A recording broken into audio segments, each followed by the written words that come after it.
Hey guys, I'm here in my bar on a new microphone, and you're probably seeing some things in my way here. I don't even know what's in the shot actually. How's it going? How's it going? Uh, Hi guys. I was a little gun shy about getting on the new Proof Ray nephew. Nice, nice, nice. I'm just catching up here. Hello, Beef Samurai. What a name. I got the feeling right before the main act you've been waiting on. Oh, I don't know what that means. Oh, I see what you mean. Now I got you. I'm not the main. Oh yeah, you can totally see this. This is my robot. This is my camera slider. And I think if I'm set up correctly, I should be able to show you what it's looking at, which won't be much, but yep, that's what it sees right now. That big mess of black. So I'm gonna have to do some work on that, and then we'll tune it up. So I will do my best. I have you guys. There's a camera back here at the back of the room, and I can see the chat room in front of it on my teleprompter. And I'll do my best to stay up with that.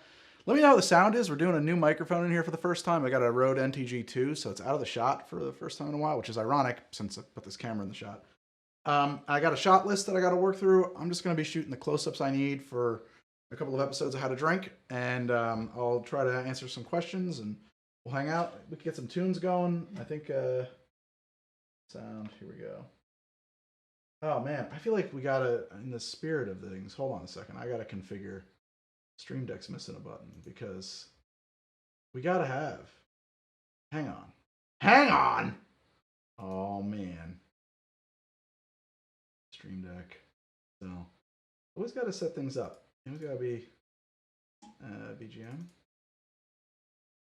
That's D&D. I don't want the D&D one. I want the desk profile, Tiki Jazz, Synthwave. Yeah, we gotta get that Synthwave into the show. I think it's just, in the air. But you know what? Maybe I should do first. Oh yeah. Wait, what? Why is that? Oh wow. There's a computer here that you guys can't see. Sorry. There's a whole folder that's kind of missing from my setup. And I'm not like, I don't have my house buttoned up, so some water might come running through here, through the pipes and stuff like that. There might be some sounds. All right, let's call this I think we got to call this an After Dark stream. Don't you guys think so? I think so. Normally I can hear this music in my head.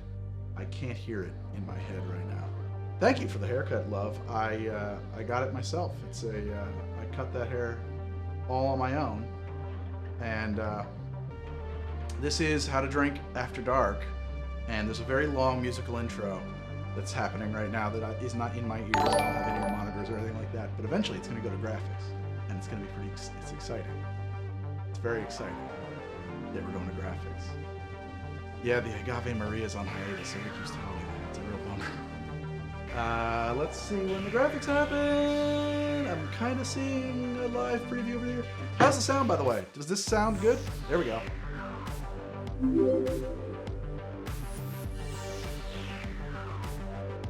That's screwed up.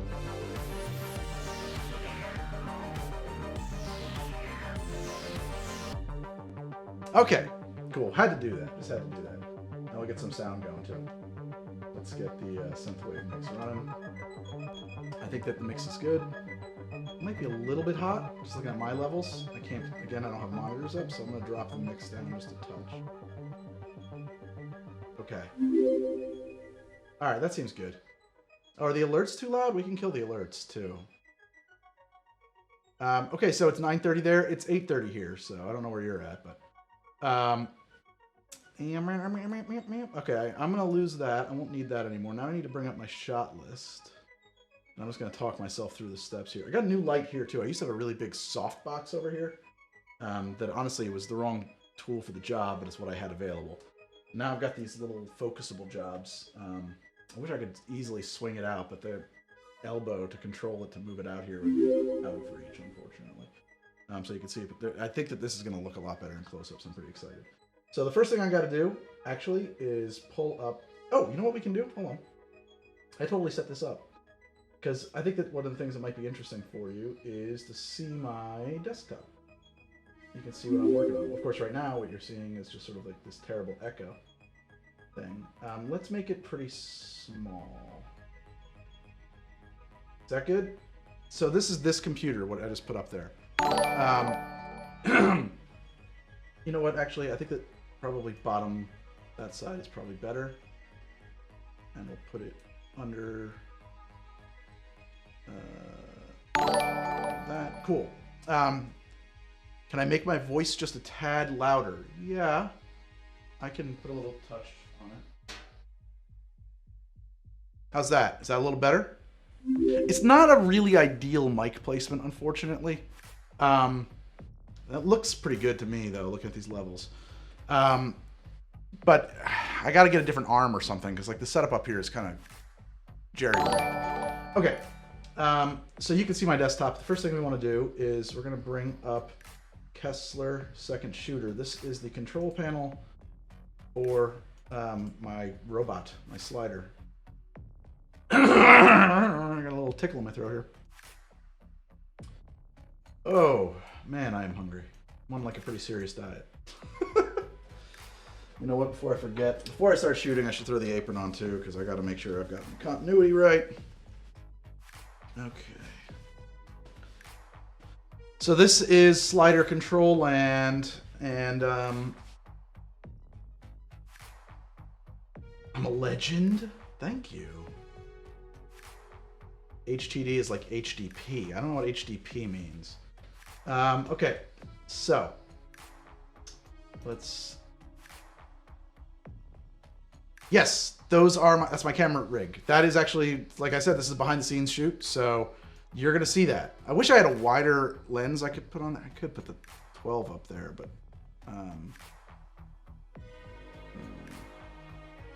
don't want to switch that lens.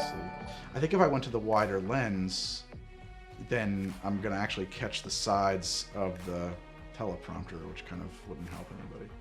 I dare not move the camera. So actually the first thing I gotta do is make sure that all my axes are controlled correctly. Here comes the camera. Okay, so I was saying, you can see how that works.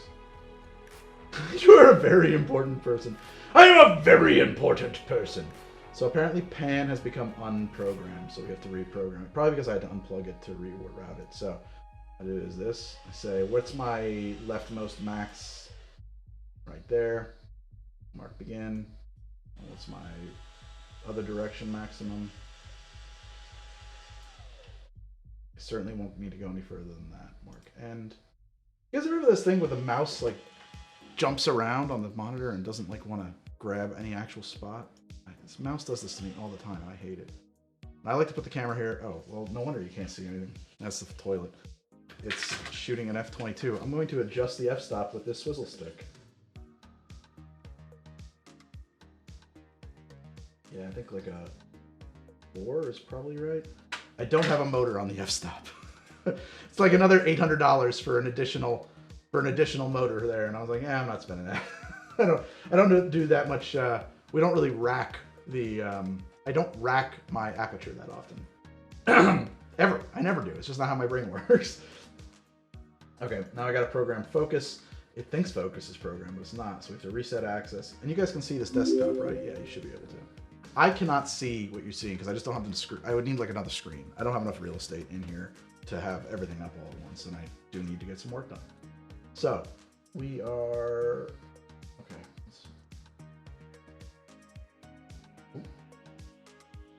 It's like very delicate to me because so this you would think an expensive device like this would be smart, would have like a clutch so that if there was a lot of resistance, it would know stop. Apparently, there's no clutch in there. Or if there is, I don't know how to set it. So it will just like strip the gears straight off the camera, bend the frickin' lens mount. Like it will destroy the camera if I'm not very careful when I program the lens. If there's some way to set a clutch to like let it slip when it hits serious resistance, I don't know.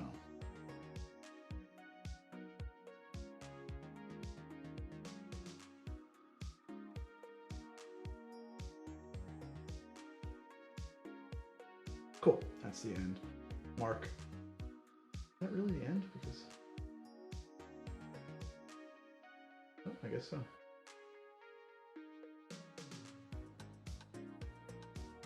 Mark end. Cool. Focus at midway. Great. All right. Camera is all programmed. Well, it's programmed sort of. You know what I just realized though? I should copy the desktop to the other screen setups because this is copy, and we'll go to close up. And then I'll put this over here. Oh, whoa. What did I copy? Oh, I don't want that. Yeah. I wanted to copy. Excuse me. There we are, bar desktop. Copy that. Go to bar close up. Paste that. Go to bar.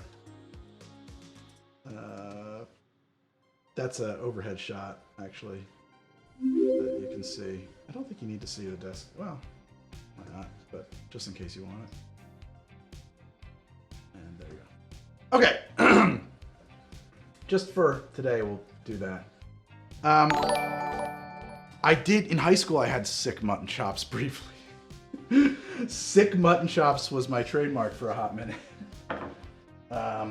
All right, so I'm shooting close-ups today for 2 episodes. Don't tell anybody. I don't know exactly when they're going to get released because they're kind of evergreen ones. So I'm just going to put them in my pocket and we'll release them when I need to.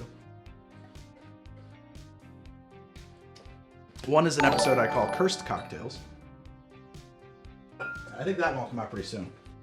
And then the other one is, well, actually I think both of these are going to come out pretty soon.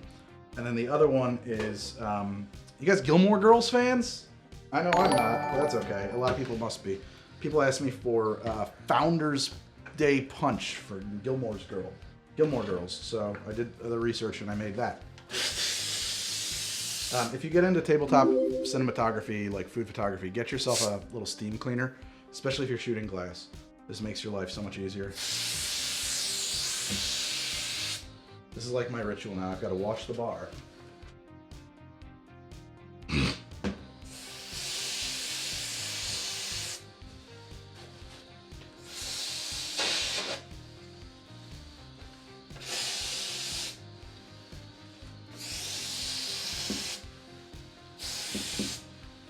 I don't actually have any, I don't know if this is something of your woodworkers.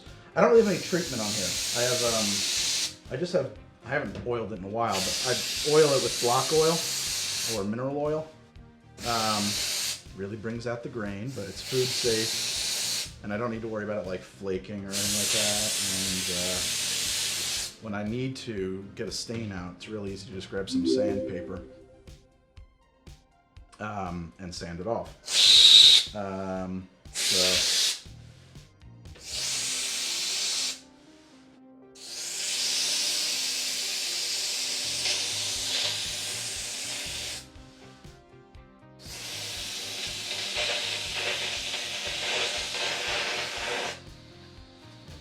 This is supposed to have like a regulator on the front, but one of my PAs didn't understand that, and I think they threw it away. So now it's just like this. It's pretty ridiculous how much shit comes flying out of here now. Which is fine. You just have to like be careful with the handle so you don't like wreck stuff.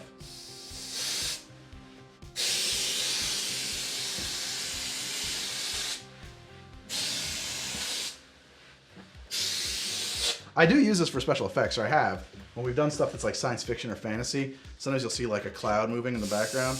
Just that. I'll just stand back there like, that's a great shot. Perfect. We got it. You know, in slow motion, it looks awesome. You add a little texture to the shot.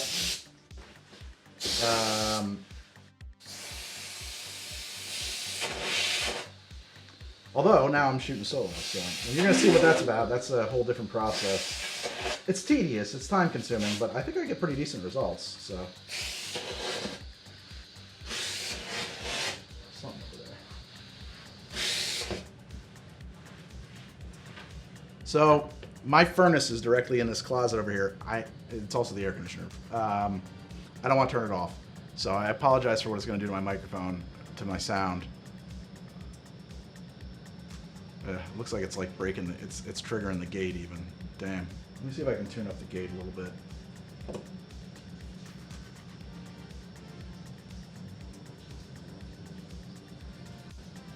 Sounds like a train is going.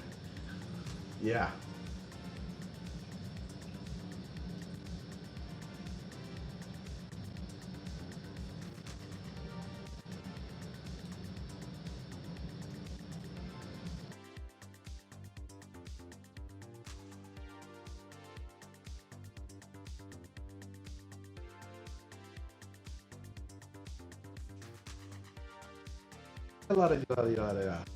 So this is me talking.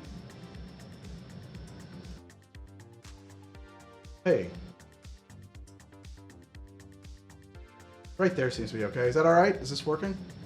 Is this working, or is it like chopping my voice into pieces? It looks good. I'm looking at the levels. Okay. Good. Thank you. It's just, you know, if you have the ability to tune out just a continual rushing sound of... I have to show you guys pictures of that too. You'll love it. There's a vent. The first vent off of that is in the office where right next to my computer where I'm sitting and streaming. And it's so fucking much pressure behind it. It's not, the system is not set up right. That's a fact. There's so much pressure behind it that the air comes out of it. If you try to close the vanes on the register, it just whistles and it just sounds worse. If I open it wide up, the air conditioning goes nowhere else and it's like literally refrigerated in there. It's unbearably cold, so I have to like find a happy medium. I got a bunch of open-celled foam. I think I ordered it while I was on stream, actually. It's just funny. Why is this blinking?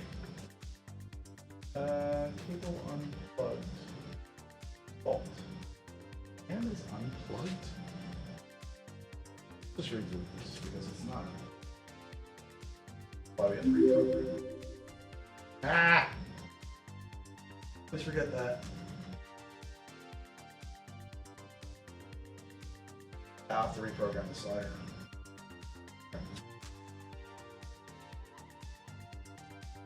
Sometimes I will have to pop out from behind camera. I apologize.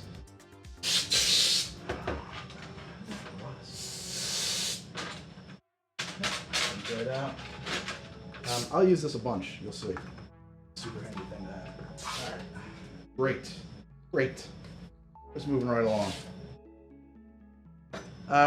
So, I think we're going to make the Founder's Punch first. We'll do those steps first. The only thing I got to do now is apparently reprogram the slider, because if that thing moved unpowered, and the machine doesn't know where it is. So, oh, what is it? Everything has to be reprogrammed? Yeah, great, because I rebooted it. Everything has to be reprogrammed. Okay, here we go again. Slider. I think you should be on this. Oh, I should install that too. Mark begin.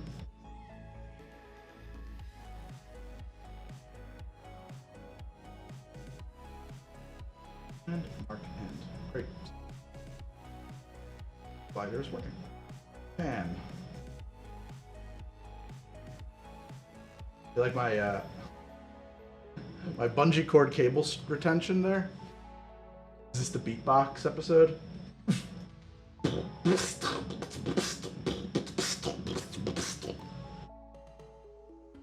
Yeah, so I needed to put that.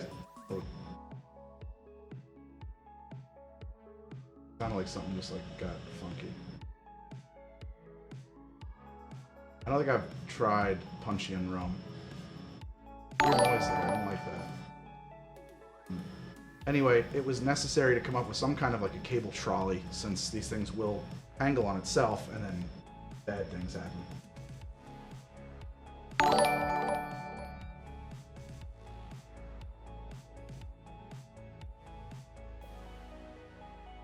What's up with your camera, Fat Mac? Go fuck yourself.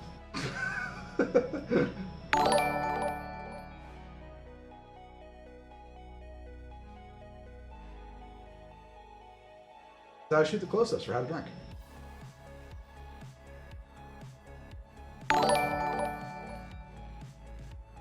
Okay, mark end. Oh. I've been using this, God, a few weeks into when I had, I don't know, we had like a bunch of stuff in the can. So probably 4 or 5 weeks of footage of episodes I had during quarantine where I didn't need to shoot more close-ups. I didn't need to shoot new episodes. We could just edit and release. During those 4 or 5 weeks, I was like, well, how do I produce the show without a crew? And in the process of doing the research and figuring it all out, I bought this. That was the solution for that. Now we got program focus.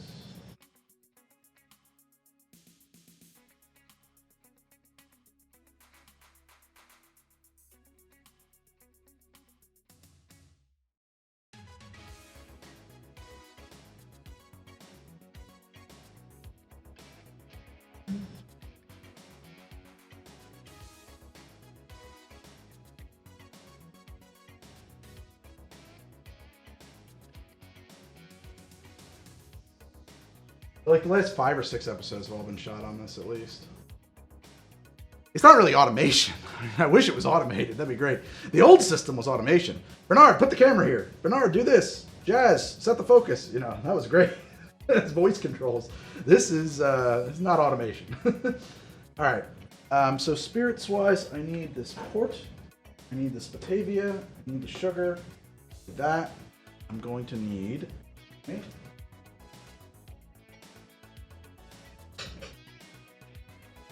Sorry, I'm not on camera at the moment. I will be back momentarily. I need glass. I'm gonna hold this off. Yeah, unfortunately, I just can't be everywhere at once.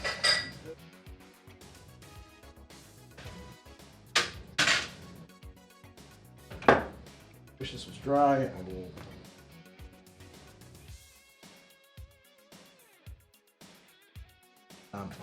Grab a bucket.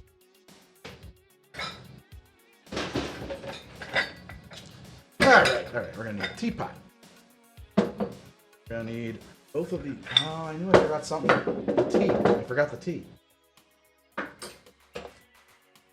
see if I can get my wife to.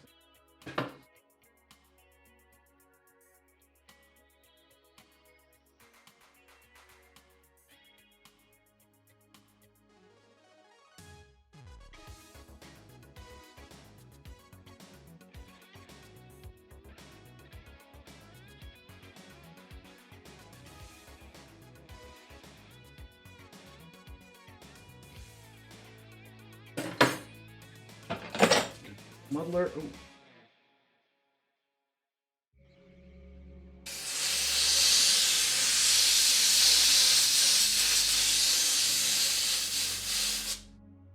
Okay.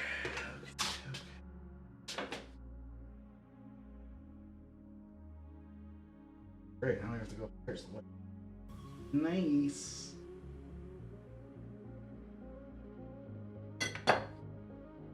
I will need this glass. I will probably need a knife. Have that. This is a trick. Need this, but I want it somewhere I can grab it easy. And I'll put these. These are for the other episode.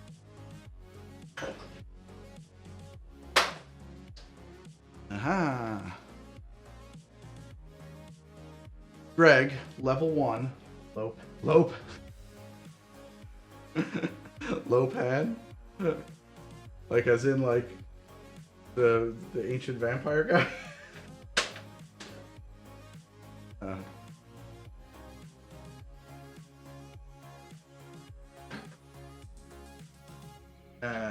The tea thing. English breakfast tea that I think was actually a honeymoon gift. Or wedding gift. He gave us this. Or maybe it was no. My wife at her baby shower or some shit. But it's good. It's nice long leaf. Long leaf. That's what I use in the shows. There for now.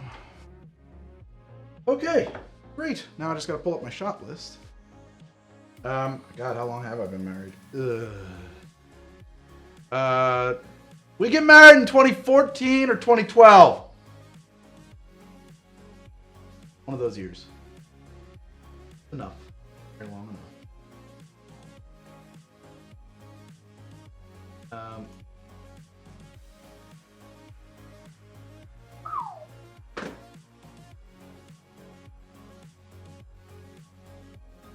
Bet that the monitor is being played.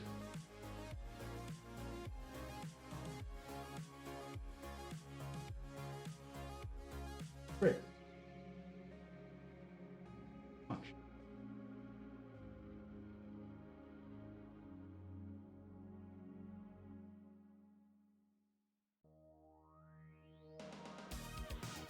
Frickin'.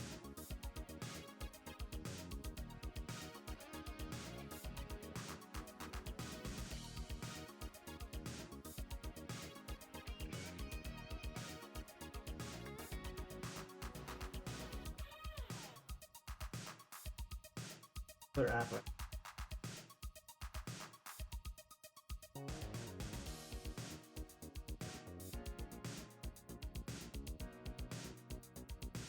Seriously. Genuinely get that. Okay. Great. Here we go. And that's my live view from the camera. And it says it's a little out of level. Oh, you know what though? I said this as much. Unfortunately, you're going to miss this bit. I'll show you.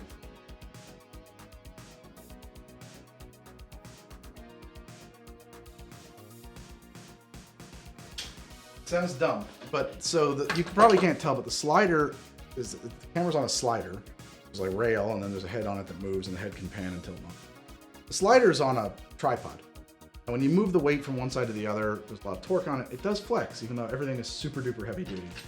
This is like a $40 strut you can buy at B&H. I forget the stupid name of it, but it's like a slider stabilizer strut. You screw this into one side of the slider and clamp this to a leg of your tripod. It kind of stabilizes things. So I'm just going to clamp this on there right now to help it stay level. And I'll talk to you, but you won't be able to see me.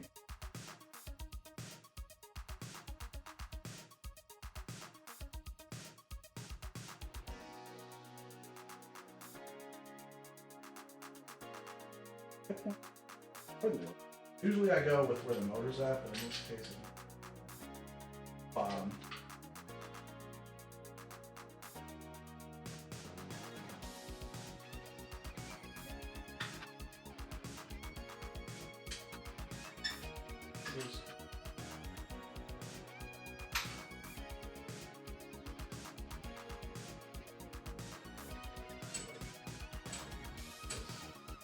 Okay, compound these.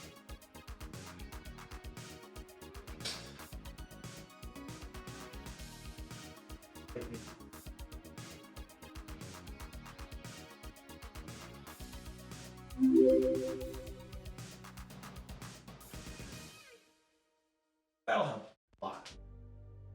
And we're basically cool. Ah, look at that. Everything's green on the screen there. It's funny, you can see my live view, but you can also see the...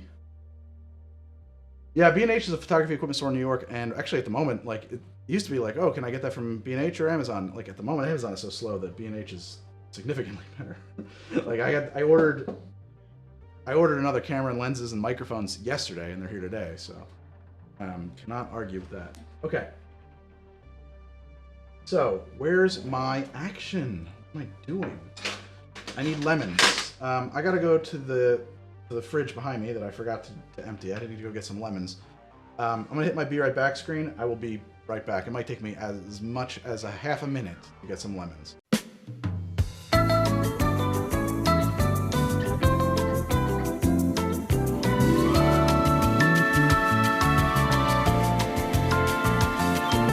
As I said, maybe half a minute, okay?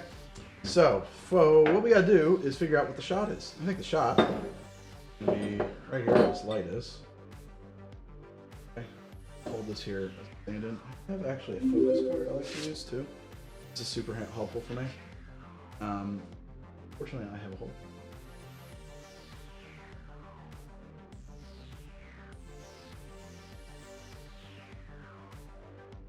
What's the move line? That the well, we're just gonna wander on it. Let's do like second move. You guys see my mouse just jumping?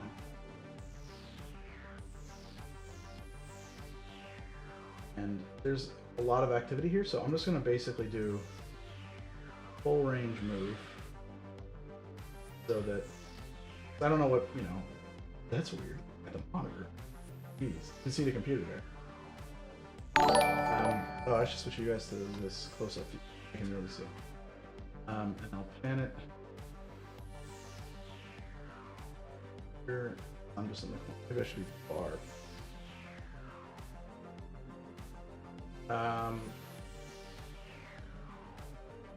Oh yeah, that's great.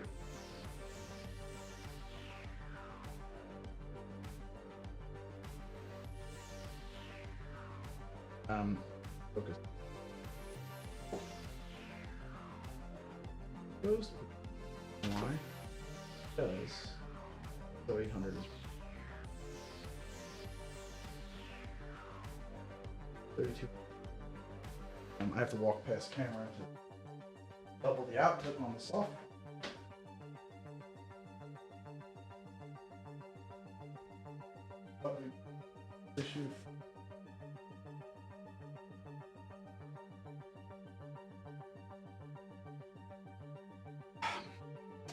it's a little underexposed. If I were to go as an histogram.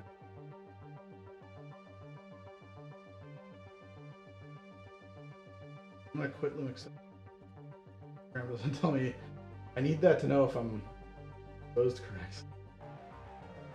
Do not have any Glen Gloogly Blue. It's so dark. This sausage is made in a very strange way. Yeah. That gets me? Live view. What?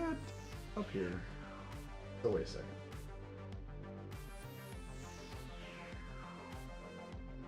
Instagram is dead. What is this?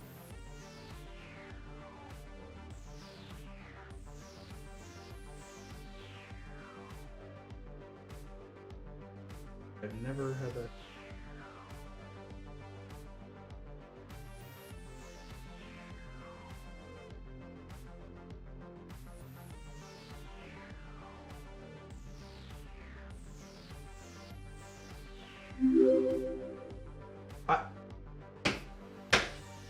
I will reboot the camera.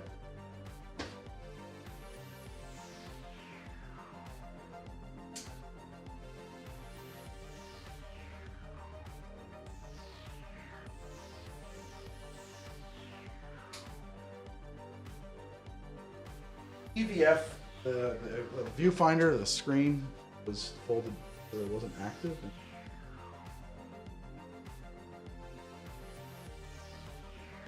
That's exciting stuff, right? My whole life is just technical. Yes, I did cut my hair again. Why? Did I do a good job or a bad job, Funk? It's a little shorter than I want it to be, but...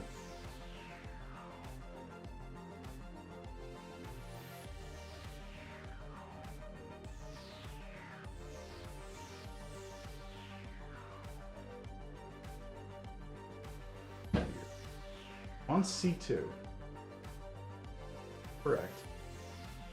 I gram not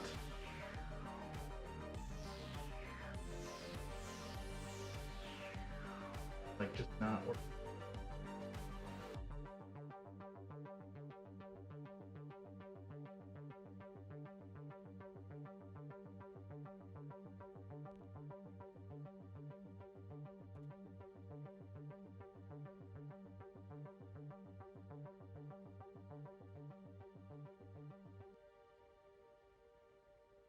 Entirely neutral. I say that I've ever had this problem before. I've never made my own beer or wine. But like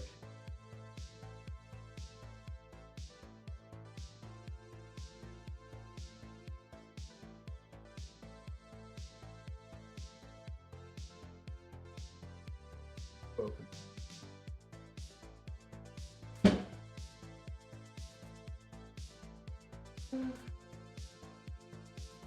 Think about like what's different. The HDMI setup. I'm gonna back that.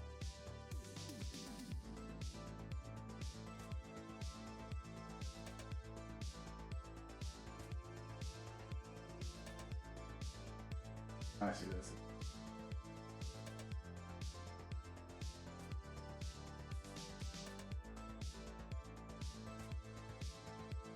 Some reason, some goofy reason, that is going to cause a problem.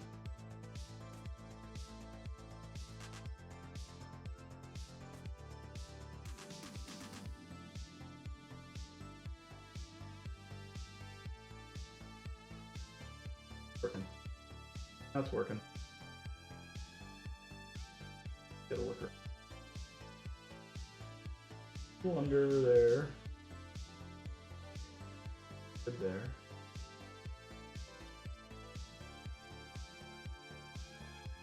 Gotta relook.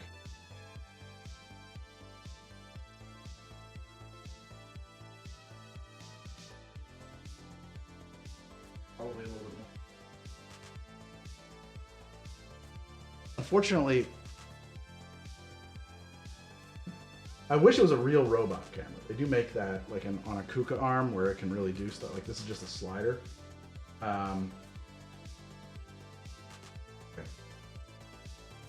So here's the deal. I'm gonna trust that my exposure is good. I mean, I don't usually go around and I'm gonna hook you guys back up so you can.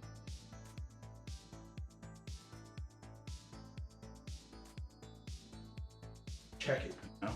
Like, make sure that it's roughly right. Okay.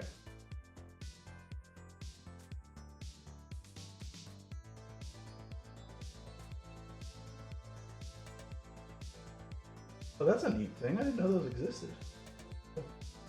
That much. It is nice to have. Okay, back to this actual camera move.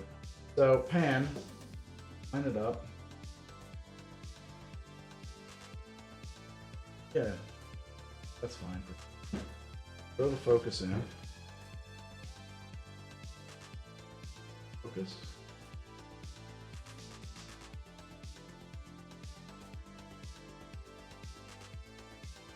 I don't know if it's showing up. No, a real robotic arm would not wiggle. There's camera arms for that. They cost, the cheap one is $75,000, and I think it's more. But so you can see those blue lines. Those are called focus peaking. It kind of tells me the way of saying that this is focused. But if you guys want to see how camera robot arms work, look up The Marmalade. They are a German tabletop production studio. They have a tech demo of their shit. The thing is like they shoot stuff that is so physically impossible that I feel like, why not just CG this? Yep, I did this cut yesterday, I think. Okay, so you're seeing my desktop. I will set keyframe. Boom, towards these keyframes. Now I'll advance time to the final position, like you would do, you know, if you were doing a digital, you know, camera, 3D editor or some shit. And away we go. And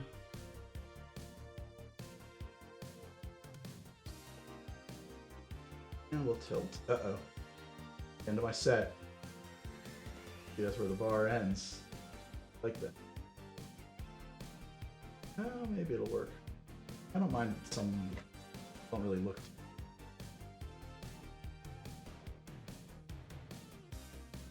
Let's say.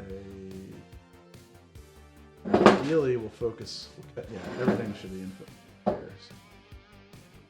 Focus, everything's in focus. Tune it a touch. Boom.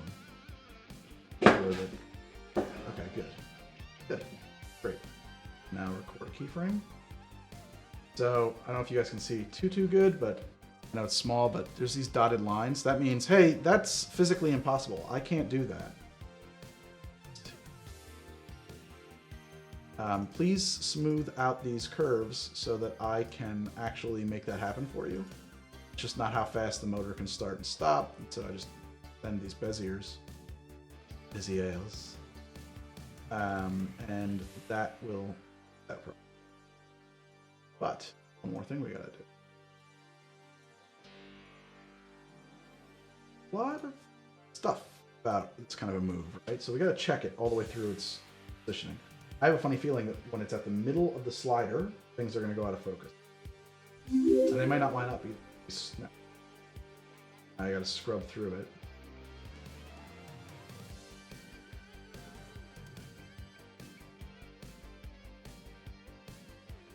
Except that not really framed right anymore. This frames one axis. Sorry.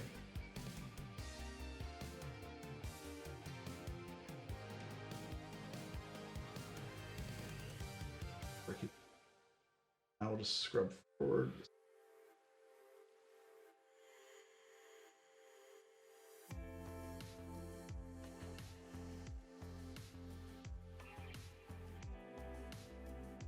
So you can't really rent that camera, Ed. You have to hire the company. And you go to their studio in Germany to shoot. It's not like you can just take the Marmalade's Raptor system or whatever they call it. Rent it. Only they tell. You know what? It's funny. I put this on the left third of the shot. I thought I wanted that. Honestly, I'm gonna be working right here. Square this up. So my pan axis, I should go first key.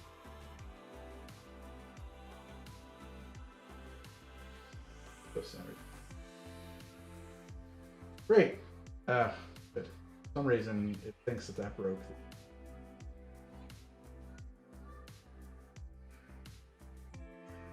Great. My mic is... Oh, so I set a very aggressive noise gate. I can open it up a little bit. Look at that. Isn't that a great move? That is a great move. It's fucking awesome. Lots of dynamic shape to it. You know, you're orbiting kind of like in a really dynamic arc there. I will open up my...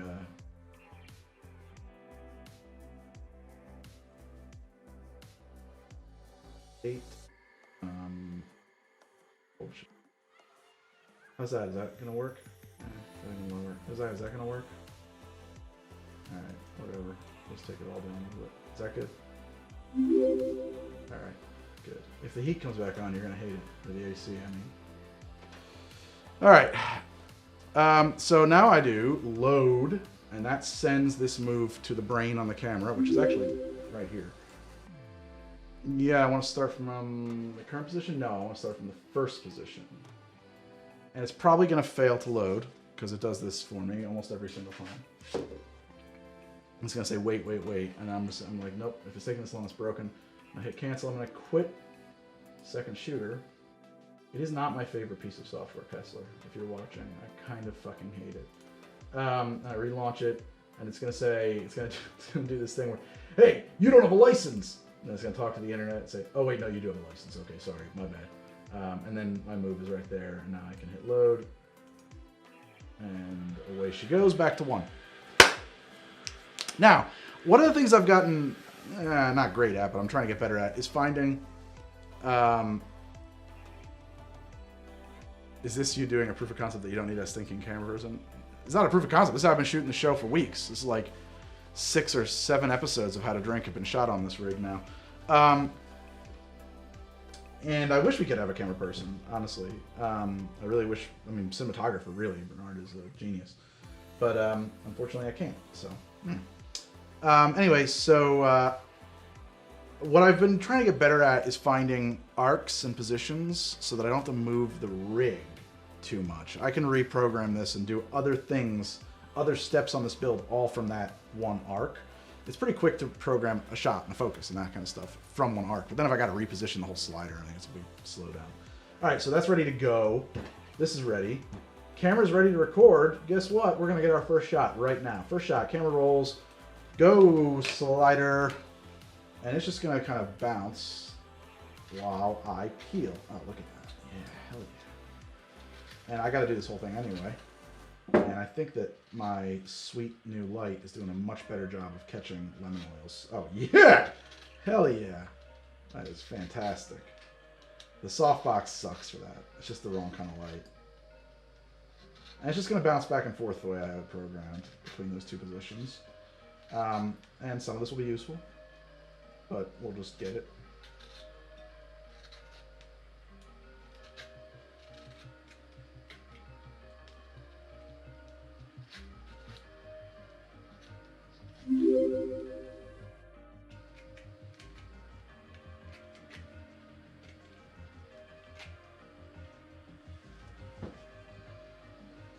A little weird spot on this one, but whatever.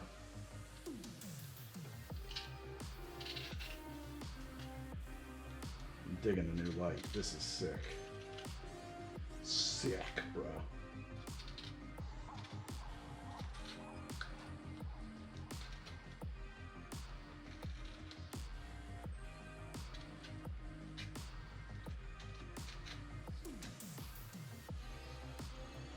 So we're shooting 240 frames a second right now. 1080p. Well, yeah, it's progressive and it's 1080, but it's 240 frames a second. So it's slow motion on a that's a 35 millimeter lens from Rokinon. It's a micro 4/3 mount. It's funny, they don't make these micro 4/3 cameras, at least the ones that like Panasonic makes. They have focus by wire. They basically suck. They're not useful for my use case. it turns out. So I couldn't, it was very frustrating. Because I bought this whole rig, and then I got, like, they make these gears you can strap to the outside of the lens. And that's the shot, by the way. I hit stop, and we hit stop, and I hit stop on that. Strapped the gear to the outside of the lens, hooked it up to the motor, because there's a physical motor interlocking with a gear, turning the focus on the lens. And I couldn't hit a single mark. And I started looking into how focus by wire worked. Oh, yeah, so the speed at which it turns dictates how far it throws. So a quarter turn slow on those focus by wire lenses is like, you know, oh, this is not over. This footage is actually pretty small. It's H.264. I mean, it's not big, maybe a gig, but not like tremendous. I have 228 gigabyte cards in there. Anyway, so if like a quarter turn of the ring, if you turn it slow, is going to barely adjust focus. If you do that same distance, that same travel of a quarter turn, yeah, I can get you what you can see from here. But fast, it'll do the whole length of the lens.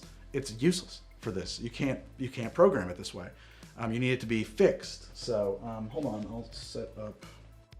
I'll show you my rig, but if anybody asks later in the stream, they're not going to get it. So because it's a pain. Let's see here. NDI broadcasting. It is connected to a client. Okay, so all right, here we go. It's ugly though. You're not gonna like seeing this. I've done this before though. I've shown everybody this. Roaming. There it is. This is my iPhone.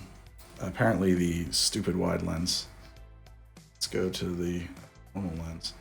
So there's my computer. I don't know how much you can hear, but it sounds like you can hear. Here's the bar. I have a keyboard here, some tools there. I actually installed this, like, you know, my keyboard tray is down there. I've got my Stream Deck there. I just literally tonight, I put these hooks up here. These are light controls. These are the control panels for lights. I have a freezer here. There's some stuff there, bottles, lights. These, by the way, are incredibly cheap LED strip lights that you can buy. I just bought a router and just ripped them and put in the strip lights. We found that this side right here, because it was a little harsh on the deer, we got some paper, literally just some paper. I don't think it's diffusion paper, to just soften up those a little bit. There's my Rolleiflex, which is legit and I love, and I haven't shot on in years. Here comes the furnace. I have like a little rolling cart back here. I shouldn't even show you. That's disgusting. Okay, so over here is a little table with some lenses. I'm very organized, guys.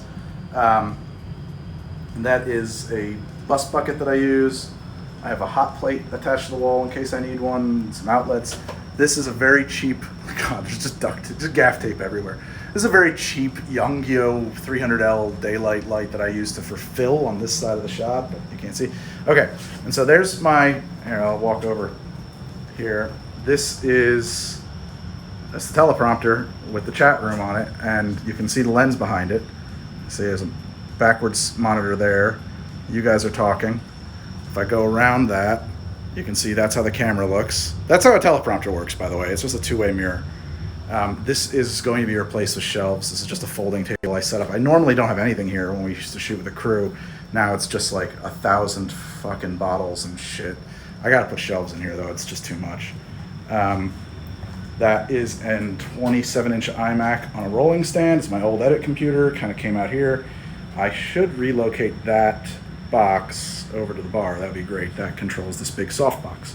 And then here's the camera on the slider, and you can see it's offset to keep level, and it's got its pan and tilt. And okay, all right. So and then this is new. I just got that. That is the. I have two of these. I have one at the desk now and one here, so that I can have this microphone. There's the new microphone, the Rode. And then there's the above camera. There's the old microphone, which I left up just in case, but I can't wait to tear it down because I hate that thing. And so now you can see what I'm seeing when you're seeing me. Isn't that fun? Okay.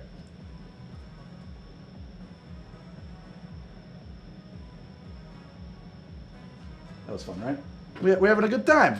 A nice time. Okay. So that's the behind the scenes. All right, we got this stuff going on now. I need this scale. And let's think about what the shot is here. It's just sugar falling in. Honestly, I think I'll just do it on the same move. There's literally no reason why I shouldn't. It'll probably look fine.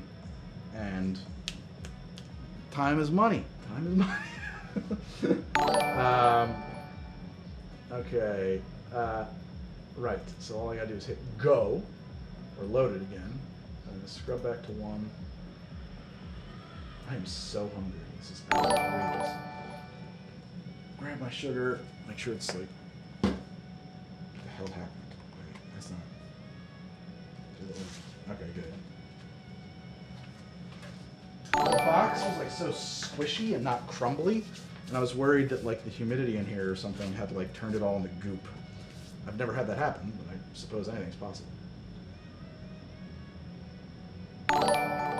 My alerts are super loud. Well, let's just turn off the alerts, okay? I think that the alerts have caused problems anyway on the channel. I'm sorry about the turbines, by the way. You guys made me adjust the noise gate, so. All right, here we go. Wait a second. Does the focus look weird? Yes, I think it does. No, it's fine. All right. Okie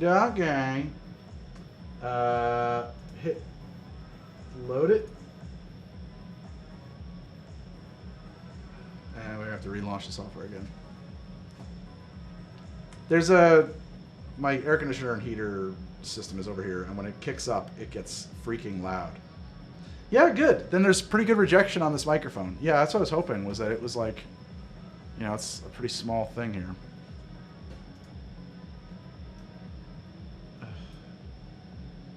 You are watching an episode be filmed. This is what making How to Drink looks like. Yeah, you're still working. Actually, I'm shooting close-ups for 2 episodes. I shot the masters for these yesterday. Normally I do them back to back, but it was late. I wanted to tuck my kid in. Tonight, I'm just going to get these done. Okay, load. And then I would have shot this earlier, but I received a bunch of like these microphones. I had a whole bunch of new studio equipment show up today that I wanted to install. All right, we're ready to go. Do you want to see the close-up on that? Let me make sure that you can. I think I want to do small Greg. Do small Greg. Go. 3, 2, 1. Camera speeds. Here we go. Just sprinkling in this sugar until it says 4 ounces or thereabouts. I'm going to slow down a little bit, and I'm actually going to go too much because the camera's still moving and maybe that end piece is useful. Okay, great. That's the move. Stop. And I lost my mouse. Camera, please, for the love of God. Pause.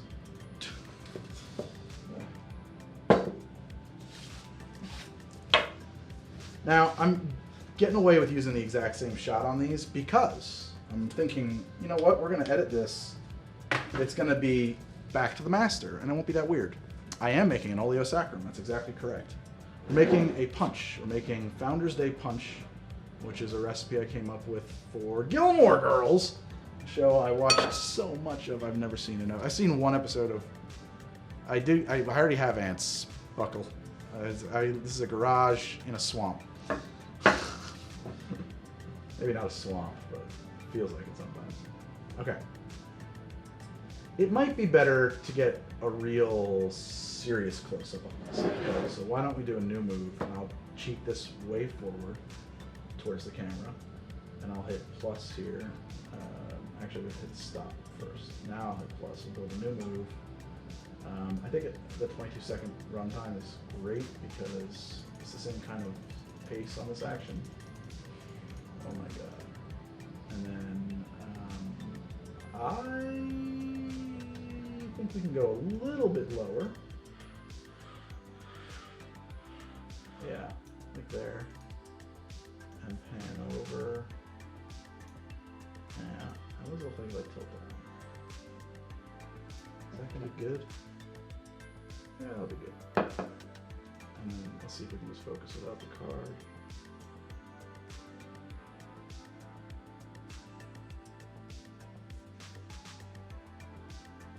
I need my card. Gotta have that target, man. It really makes a big difference. Makes this much easier to do.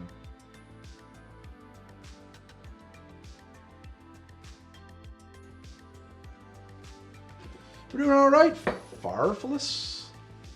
It seems more fun than your job. Well, that might be true. If that's true, I am guilty as charged. Okay, record keyframes, and then we advance the slider to the top position and go up. Pan over. Make sure the camera's not crashing anything.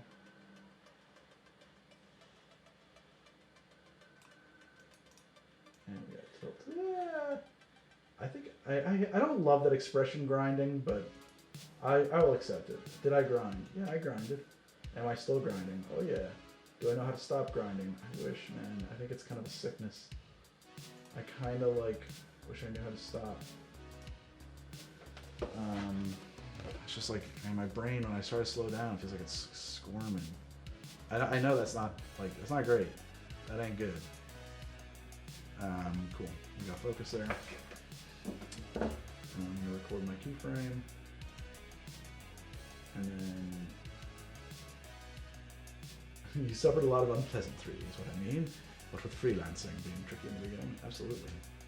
Freelancing is never. I mean, freelance editing, tricky in the beginning, sure, but I mean tricky at the end too, because it's just like the hours never get shorter, really. It's a really long day.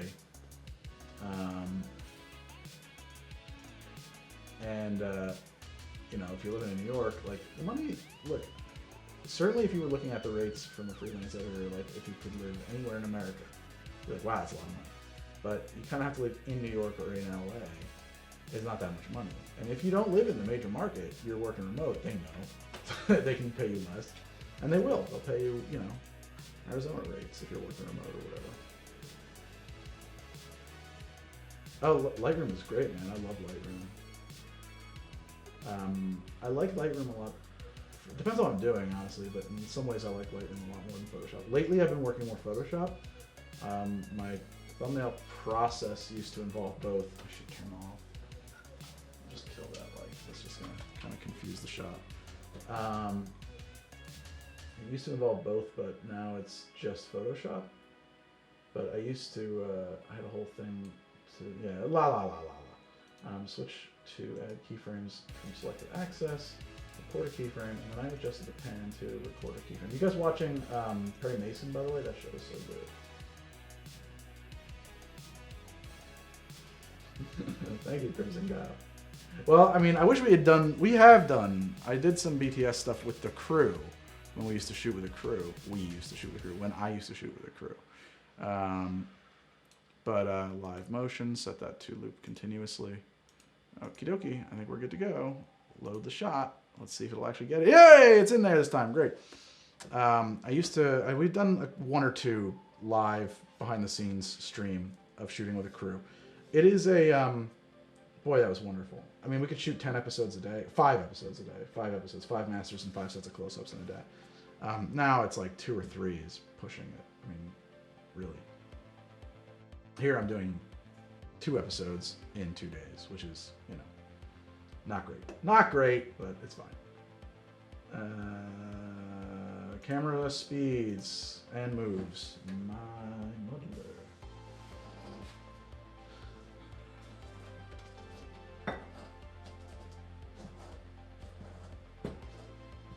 Sometimes I wish this bar wasn't so wide.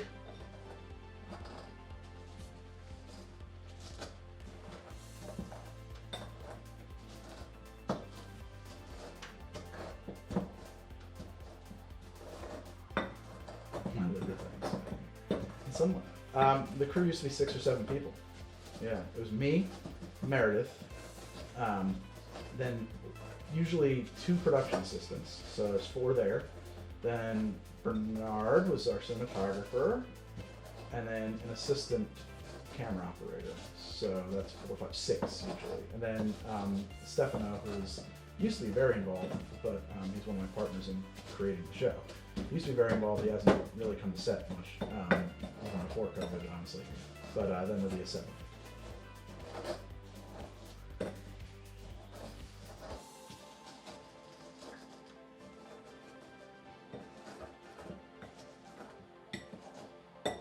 Yeah, actually, I did notice. If you follow me on Twitter, I'm Happy Camper. I actually retweeted it. I shared his drink the day he released it.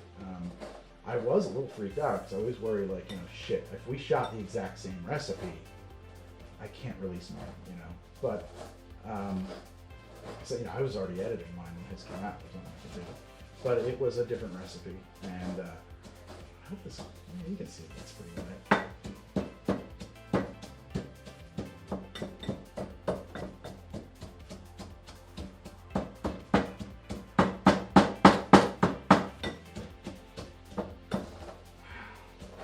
That's way more than enough of that shot. Let's just get a couple of moments of pulling out the muddler. Great. Camera stops, cuts, and pause. I will actually muddle this just a bit more, even though I think it's probably fine already. I'm not making pie crust. I'm making oleosaccharin. Thank you. Poop in your soup? Ew.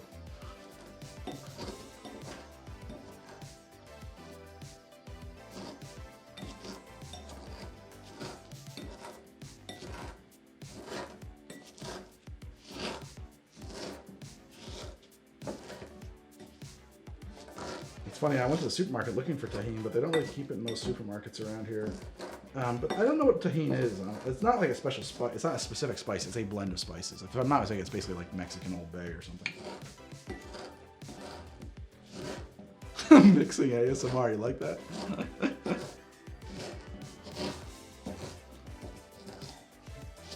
Mixing ASMR. Ooh, we're just mixing some stuff up there. Old Bay is amazeballs. It's salt and paprika and cumin, basically. Make it yourself.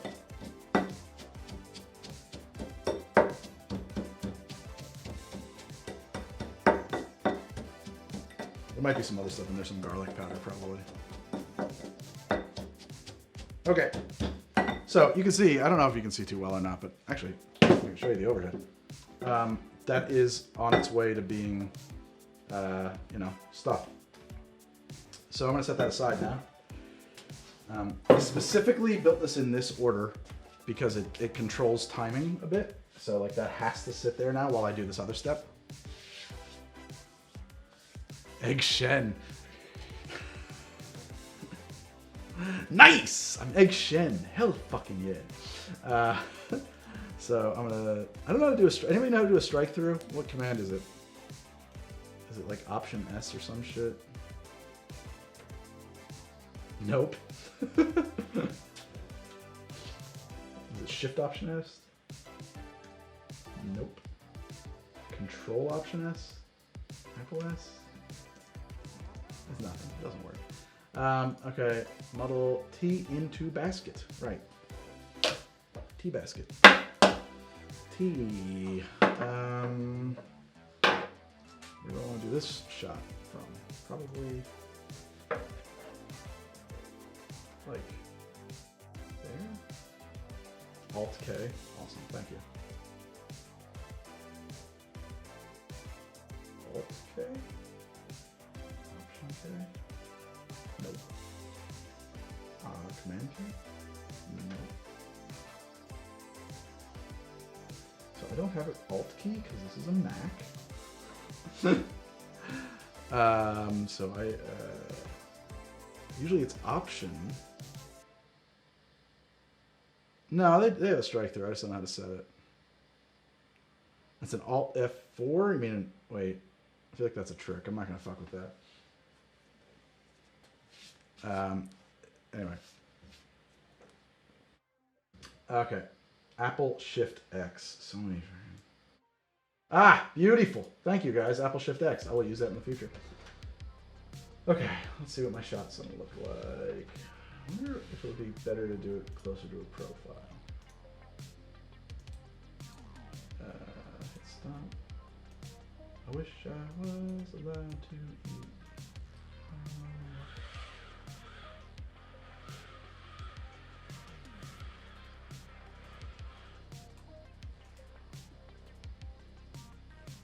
Yeah, I don't know. Some people tell me don't show the BTS. It ruins the illusion. I'm like, yeah, what's the illusion? I mean, is there an illusion? I hope I'm not ruining something. I don't know. Worries me. Oh, you know what we're gonna do? We are gonna use one of my little tricks. We're gonna do one of my little tricks here. Slide it back up there.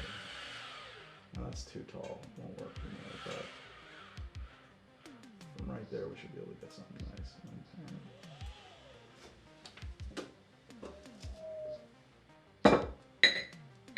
Just to lift it up a bit into the frame.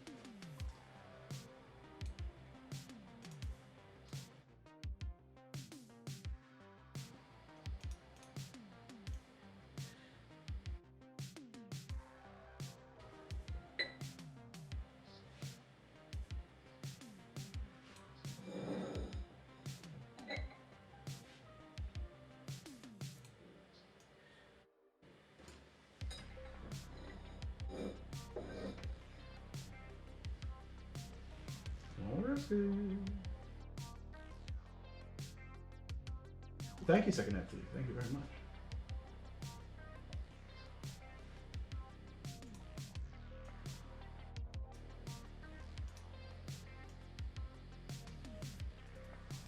Great.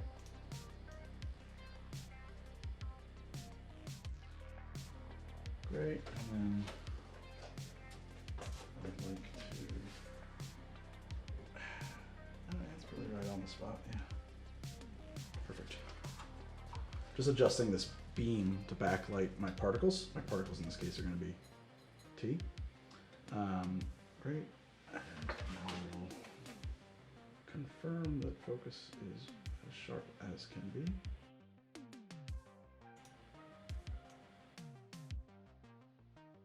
It was. All right. And we'll do this as a little second move. Why not? Record a keyframe. Delete a keyframe. It's very annoying when that happens. I forget that it's on individual access mode. All right, record a keyframe. Slide it forward. And let's have the slider go up. And it will pan to the, into that. Ooh, look at that flare we're gonna catch. This is nice. Maybe we'll catch it, I don't know. And adjust that focus. Okay, get the thing.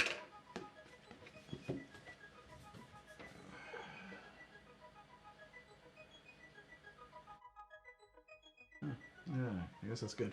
All right, great. Record the keyframe. Oh my god, adjust the splines. Articulate the goats. Pan. Oh, render llamas. I gotta render these llamas. Focus slider. Okay. There we go. And do the scrubby dub. Nope. No crew anymore, guys, because of the quarantine. I had to learn how to shoot the show solo. All right, that'll work. Load it. Oh, man. Okay, you are not going to work today, so we have to relaunch the software again.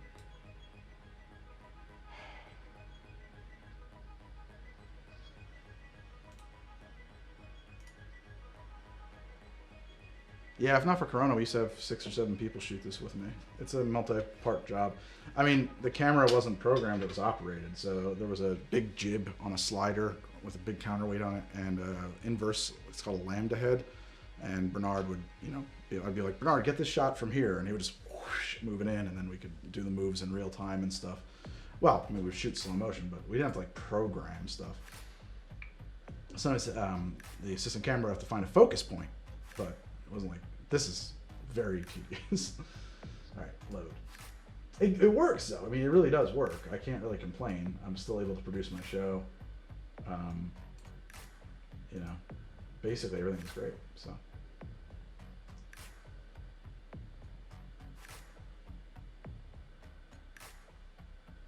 Oh, reduced video output. Well, I took 1 week off last week. But we're going to be doing 2 episodes a week going forward. It was like tough to catch our stride there a little bit, and a lot of that was just finding edit time and the way that the edit workflow works and everything like that. So I should not have to take a break again. So, and if I do take a break, it's going to be done in such a way that you won't even notice.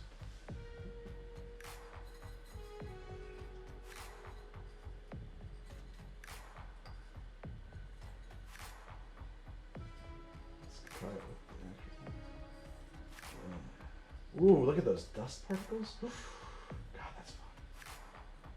This is good stuff. This is like the old days when we used to have the hive light. All right, nice. I'm loving this light. Loving this light. Stop. And stop. Greg, will you be bringing the crew back when it's safe for everyone? Hope they're doing okay with little work being available. Yeah, it's rough for film production people. We're going to see. I don't know. I mean, honestly, I hate to say it, but like I've spent a lot of money figuring out this and like working this and making this a thing. I will bring 100%. I'm going to bring back a crew. I don't think it's going to be the same kind of shoot. I don't think it's going to be the same kind of crew. I just don't think it will. Maybe it will. I don't know. I go back and forth. I really do. I don't have an answer yet. Don't ask those questions. I should have ignored it. I should have just ignored it. What I should have done, I should have just ignored that question.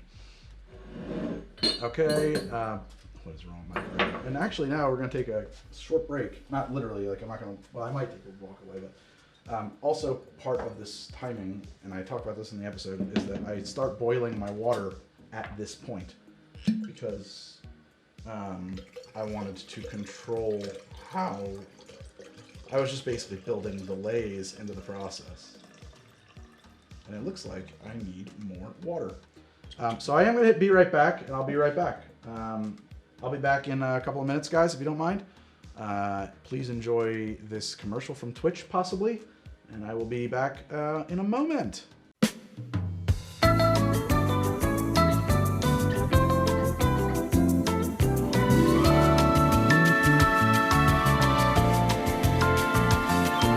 And I'm back. How you guys been? I'm sorry I had to step away. I ate a quarter of a watermelon while I was up there. Eighth of a watermelon.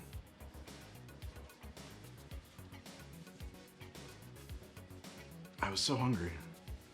I think watermelons are pretty like free calories. I do have a P.O. box. Man, that's a ridiculously beautiful sounding thing. I'm gonna accept that one. Damn. It's P.O. Box 053 in Highlands, New Jersey. 07732. Thank you. That sounds gorgeous. I'm gonna type it right in there.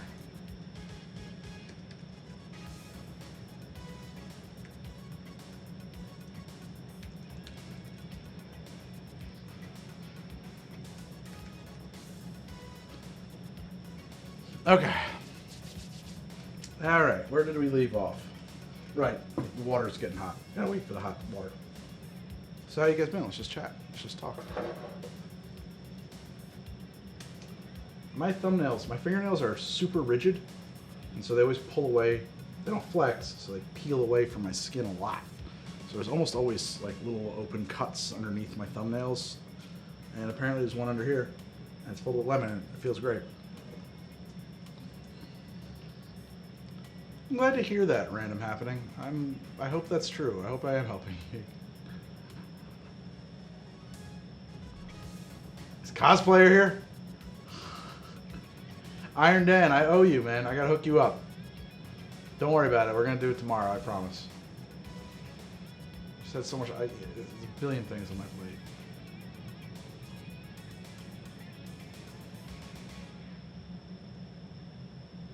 Nice. Happy birthday. Iron Dan, I was giving away last D&D stream. I decided we would give away a license to Foundry VTT for each. We'd roll it for every 100 people who showed up, and Iron Dan won. And I wrote it down. Someone else who's like kind of a frequent flyer won the other one because we had 200 people watching. Music reminds me of the Teenage Mutant Ninja Turtles movie, Greg. Which Teenage Mutant Ninja Turtle is your favorite or that you identify with the most? Man, so growing up, when I was a kid, I was Leonardo. Well, it was complicated. I really liked Leonardo's personality, but I thought of myself as a nerd, so I strongly identified with Donatello, as I always did. In the 80s cartoons, there was always a nerd character who had engineering superpowers. It's just, it's such a silly trope. Like, that's better than smashing you in the face with a baseball bat. No, as a kid, I liked Donatello. But I was like, I wanted to be like Donatello the Leonardo.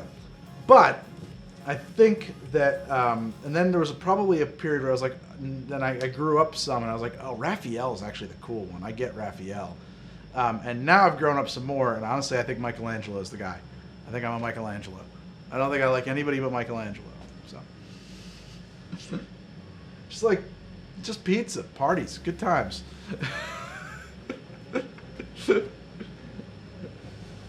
Not try to lead anybody or build anything or do anything angsty. I got none of that. No, man, I just want to chill.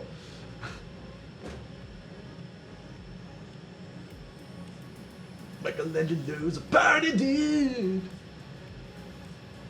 He really does machines. You guys seen that stupid, I think it was like a Newgrounds animation. What does that even mean, Master Shredder? I do machines. I don't know. You're kind of an idiot. Just like making fun of him. Wear this diaper on your face. Hey Greg, I was wondering if you were planning on keeping D&D on Thursdays. I am, for now. Well, Cyclops is a cool X-Man. I like Cyclops. You must like Tenacious D. I do like Tenacious D. I haven't listened to Tenacious D in many, many years. So we're going to stick with Thursdays for now. I was like, and if you've got to make a choice and not watch, I understand. So there's a lot of wrangling to get the players together, and Thursdays has worked out for our schedules. That's a big part of why it's on Thursdays. Could I move it? Yes. But I've also kind of recorded a bunch of stuff that says it's on Thursdays. What is the best pizza in Jersey? There's probably a good place around near you. So we're going to stick with Thursdays. Last week was sort of the real float balloon. Float balloon? I made that up. Trial balloon. Because they were back last week, although they were pre-recorded. So I've been told they were pre-recorded. But you know what? Our viewership was fine. Our viewership was good, even with them up. And there's an expression. Apparently, the best place to build a pharmacy is across the street from another pharmacy. I mean, I don't think we're in competition at all. I'm not like an insane person. Like, you better watch out.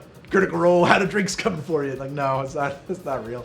But like, if there's more people tuning in to watch D&D on a Thursday night in general, because Critical Role is on, maybe they want to hang out in a chat room that's not that crowded, where they can actually be heard and seen. Maybe, that's on and like there's a lull in the action and you browse around and it suggests that you go check out this other D&D stream. I don't know. At the very least, it didn't seem to have any downward pressure on our viewership for that. So yeah, I'm going to stick with it. Yeah, I hear you, Iron Mando. That stinks. You got into D&D because of me? Wow. The Critical Role waiting room. There you go. Critical Role enters the chat. I'm not worthy. That's an interesting question. No, I was hooked from the first session, and it wasn't even a very well-run session, honestly. The first session I played, I was just like, oh shit, I can do anything. This is amazing. I never made it through Death Proof. I fell asleep. I wasn't into it. And thank you, Kefka. Okay, no, water is boiling, so I should have been lining the shove up. Maybe I think we got it anyway,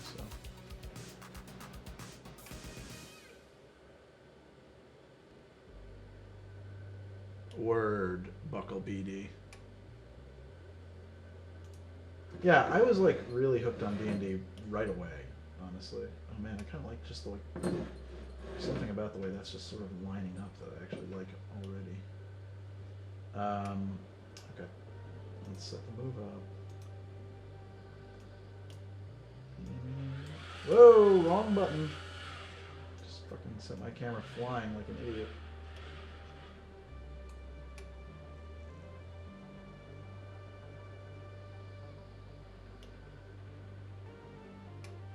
Fair enough, Sir Blue Guy, yeah.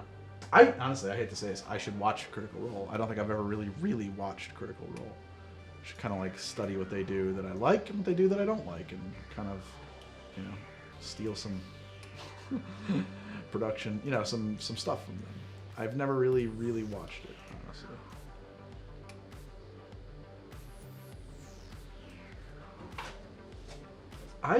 Yeah, it's a weird thing. Like, I'm not a big, I don't know if I'm supposed to say this, not like a big consumer of YouTube content either. So I don't particularly, like, I'm glad you like what I make, but I can't say, like, that I understand it. This is probably not a thing to say. No, I never played Mutant, actually. That sounds interesting.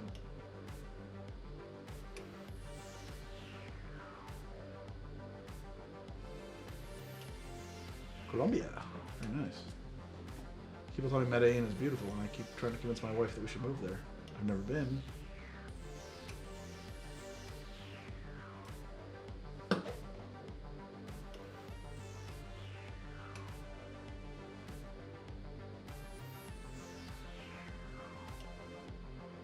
Yeah, I played a lot of World of Darkness games, Buckle.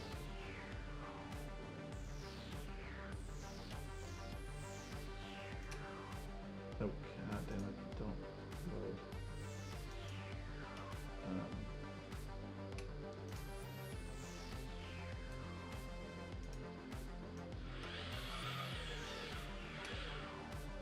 I own just this red family. This is the how to drink shirt. There is not another one.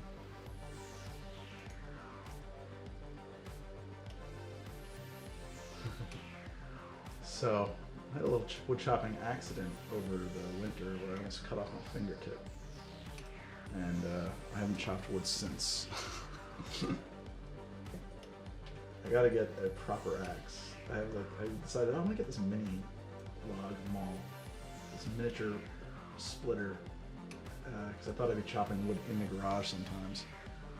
I do have a fireplace and I do use it. That's not it's not that fault though. You know what it was? I was making kindling. I shouldn't even tell this story.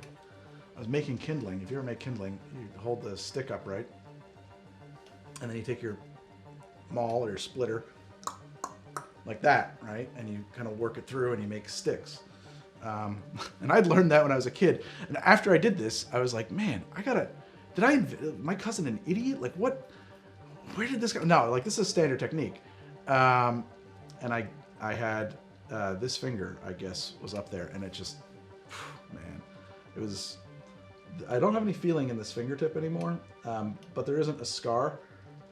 It's mostly healed up, other than the numbness in it. Anyway, I put a few stitches in there. We actually shot a whole season of How to Drink on those stitches.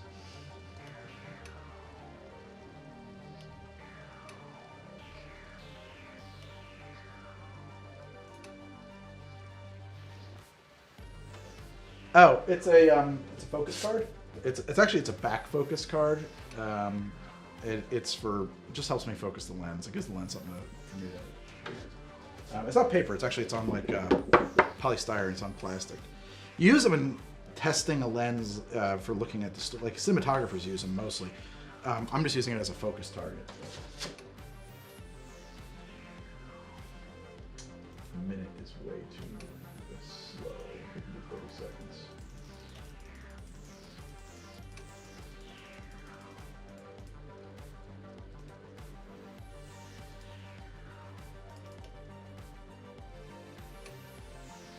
Oh yeah, man.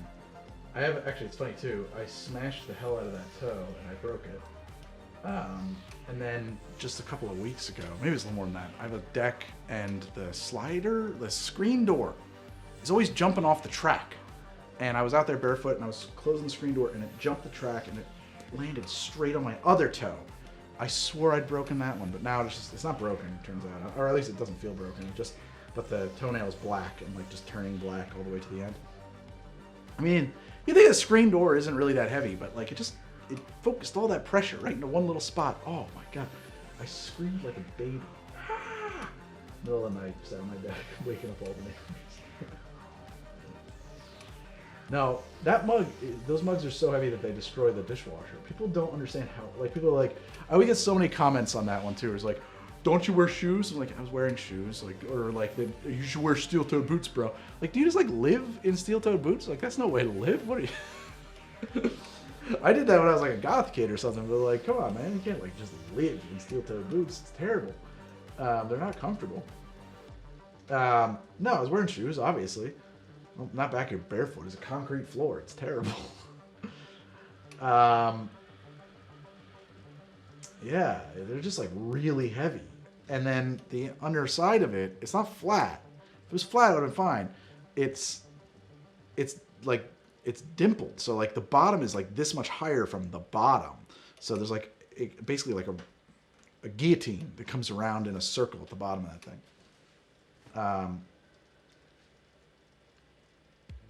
Well, I will tell you, you know what messed me up? You guys ever watch Cooking with Glenn and Friends, or Glenn with Cooking and Friends? I forget how he words it. He has on his YouTube channel kind of a look behind the scenes. I really thought that was his kitchen. I didn't realize it was a special like shed he built out back. That's crazy.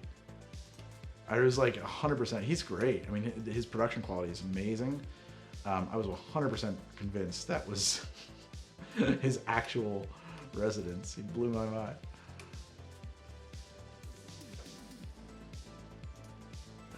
This is so slow going at this point.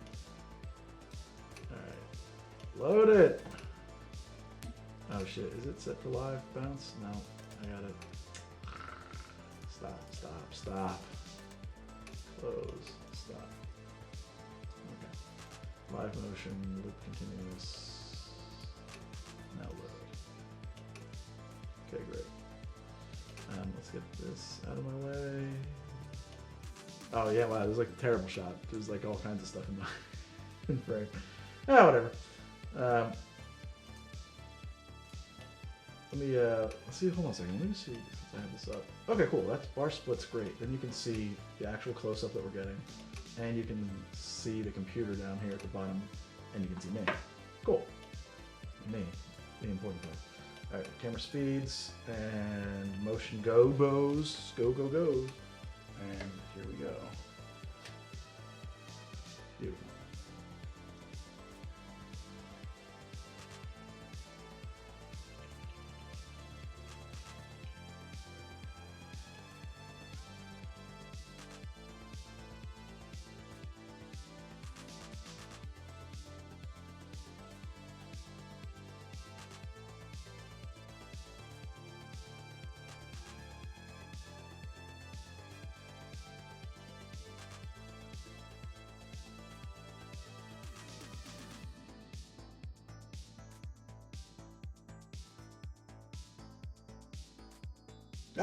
Too much.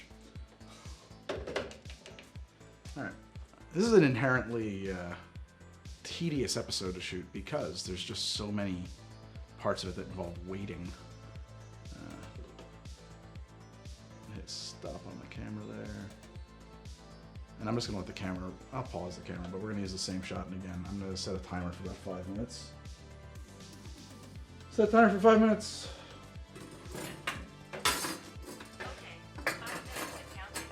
To time out the tea steep, and I'm just gonna I'm standing here and wait because I want to get the shot of pulling out the basket when it's done. Tedious Ben's decoy, very nice, very nice. I'm working on 1 million subs something. I got nothing. I don't have it. I left it upstairs. You know, it's funny. One thought I have, and I don't know what we would do with them and who we would give them to. Probably patrons, honestly. Maybe a few outside of that, though, is a challenge coin. That's a thought. Fred Bronca sent me their coin, and I thought it was really cool. And I think doing a How to Drink challenge coin for the 1 million subs would be pretty neat. I just gotta think about what it would look like.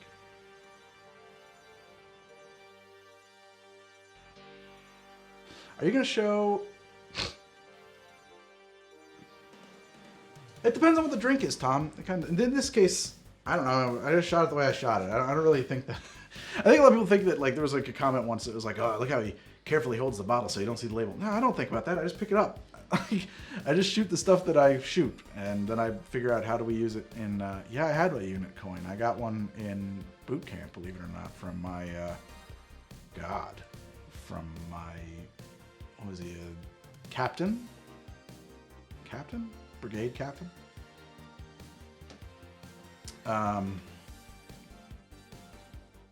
I would love to do a book. It's a kind of.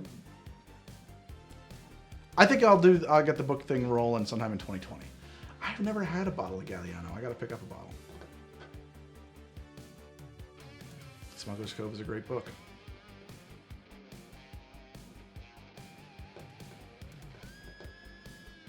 When you have time, revisit Death Proof. Loads of potential for an episode. I will. Thank you. I appreciate the tips. You know, what's that song? I remember I heard it like once or twice when I was working in Atlantic City, and it's like, everybody in the club getting tipsy. Everybody in the club getting tipsy. I think that's the song, right? But when I heard it, I thought he was just talking about how much money he has, and like, everybody's getting tips. Everybody in the club getting tips. Everybody. Anyway. So whenever I hear the word tips, that's what I think of. My misinterpretation of that song. Hey.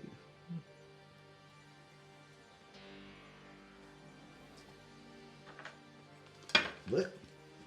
It's a lot. I really kind of overdid it on the Leafs this time,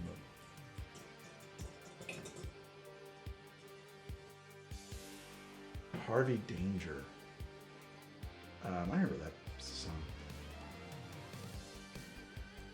Who still looks, but no one ever does. And they'll run up the flagpole and see. Is that Flagpole Sitter? That's right. That was the song.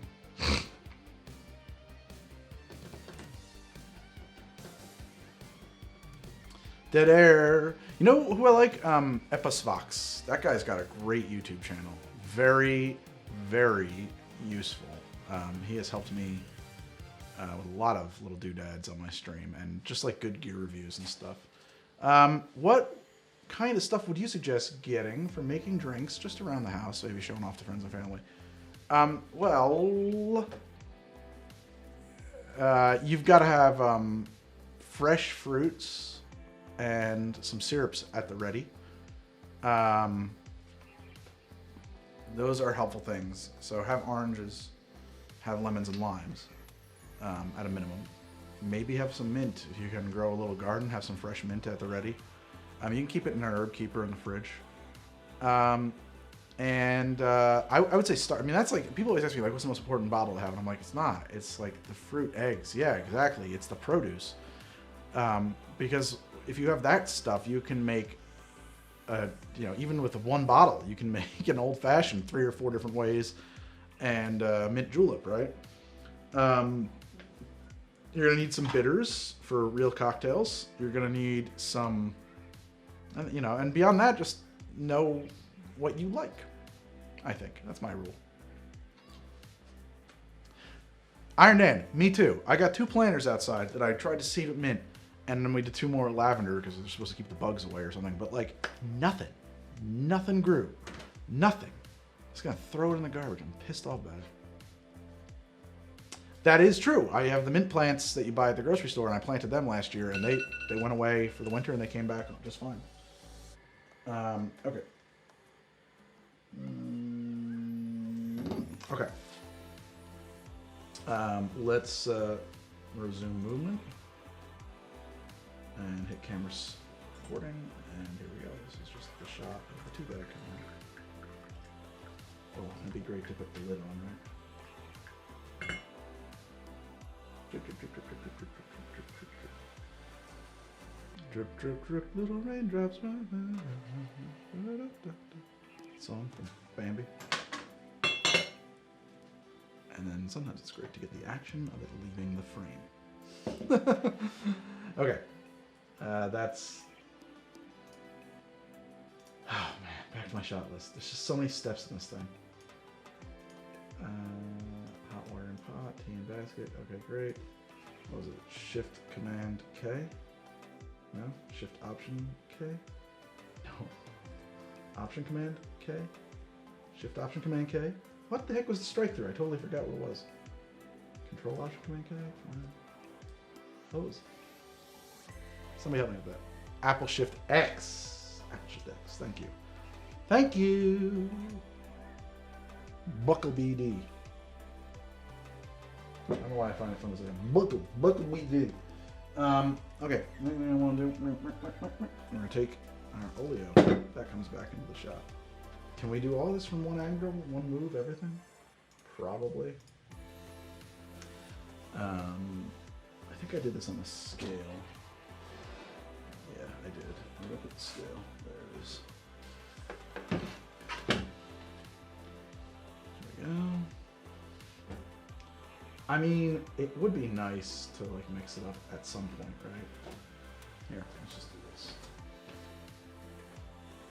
Quick change. Just literally just doing this.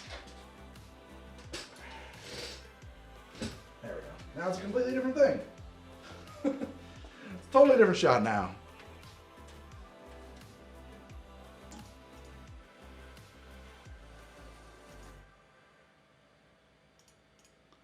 What kind of a sandwich am I? Wait, did somebody say what kind of a sandwich I am? Greg, what kind of sandwich suits you? Man who's been down to Florida. Do you like a Cubano?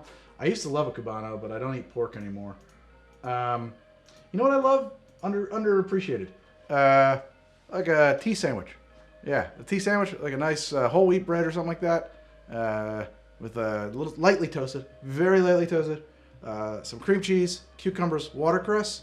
I'm telling you, definitely extremely underappreciated. Not a big fan of egg salad, but I might be now. Actually, I probably would like that. Actually, I also like a.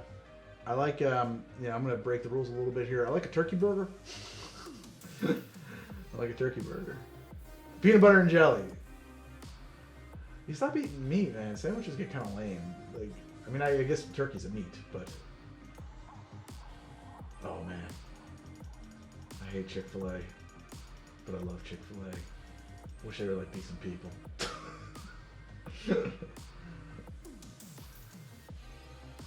Am I a stickler for continuity? No. No. Not even when I worked for other people. Not even when I had like bosses. They'd be like, Greg, didn't you notice? Like, I noticed. Nobody else is going to notice. Let it go. No one cares. What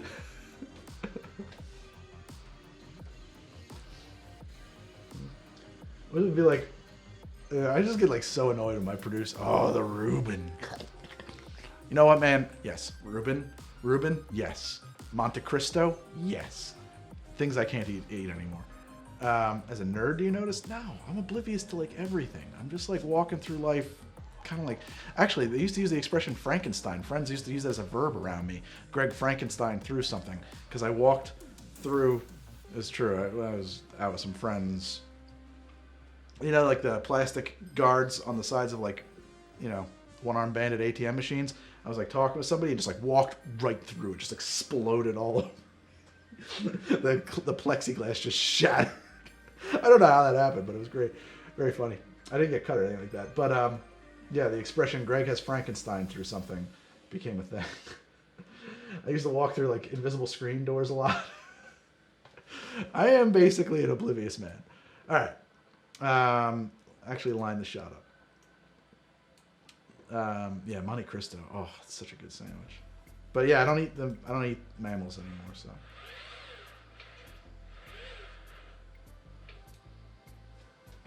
You're running over your cables here. Well, I guess it's safe. Ooh, Bojangles. Give me that Bojangles. Dude, I had Bojangles for the first time last summer on a road trip down through partially, we stopped in the Carolinas. Oh my God, dude, that Bojangles. It had me think about moving to North Carolina. I'm not even joking.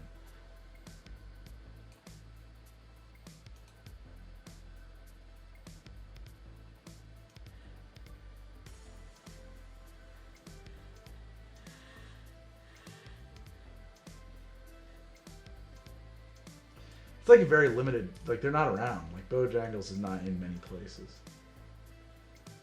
Don't go to Charlotte. You know where I was? I was at Oak Island because my wife's cousin has a house out there. And then a hurricane was, it's like Oak Island does not make the news. And like also we're watching the news like, we're at Oak Island where this hurricane, this Cat 5 hurricane is slated to make landfall in the U.S. We're like, well, we gotta leave. So we were supposed to stay there and then drive down the coast. But hurricane changed those plans. Oh my god. There's a town right across the water called Southport. I really liked Southport. Good fish. Really good fish there. Sure, hot dog's a sandwich. I don't even gonna allow it to be debated. I'm just gonna say, fact, it's a sandwich. I don't give a shit. I really don't care. I really get it. These like internet debates, I hate them. I hate them. I really hate them. How would a horse wear pants? I don't give a shit. I couldn't care less. Is a corn dog a sandwich? Yeah. I mean, no, it's an abomination is what a corn dog is.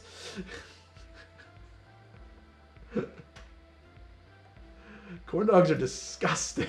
I've never eaten a corn dog and not thrown up. They make me sick every single time.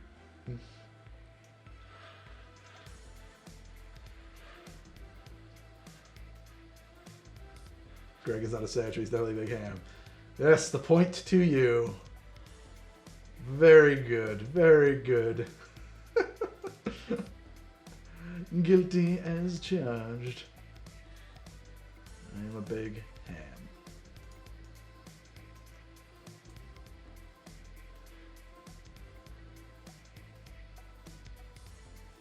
I've been to Asheville. I like Asheville. You know what, man? I would honestly like. Sometimes I think about like, where else could I live? We should move someplace maybe and live a different place in the country or in another country. And I would love to move to Asheville. It's really got my vibe, except for the fact that there's no fucking ocean there.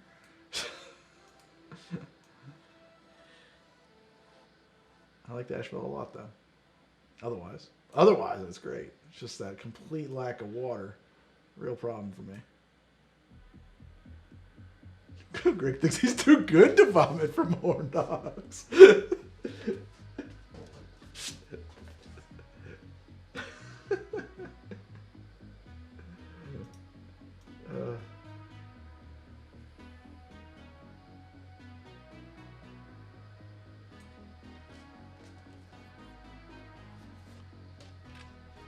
You know what? It's funny, the Whitewater Center. I actually edited some like... It's the 23rd International Whitewater Kayaking Competition at the Nantahala Whitewater Center in North Carolina.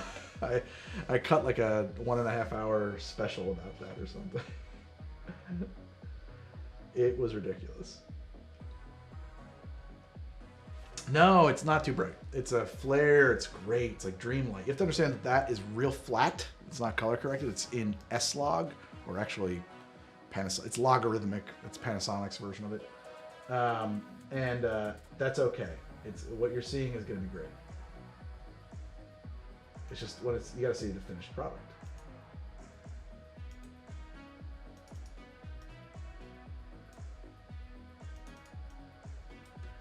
It's a GH5S, actually.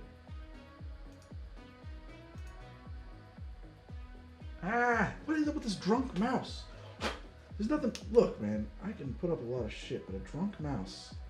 You ever get that where the mouse just like just jumps over back and forth? That's so annoying. Oh no, this is my full-time job. Nobody would have time. This takes so much time. I don't know how people have another thing going on.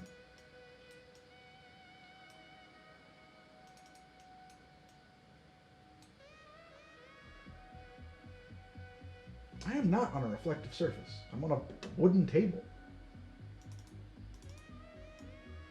And the computer is like almost within arm's reach. It can't be out of range. All praise the LUT. I use like 3 LUTs in a stack. Is it oiled? No, it's definitely, come on man, it's not reflective. I mean, it is a matte. I could put it on something, we could try that. It's so frustrating, this jumping mouse. It was steamed. Yeah, people see log footage and they get confused. Yeah, I mean a little bit. it's a little nerve-wracking. It's tough to know what you're getting. That's why I was like adamant about seeing the histogram before. I was like, no, I need to see that. I don't know what I have. Now that is probably our close focus point. And we are out. See that? See that? We're out of focus right now.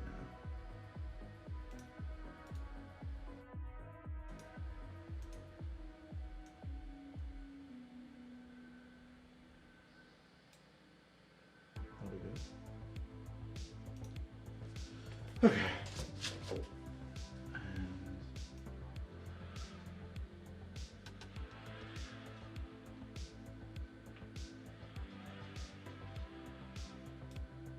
Great.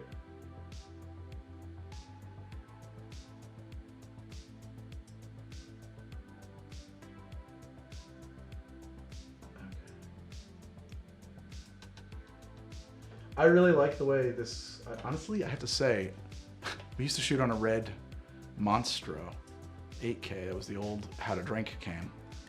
I like the way the color looks better on this, at least for the master. I don't like the way the close-ups, there's not enough, like that's like 14-bit or something like that, and this is 10-bit. So like there's more banding and like artifacting in the close-ups. I don't love that. It's a problem though, to solve that problem is very expensive, I think, because I don't even think I can get better than 10-bit if I go to like an off-body recorder, if I go to a separate recorder or something like that. I don't know. I should do a sampling of all the Fernays. I haven't had them all.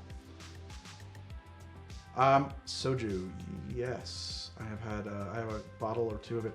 It's like kind of closer to a wine. It's like a barley wine. It does not have a punch that really kicks through in a cocktail. I don't think the stuff I've had doesn't have enough potency.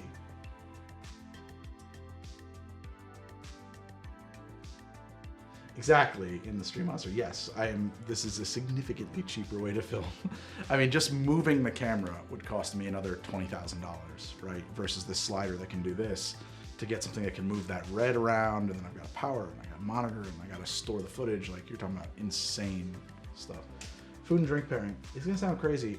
I'm not very good at it. I don't really know the answers to that one. That is just not my deal. BioShock is definitely going to happen. I don't know when.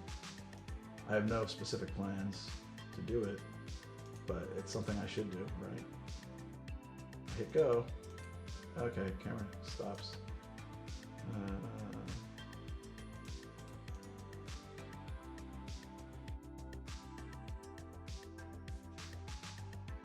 I would like to do a collab with somebody who I could feed drinks to, except for the fact that they would have to come to my house.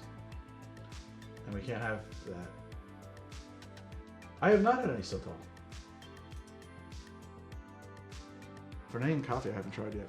I did like Diablo a lot. I played the hell out of Diablo when I was like in high school or middle school when that came out, I guess. And then Diablo 2. I don't think I ever played Diablo 3.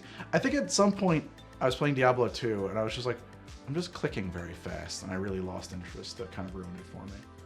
I like didn't feel like I was really playing a game anymore. Oh my god, this mouse. I'm gonna murder it. I cannot abide this fucking mouse.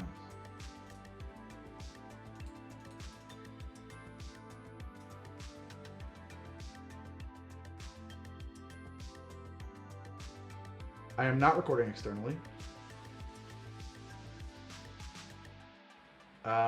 I don't think that this camera, except for in 4K mode, I think that the only thing you get out of recording externally off the GH5S that you don't get internally is 60 FPS on 4K. I don't think it allows me, I looked into this a lot. Maybe I'll look into it again. I don't think I can go any higher in bit depth or anything by shooting externally on this camera. I'm pretty sure it just doesn't do it. I hope that's in focus.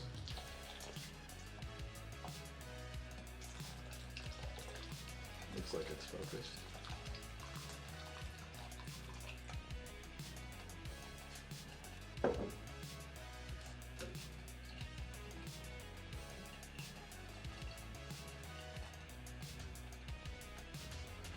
Well, I did it wrong. 6 off center, I guess.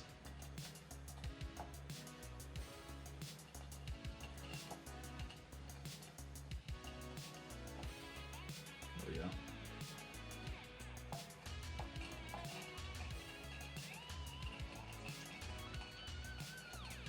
That's enough action on camera. We can hit stop on the cord because we're just making Rachel go through tons of footage.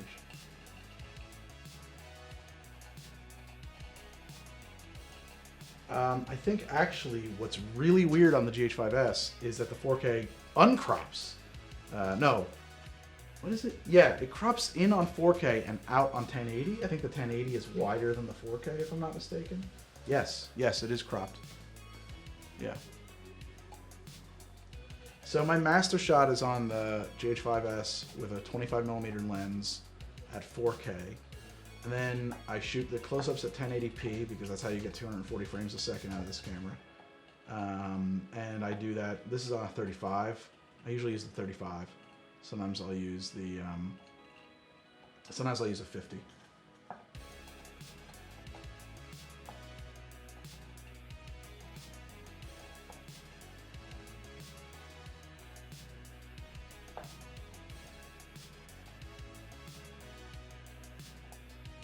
We're making Founders Day Punch from Gilmore's Girls, but really what we're making is How to Drink. This is, we're shooting the close-ups for an episode that I shot the talking part of yesterday.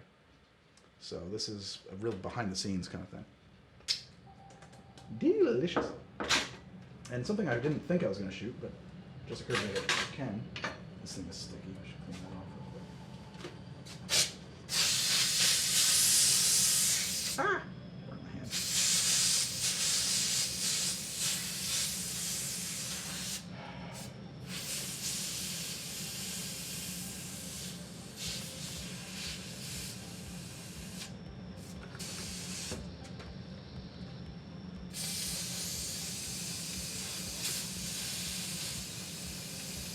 Like I said, this might not be the best stream because I really have to do this work. It's not a joke.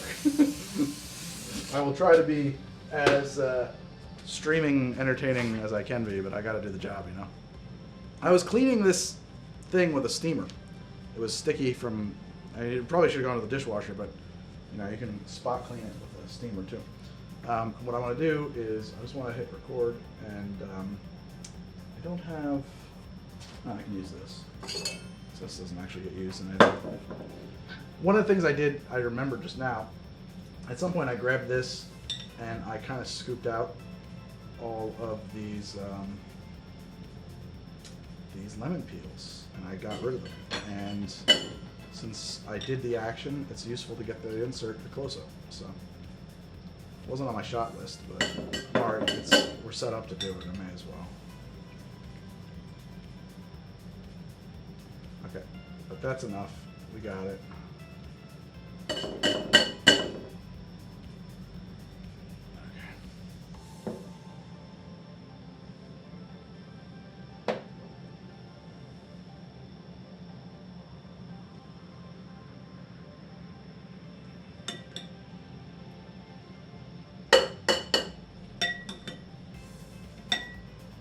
There's like another guy who does like streamer tech reviews and stuff like that. I won't mention his name, but there's Episfox, and then there's another guy. I think he means well, but he definitely, like, I bought several cameras. When I was kitting out the streaming multi-camera rig, I followed his advice, because he seemed to know what he was talking about. There was like 3 cameras he was talking about that were going to fit the bill. And I was like, well, the Panasonic is my least desirable of this setup because it doesn't have good autofocus. The autofocus is just useless. So I bought this Canon M200. Well, it turns out that the Canon M200, although it's quote billed as a streamer cam, does not send a real 1080p signal, and so whatever the wrapper is that they're using, it really screwed up. Basically, my Blackmagic capture cards, which are pretty professional stuff, could not interpret the signal. So that sucked. I had to return those. And then I tried some kind of a Sony camera. And to be perfectly honest, I kind of forget what didn't work about those, but they didn't work either. They just did not do the job that they were supposed to do. And so I returned those. And then I finally said, well, I guess we just won't have autofocus. And I got the Panasonics, but like, I bought them on account of this fella's YouTube video. I felt a little hoodwinked! Excuse me.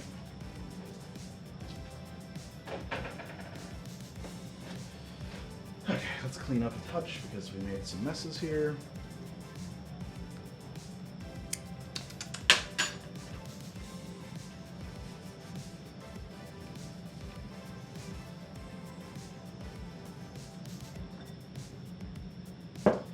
Yeah, both Canon and Sony have very impressive focus, autofocus.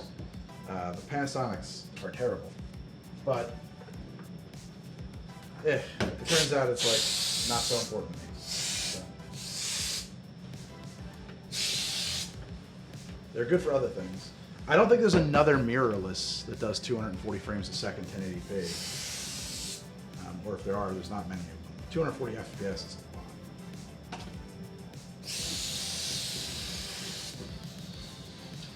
At 10 bit. Not at 8 bit. So. Maybe it is 8 bit when I shoot this.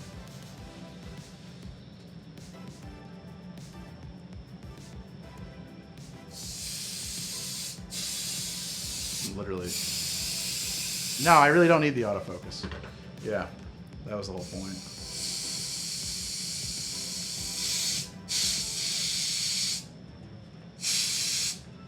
This steamer, like $40. Don't normally do that. You can burn yourself super easy. This needs a little dampness on my hands to wash them off. I was gonna say, I don't know what I was gonna say. All right, let's move my shot list right along.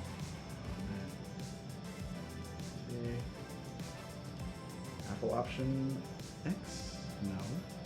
Don't tell me it's Shift Apple.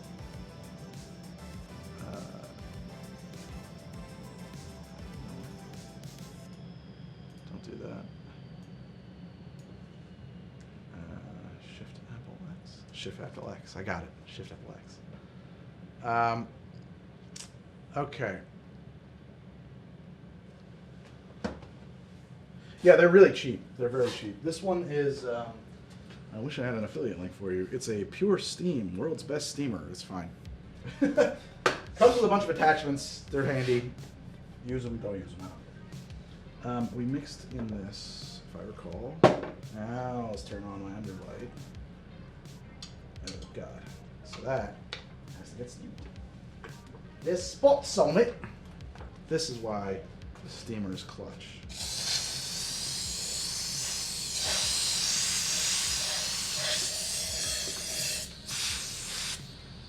Hopefully this regular dish towel does the job. If not, I have to go get my special polishing rags. I don't have any on set.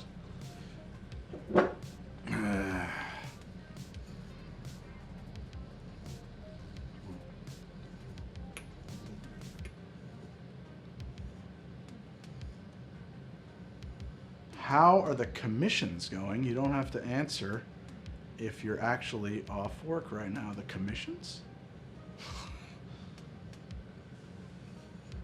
I have commissions? I'm confused. Maybe I don't understand the question.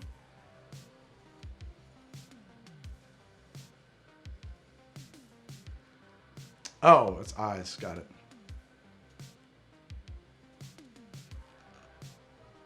Yeah, it's not a big deal. Don't worry about it. Don't worry about it. I'll get you next time. I'll get you next time. Okay. Oh my God, so many things to shoot still. So many things. Right, okay.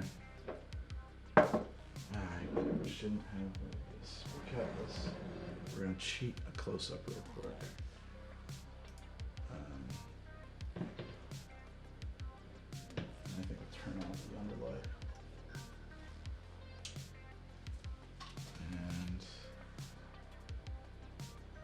let me just scrub through and see what we got here.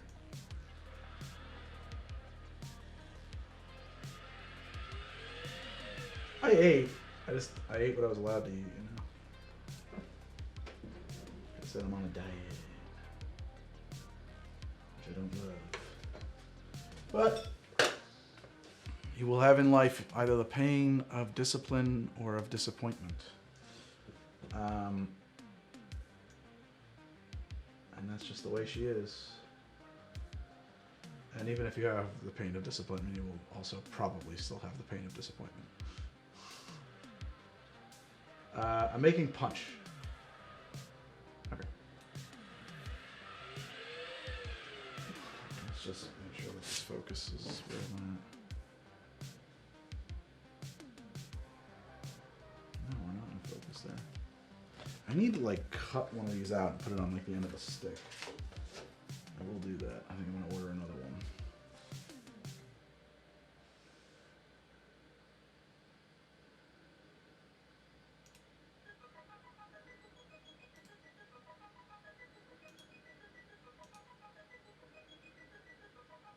Check out that reflection, huh? It's pretty sick. There we go. There it is.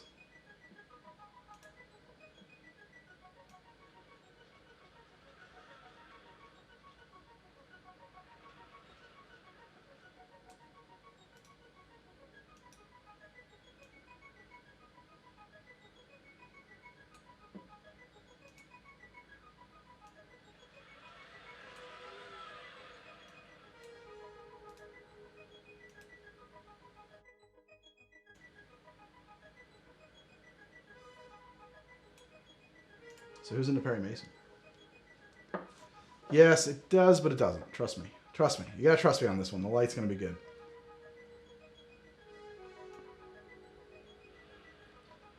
Thank you for subscribing.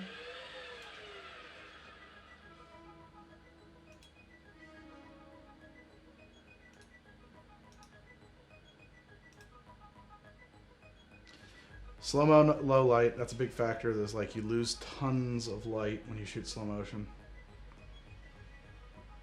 Additionally, with liquids and particles, like this hard, highly focused backlight, just takes us right into Magic Town.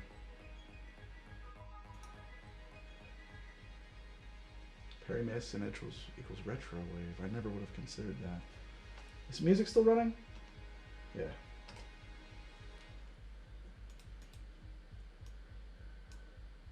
I wanna eat a lot of food. A doop a doop doop doop doop doop. Blah blah blah blah blah beep bop beep. So actually, Talarosian, I can't pronounce her name, kind of dropped me a line on Twitter. We might get to play Red, like a beta, on my stream. I think we're gonna do that if they hook me up with the rules and they say they're gonna. So I don't have any real specific plans, but so it's funny about Matlock. Apparently, Perry Mason's based on a series of short stories or novels, and they are pretty hard boiled. I think I don't know. I'm really into it. So yeah, we should be able to play Cyberpunk Red. Who knows, man? Maybe we'll quit D&D and it'll just become a Cyberpunk show. Camera speeds, my mouse disappears, and away she goes.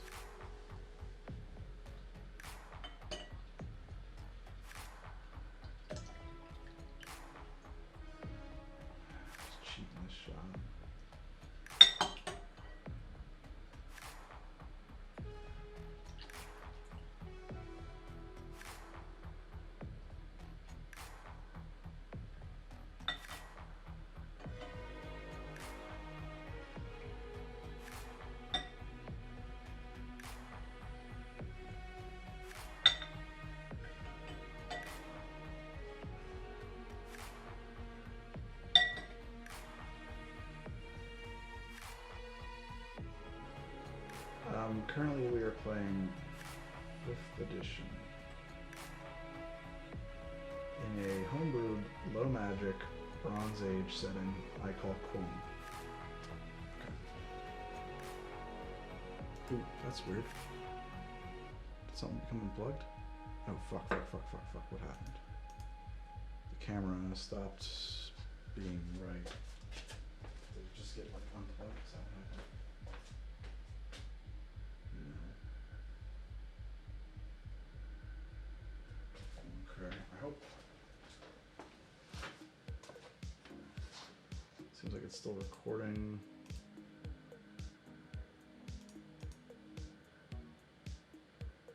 Okay, probably got it. That's how I clean things sometimes. Okay, that's why I don't work in a real bar.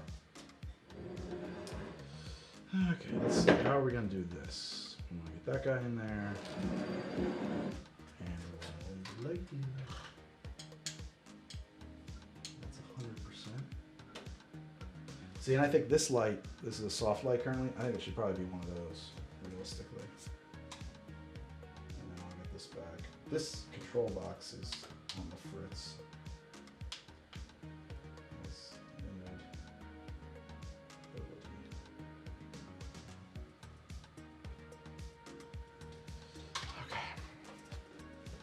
So we'll do like a couple different setups, right? So we'll go over here and we'll do, this will be a 7-second move, 8 seconds.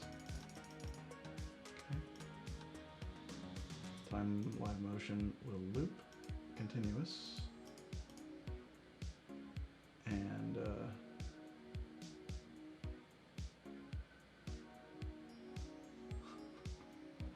I can't wait for you guys to see this one.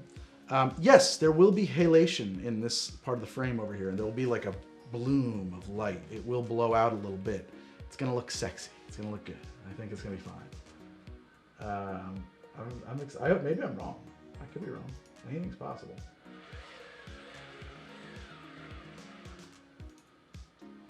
I'm just like mixing it up. We're just gonna try and do things. Oh, slow down there, baby.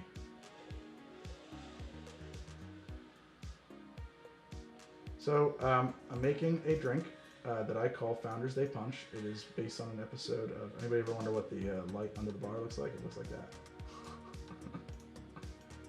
Currently it looks like this. It's a hole. I can put anything down there.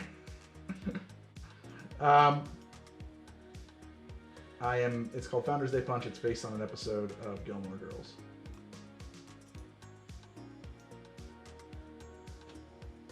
Why? Because people ask me about Gilmore Girls, that's why.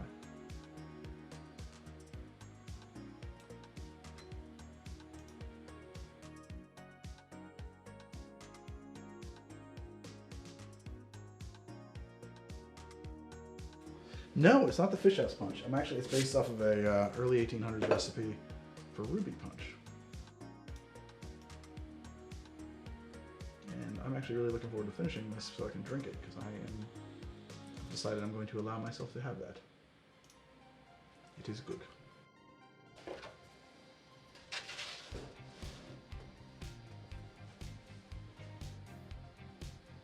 There's a garage door over there.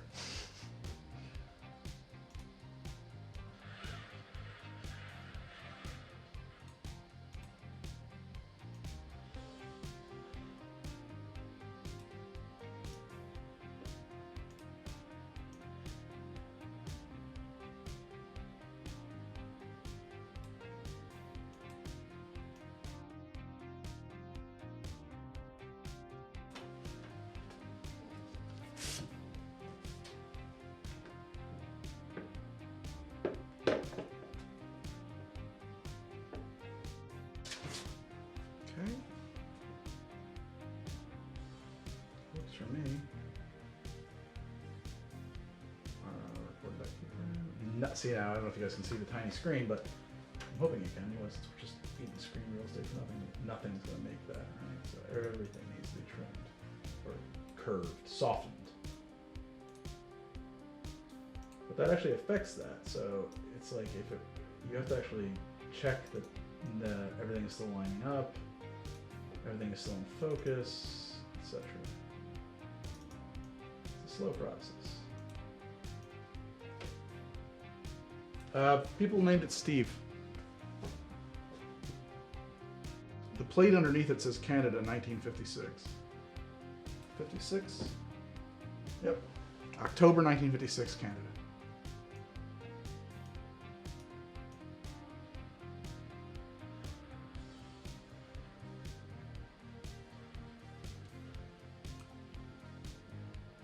Okay, here we go.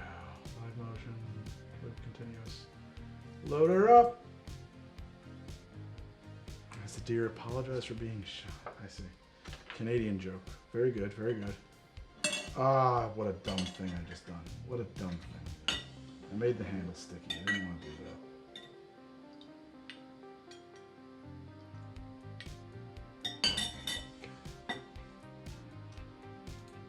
Recording. Oh my god, Mouse, I hate you. Go, 3, 2, 1. And one more else. Go and get through it. I'm gonna try and catch this at the second part of the move.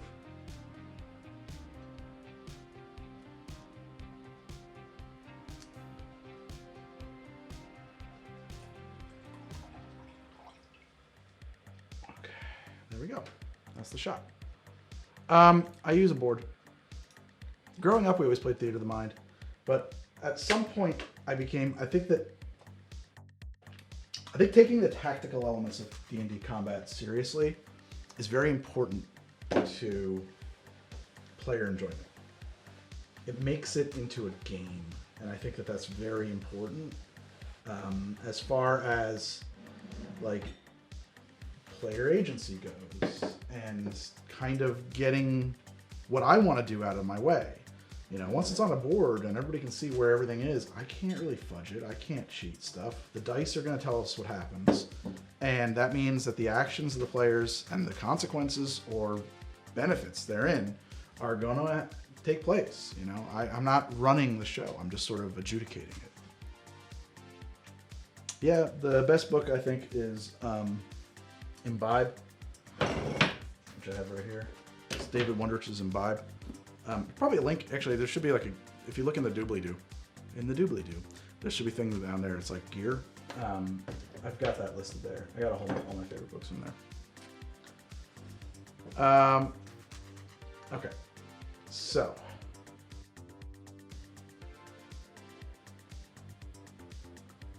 I don't know what Sekiro is. Sekiro. What is Sekiro? Some anime stuff? Oh, right. I have a shot list over here. Oh my god, there's so many shots left to get. I got that. I don't know how I gotta do that. Jesus. Oh my god. I might just skip some of these. Can I just do it from this?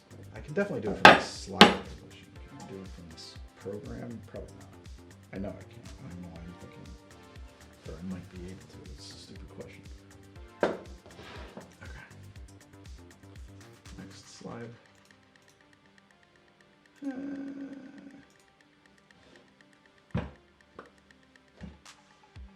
That's actually kind of cool looking, isn't it?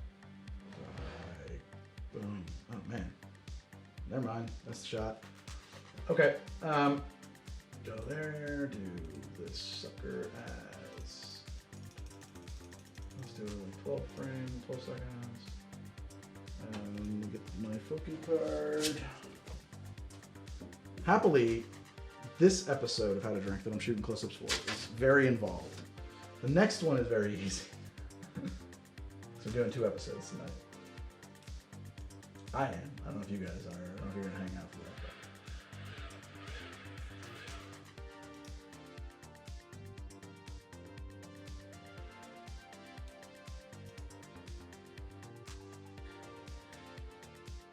Look at that. Get the branding! Oh, look at the branding, guys. Look at that fucking branding.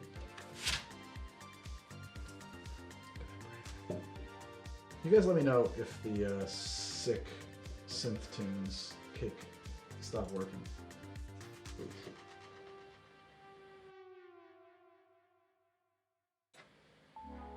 Record it.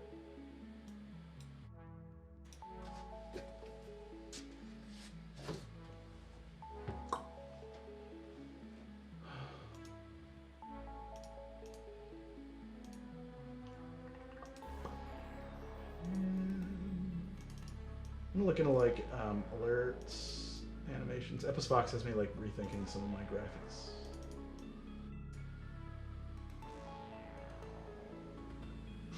Thank you, Lord Inquisitor Tulip.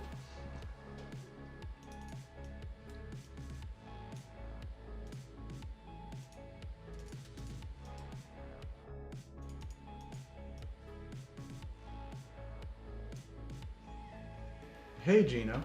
Gina Machina. How you doing? I don't know who you are. I'm sorry. You got a check mark next to your name, so I feel like I should probably know who you are. And I don't, and I've been embarrassed. Right. What's your bento box look like? Fave sushi rolls, teriyaki, katsu, edamame, mochi. I like sashimi. I'm just a sashimi guy, and I like sashimi. I like dragon rolls and rainbow rolls, and I like just banana, like crazy. Like I gotta have some eel. I gotta have something with some eel and some eel sauce in it. Otherwise, I like sashimi or chirashi. I like a lot. You know what else I like is that tuna tataki. You ever have tuna tataki? That's very good. It's with the pepper on the outside. It's very nice. But I like crazy rolls. Just like give me all the crazy sauces and all that stuff. Like when it says like Japanese like sushi mayonnaise, yeah, I put that on there. I want all that stuff. I have not had eel over Korean barbecue, no. But I have had Korean barbecue at least once.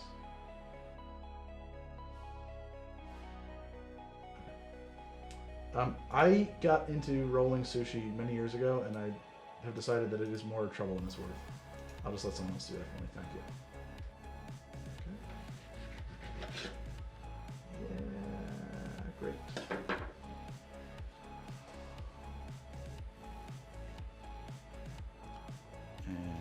Shot. Stop and stop.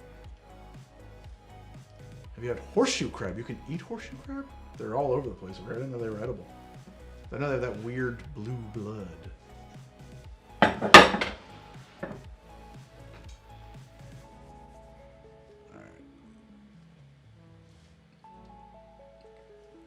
I don't eat steak, so my favorite cut of steak would be made by Beyond Burger or Beyond Meat.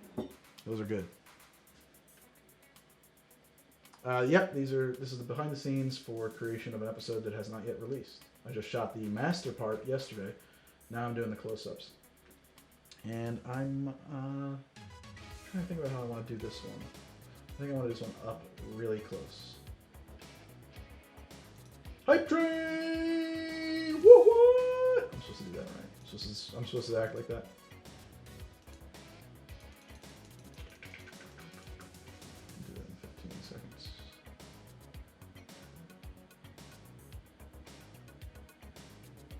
Well, I'm always happy to inspire Madman with glasses. Yep. Yeah, Tom, we see him all over the place here. I'm in New Jersey now. Used to see a lot more. I remember when I was a kid, man. Thousands of them washing up on the shore. I don't think they're endangered, though, are they?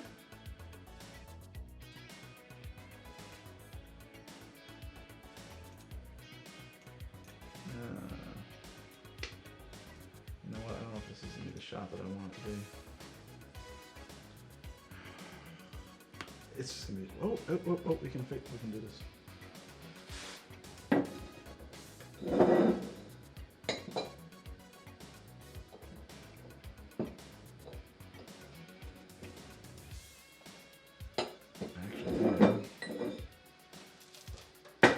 Doesn't work nearly as good as this. As long as it doesn't wobble. There we go. Okay.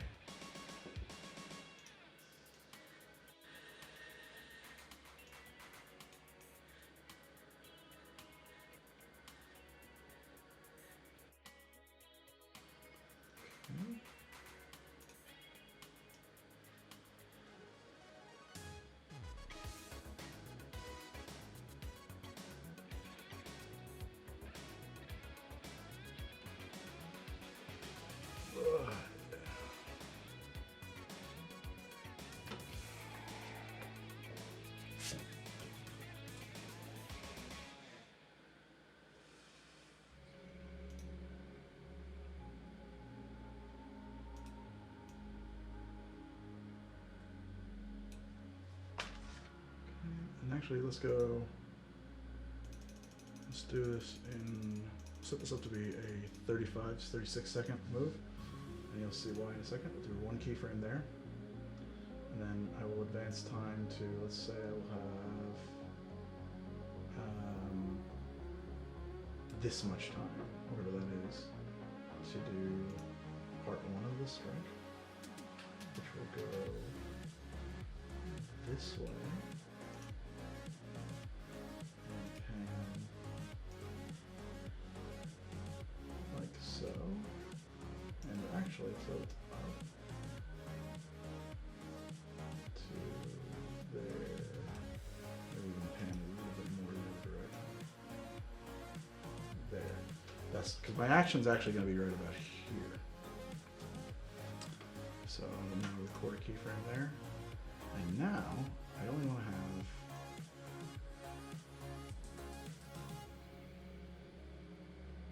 actually I'll probably move those keyframes forward.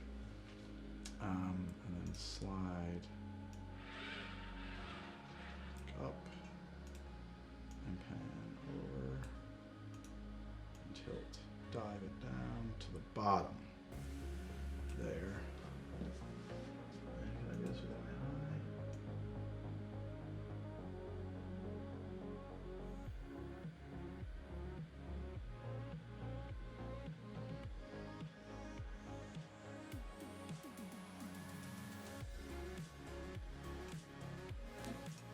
Okay, cool. And then I want to lock horizontal key. No, unlock it. I want to make that second part of this move as short as possible. So I'll like take this thing to there. Focus, tilt.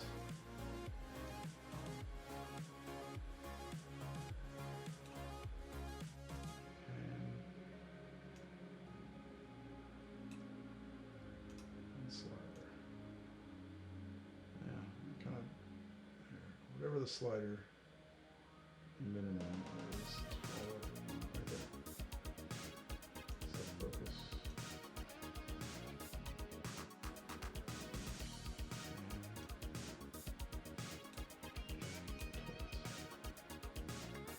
Okay. Now scroll back. It should go quick.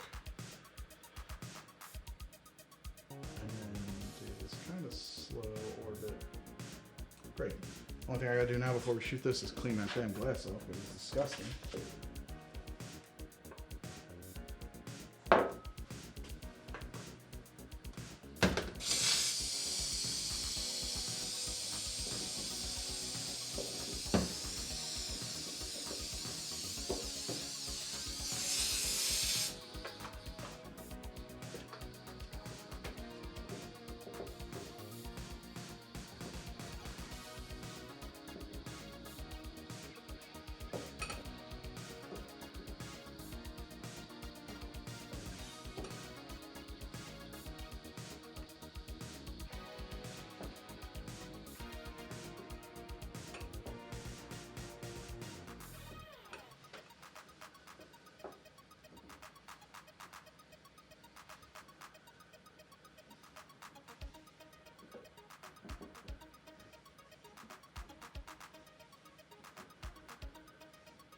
I have it all over the place. There's alcohol like everywhere in this place. How much alcohol? Like in gallons? Or do you mean like bottles? I don't know. It's a lot. It's a lot. It's an absurd amount. I mean, like it's a complete. But I also, you know, have a very different kind of like. It's not like I'm drinking it all. Like I buy it. You know, and it still looks like shit.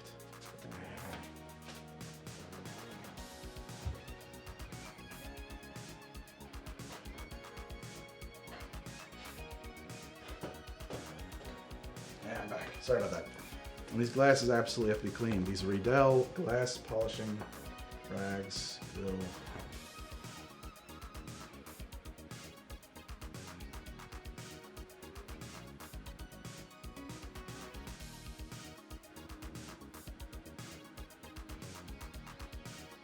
Even though this one's got some stains on it.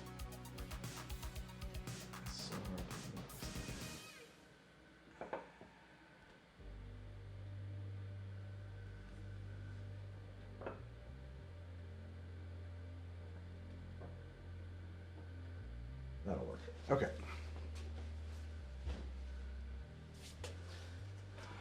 So the problem is that mixing glass has got some sticky shit on the bottom of it.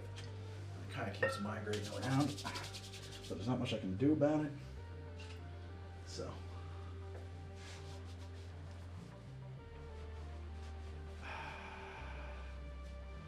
Yeah, it probably still does look dirty. That's alright. I mean, I'm only human.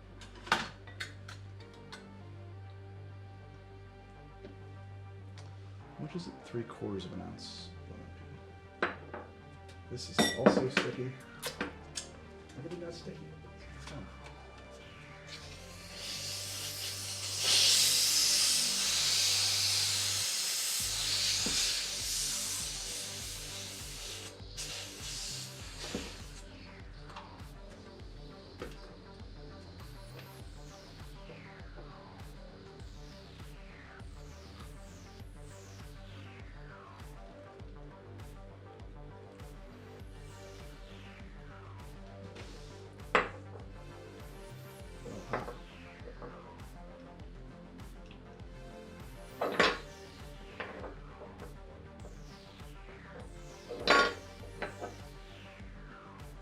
I used to keep like a bucket on set. I gotta start doing that again with just some water because I don't have a sink back here, you know. Okay. Load. Are you set for loop? You should, just for safety. Actually, you should quickly, because I'm only gonna do this one number. Load. Camera speeds. And go. I have just a. Oh, that's right. This first part's really slow. Trying to get my hand out of the shot.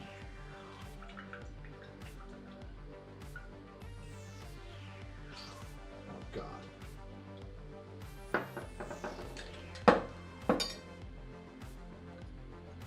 Time's a wasting, Rick.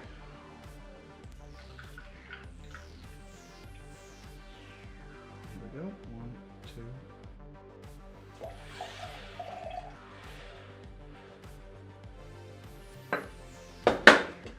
I think we got it. I have no idea what he's doing at the moment. Oh shit, they just decided to go. Just stop. Just stop. You're a little bit drunk. I think I got the shot anyway, but you're a little bit drunk. I'm gonna live with it. If I need another version of it, we can go with later. I'm pretty sure I had my eyes on the monitor. I think we caught it. Wow, Cottager, thank you so much. All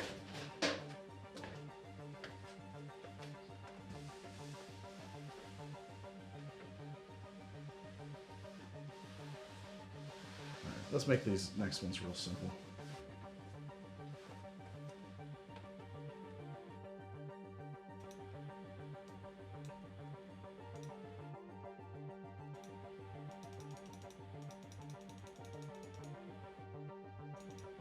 What is this oil prints? Oh, oil prints. I get it now. Because of the money.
Great. Sorry, guys. I'm just trying to get these shots. I know I've Kind of went a little hyper focus there when I'm talking. I apologize. Load it.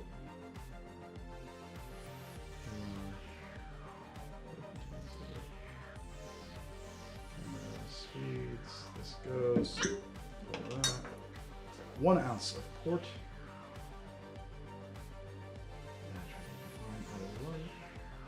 There we go.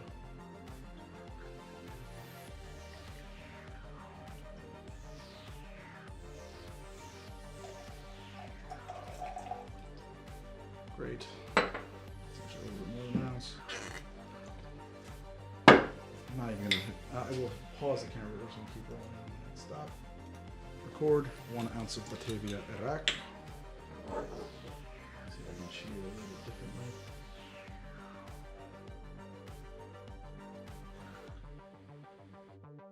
That's a cool shot. I like that. Not quite an ounce.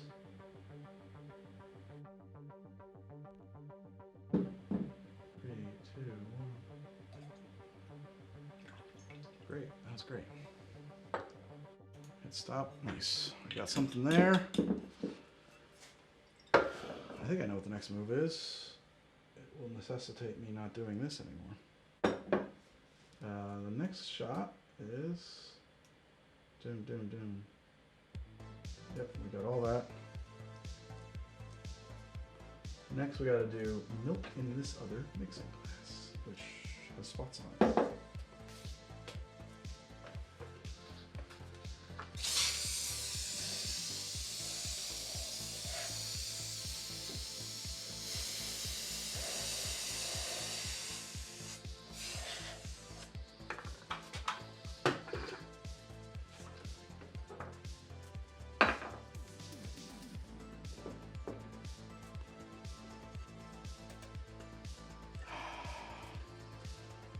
See you later, RN Krabby. RN Krabby.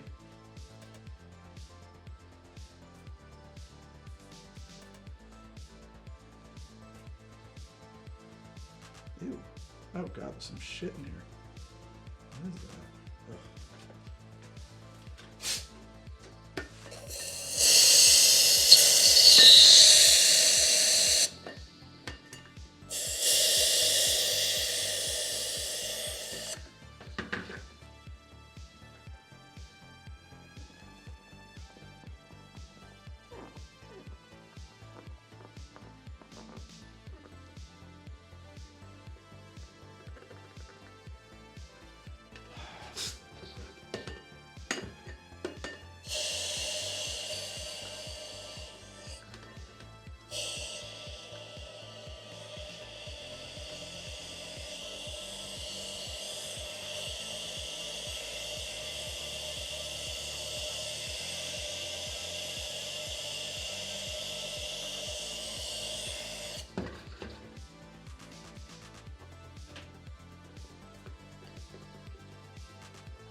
How to polish glass with how to drink.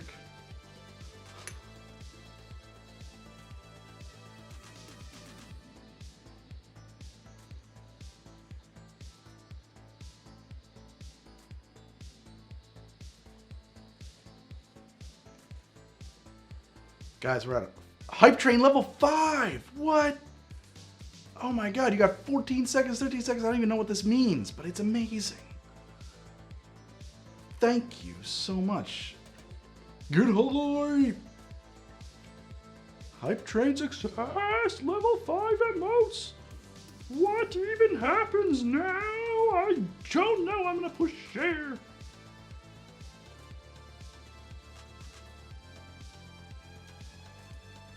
Boom! I did a thing. Great work. Emotes being delivered, guys. You did it. Nice work, guys. That's really awesome. Thank you.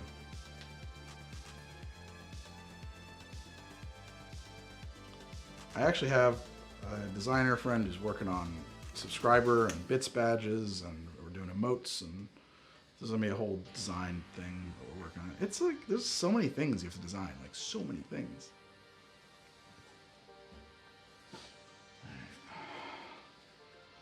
Oh my god, I can't wait to get to the next episode when I don't care what any of this looks like.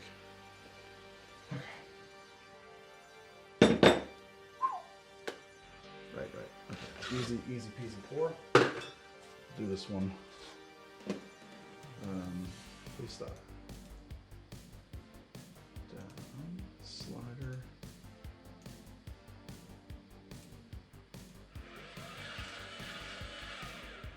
Okay.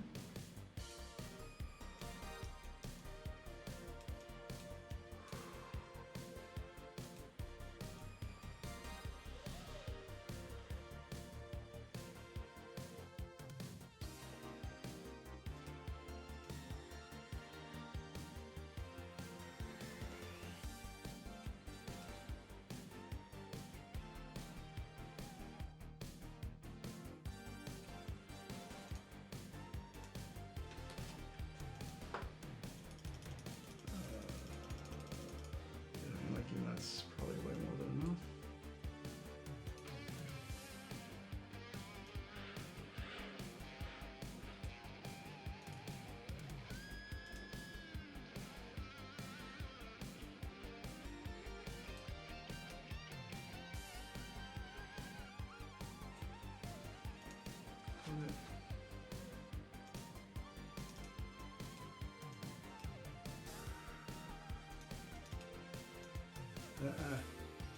We gotta fix that. It's not great.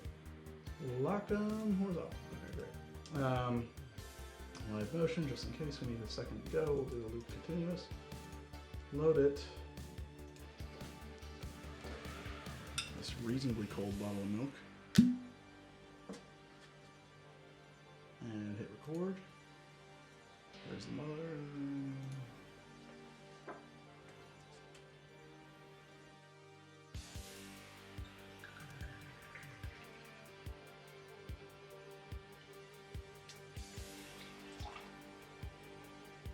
That's a nice one. Got it. And actually, we should probably do the next one from this shot. Did I do 4 ounces or 2 ounces? I think I did 2 ounces. Okay. So yeah, it looks like we should just do this from this shot. Or from this slider position. We should program a real shot, but because it's not quite right, but I should. Oh my god. Am I still recording or did we stop? No, please.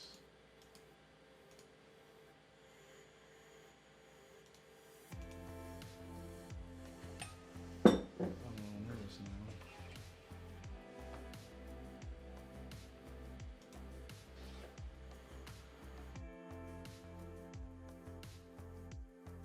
This is all one episode's close-ups.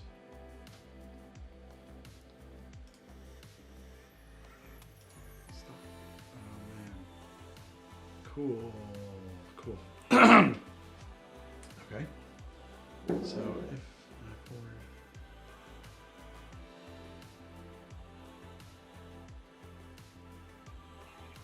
that's pretty good. I love you.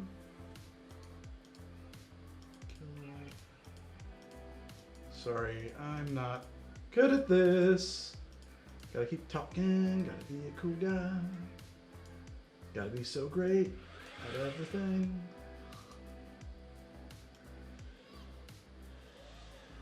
Hasn't we, what is it? What day of the week is it? Is it Tuesday? What is a weekend?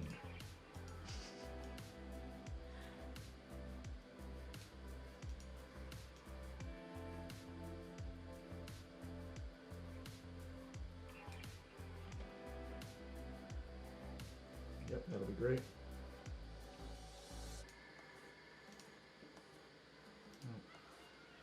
Record it. So this move to be 22 seconds long.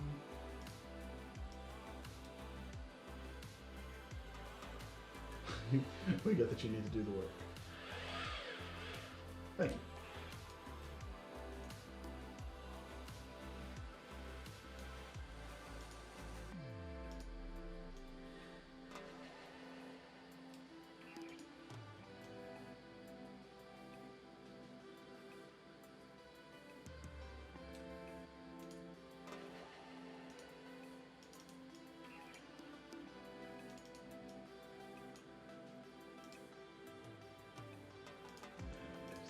mass mode. I'm not using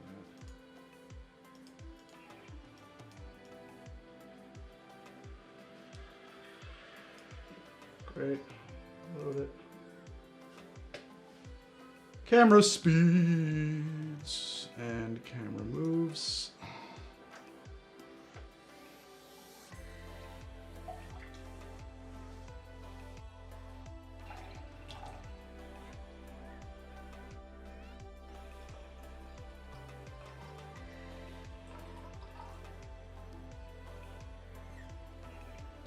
Big old curdled glass of disgusting right there.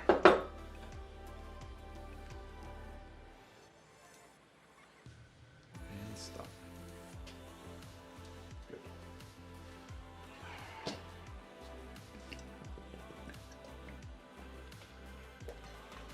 Well, the milk comes out. That's the next part. So we intentionally curdled the milk, and actually, what I'm looking at right now, I think I should get an extreme close-up of that very quickly.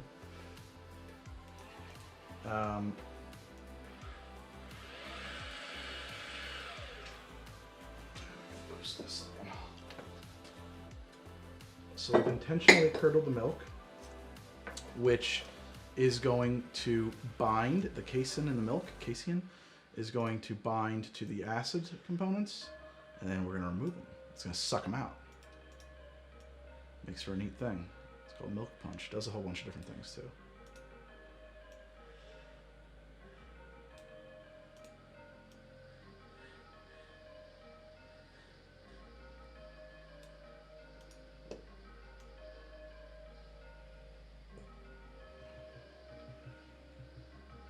Should go a little bit higher.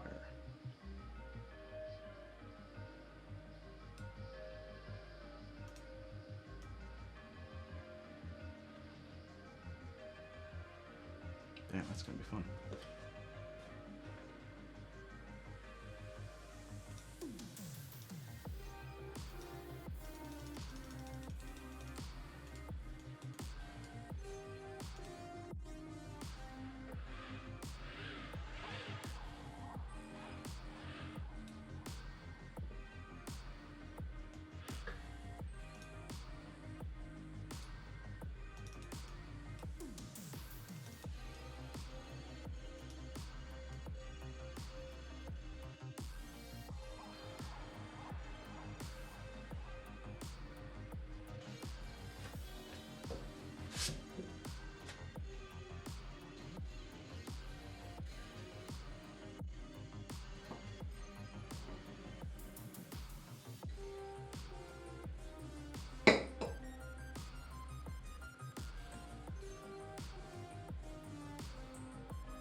Sorry.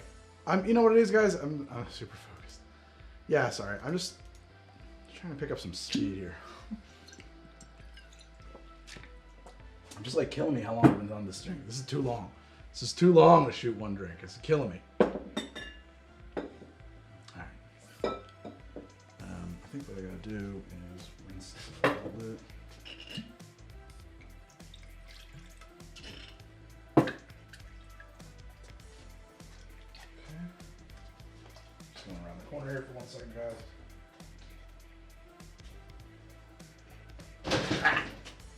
Garbage can there I walked into. Yeah.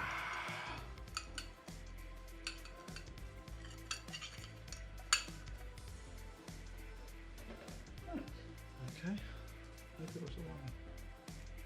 Wow, I can't believe that. That's amazing. Is that real? 250 people are watching this? That can't be right. It's amazing. Thank you. You're really here. Yeah. Wow. This is a funny thing to me. So, I mean, it doesn't even matter when I do D&D. Are you guys just not into it? Because, like, I find I throw on the camera at a random hour, and I get behind the bar, and I do some bar stuff, and, like, 200, 300 people show up without even announcing it.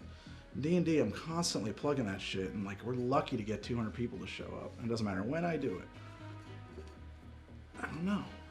What's up? I guess you guys aren't into it. That's fine.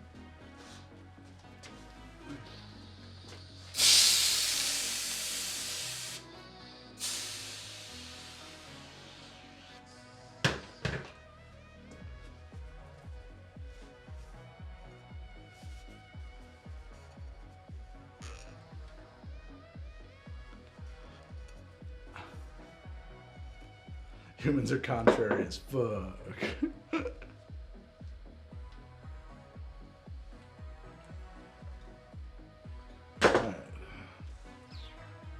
Here is my bag. Okay, I got my bag. Seems in or out? In. I'm gonna photo jump that way. I prefer to do it out. How do I want to do this shot? Honestly, probably for this is not the down. Is not the craziest way to do this at all.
Seconds.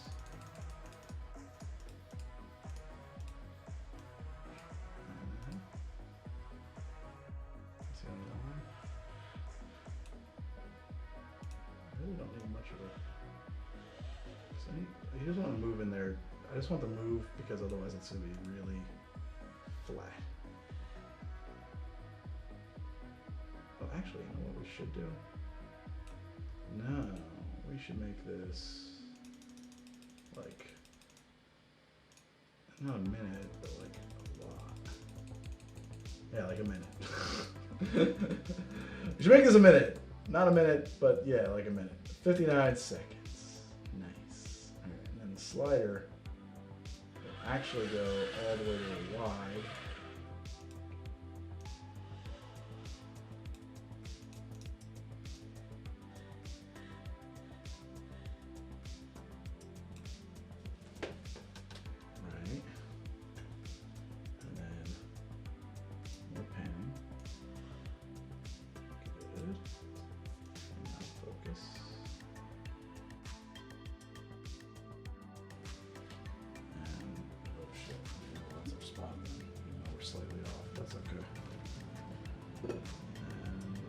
focus. Should be pretty sharp here.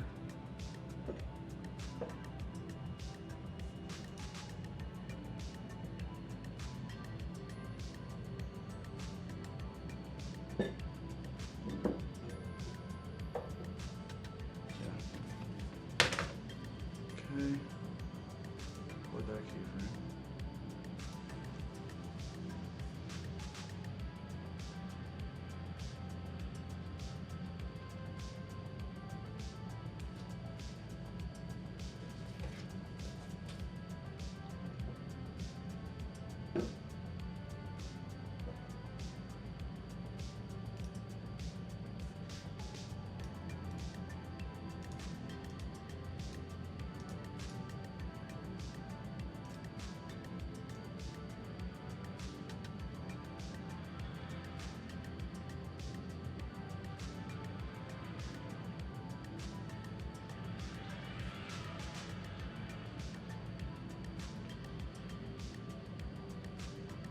So the shades, yeah, I don't know. I'm trying to figure out good ways to do the whole audience interaction thing, and I have not yet figured it out because that was like really tedious, to be honest.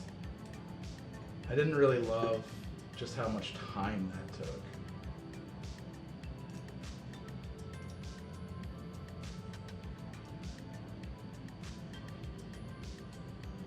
But we're working on it.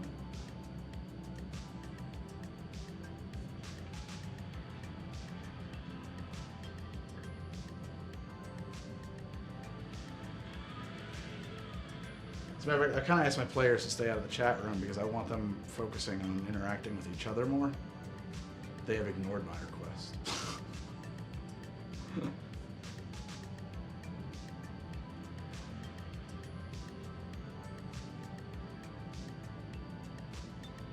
You guys could give me ideas on how to use channel points. I don't know how other streams do this stuff too. It's like, sometimes I look at my streams and I'm like, man, there's like so much to do where you can make these highlights and stuff like that, and you can make edits. Like, do other streamers just like nominate like people who like the stream to become an editor and give them access to that so they can jump in and make the highlights and pull clips and stuff like that?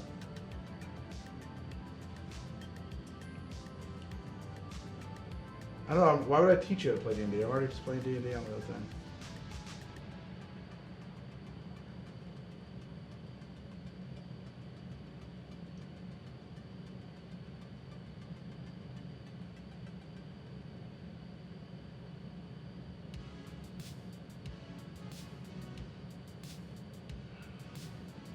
What are mods? Are they people you pay? How does that work?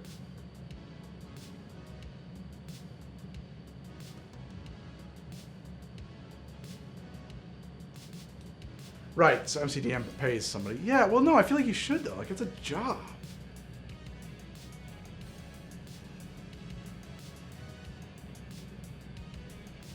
It's crazy. Why would you volunteer for that? I may take you up on it, but why would you?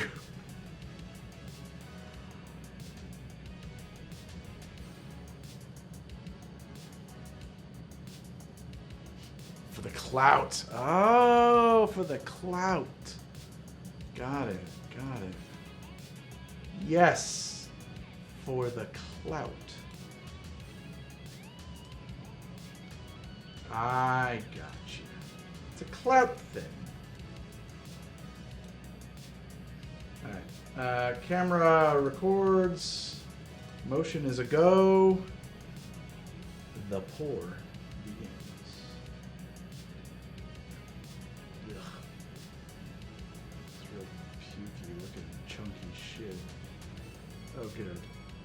Live camera feed has ceased to function. I really hope it's still recording. We're going to pause movement. And I am going to stop the camera.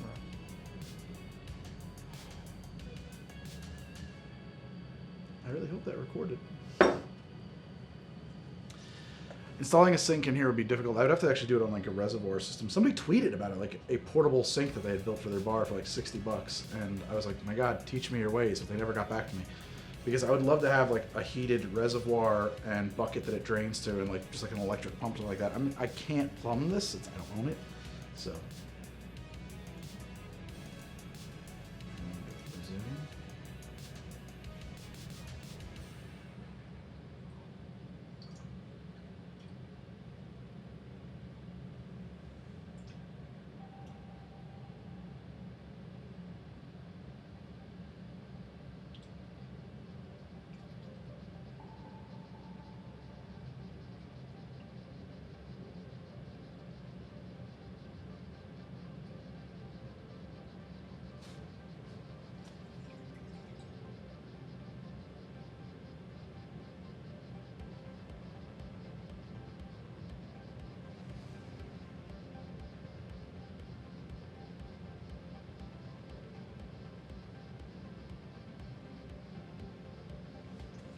There is a spigot there for the hose. The question is, where does it drain to? It's cold water only.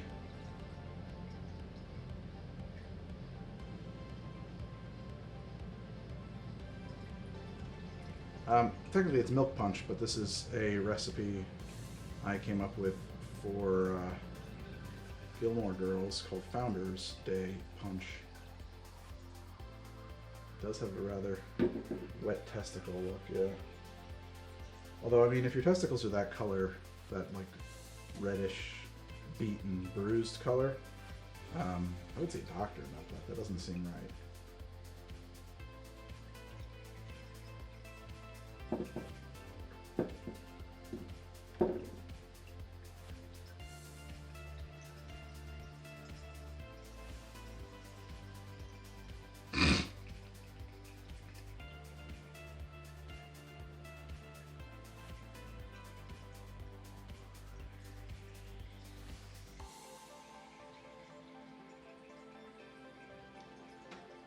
Some of my patrons are stream. Well, I have a Discord, and it is for my patrons on Patreon, and a lot of those guys are here. And I think that they would volunteer, but I kind of feel weird asking them to like volunteer since like specifically they're already like footing the bill. I'm not gonna like take their free labor.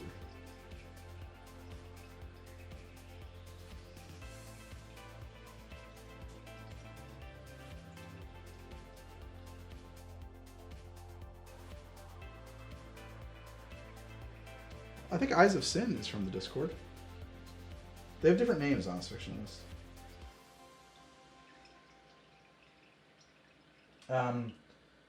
Bill Zwang is in both. I'm trying to think of other people who. Well, it's for Patreon only, so you just get an automatic invite if you become a patron.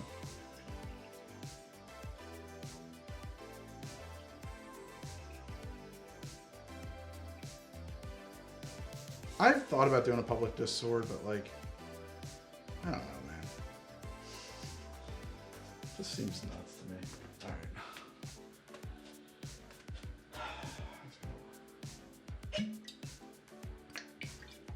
right. I want to cut, but I also don't want to touch my damn mouse. Good job.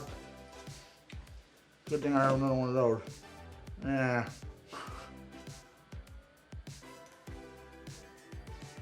Classic.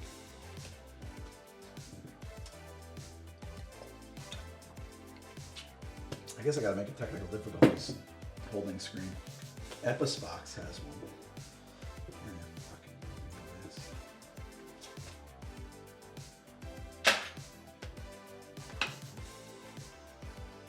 Gotta go grab the other one of these.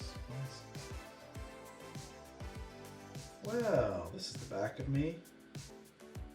I don't know what my hair looks like back there because I did this haircut basically by feel. Now I'm really off the shot. I'm under the bar cleaning up glass. What do you think? Should I be right back? Should we just do like a little technical difficulties over here?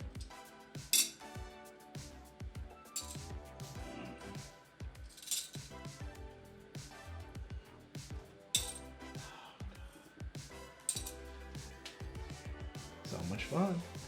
Okay.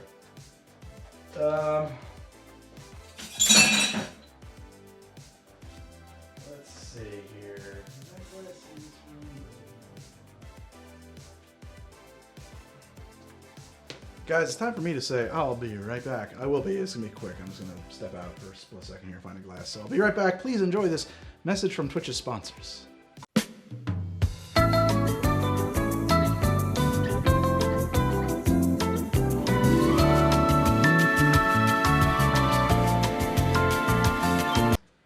And I'm back. Sorry about that.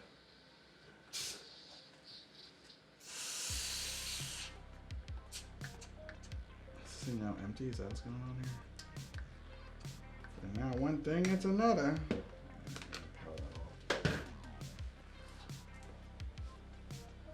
I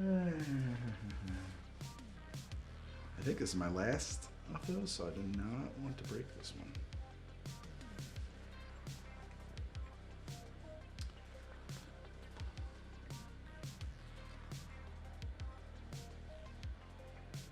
Yes, I do shoot to color grade later. This is a Vlog 3, if I'm not mistaken. And then I have a kind of a setup that I you know, it's the same lighting, same camera settings, everything, every single time, so I don't have to like tweak it. Well, sometimes I tweak it a little bit. But for the most part, it's just plug in this adjustment layer, boom, bang, bing, done. And the color correction is done.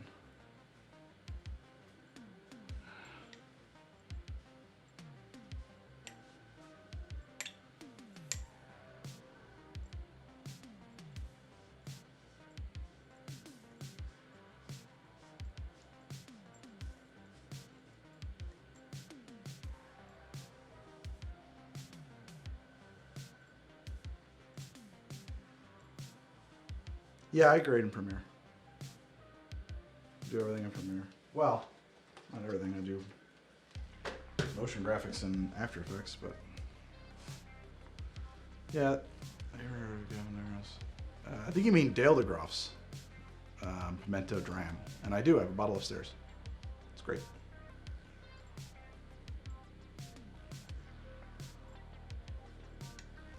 I don't know who Gavin DeGroff is. Best way I've seen mods is to see who is in here a lot, who helps answer questions, who seems interested in contributing to the family atmosphere, whatever atmosphere you're trying to cultivate to get mods. Yeah. I have like, I mean, Meredith is a mod. She should be more active, but like, I don't know. I do this at weird hours.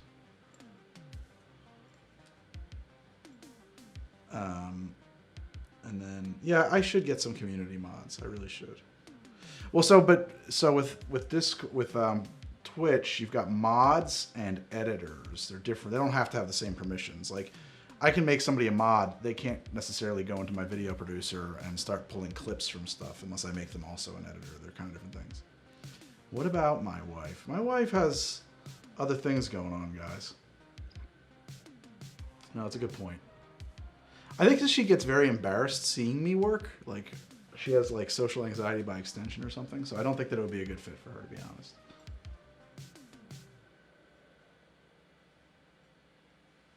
Asking for mod promotion goes poorly? What's mod promotion?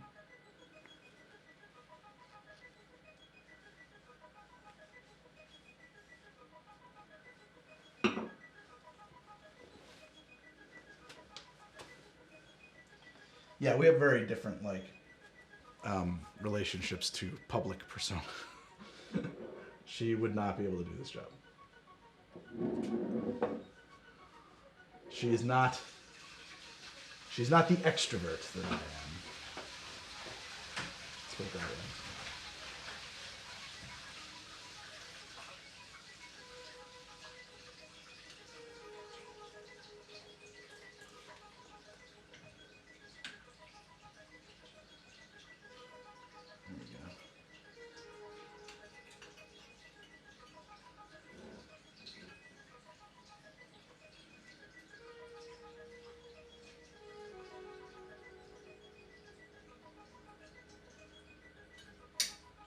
I do wish this was a Leica, but it's okay. We can make do with this. Okay. New shot. These usually take 22 seconds to pour.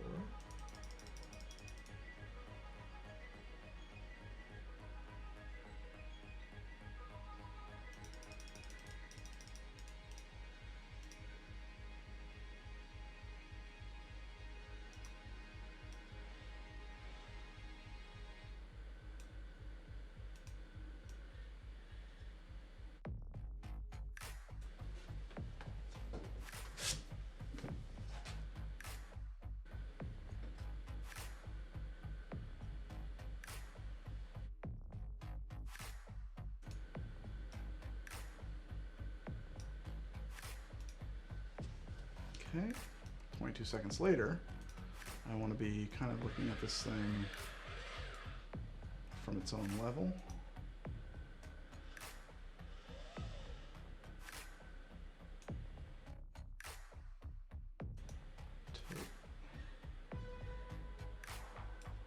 Maybe a little bit further down the slider. There we go. And square it up. And tilt. And pan. I mean, what if we went all the way to the end of the slider? Would we get to a fucking full head to foot view? That would be great if we could. That would be incredible, actually. Maybe a little further down. Like literally the end of the slider. That's gotta be more than 22 seconds, so. Well, maybe not, I don't know. I mean, I bought this thing to do that kind of a move really fast, so. It'll do it. This is the shot.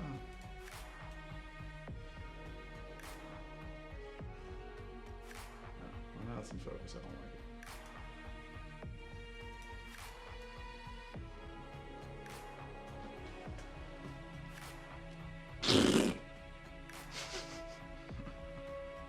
You gotta come a little closer than that.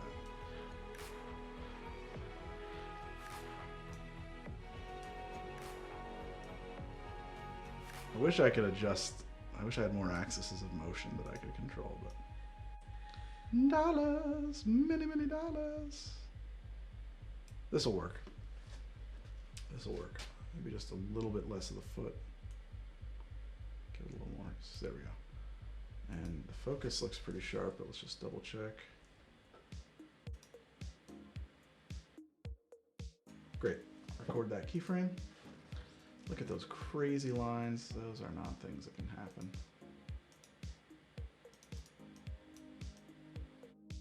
Good. Good. I got like 30 minutes left in Hamilton to finish because it's on. I haven't seen it. I never got to see it live. I'm like, my wife fell asleep and I got like 30 minutes left in it to watch. Maybe a little more than that, actually. I don't know. It's pretty long. I don't know what I think about it yet. I think I like a lot of it. I think that I wish I hadn't made Hamilton kind of like a nice guy.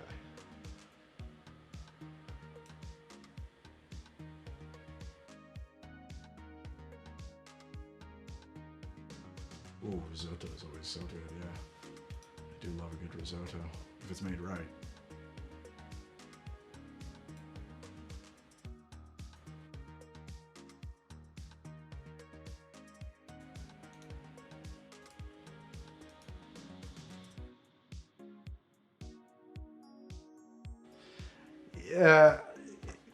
Yeah, exactly. Zikachu, even though there's an irony in using the term whitewasher, of course. Yeah.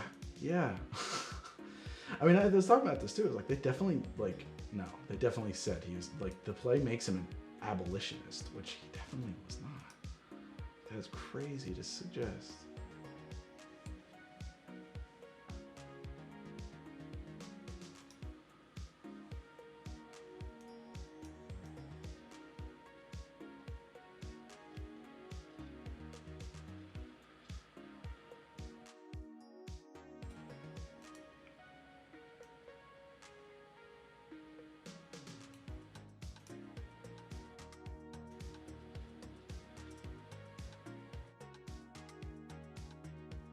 It is.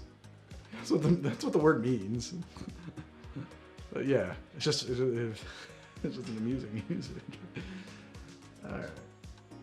Is that what I wanted the shot to be? Yeah, I think it is what I wanted the shot to be, except maybe I wanted to tilt down a little bit more like that. I do.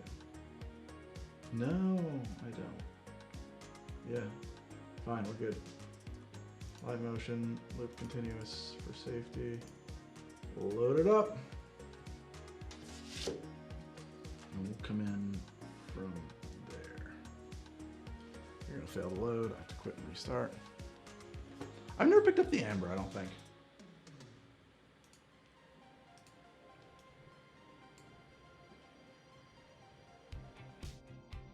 I don't think I've ever bought a bottle of the amber. You know, it's funny, behind the scenes, I have to spell that out now, but I used to just put BTS. That doesn't mean that anymore. But BTS, that's what we used to call it. Did you make the BTS for that? Did you cut the BTS for that? Yeah. Nice. What a good one. Thanks. Okay. Camera speeds and moving. Cheating my hand out. There we go.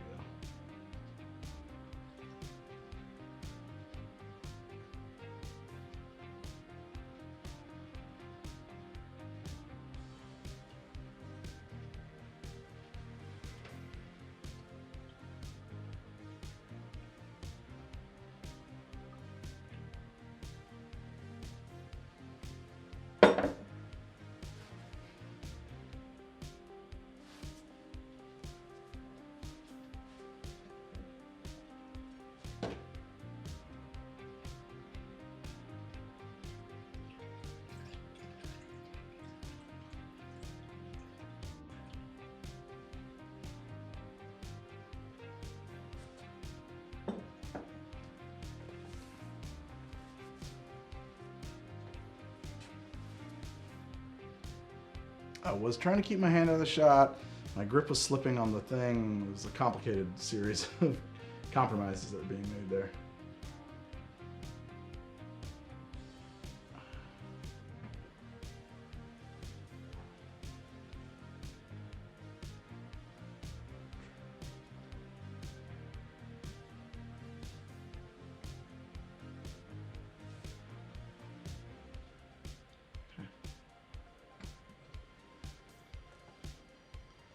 And all we need now to finish this is a shot of me sipping this sucker.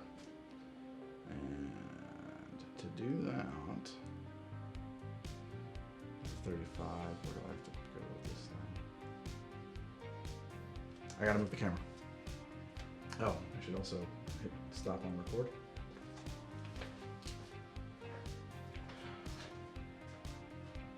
Pardon me guys, I have to come on this side of the bar.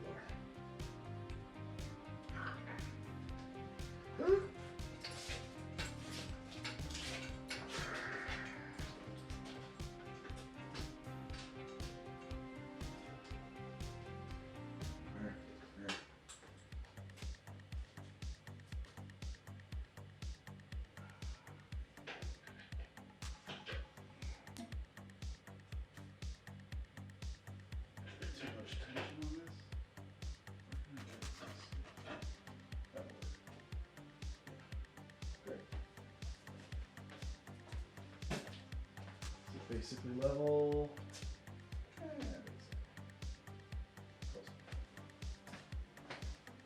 Okay. Let's get this one last thing done. Now we can move on from this episode forever. Set it for 0 by 30.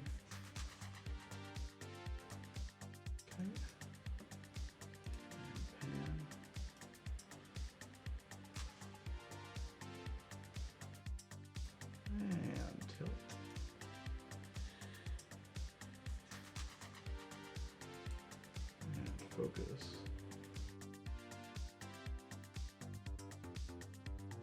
It's fun. I haven't shot this angle before. It looks a little different.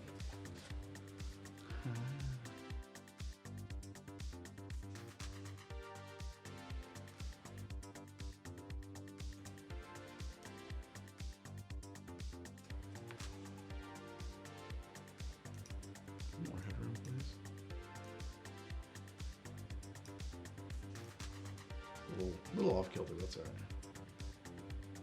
Record it. And go there. So go all the way up.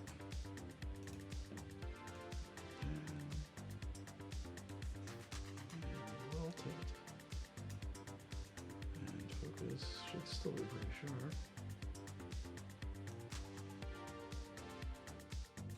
Great, and record keyframe. And live motion, set to loop. Great. Now I get to actually drink this sucker. Whew. Which I've been waiting for so long, guys. I've just been waiting.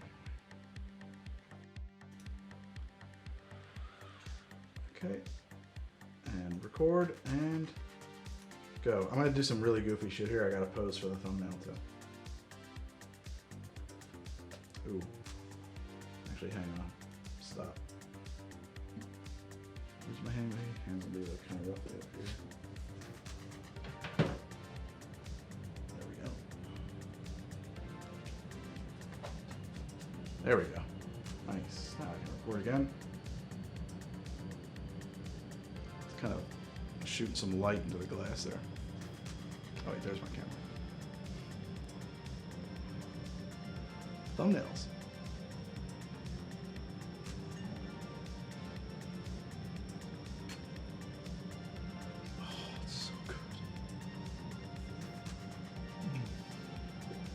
Oh my god, so good. Ah, it is delicious. This is like it's like candy. It's so good. Oh my god, I need this too. Live taste notes. Yeah, but not while my lips flapping on the camera.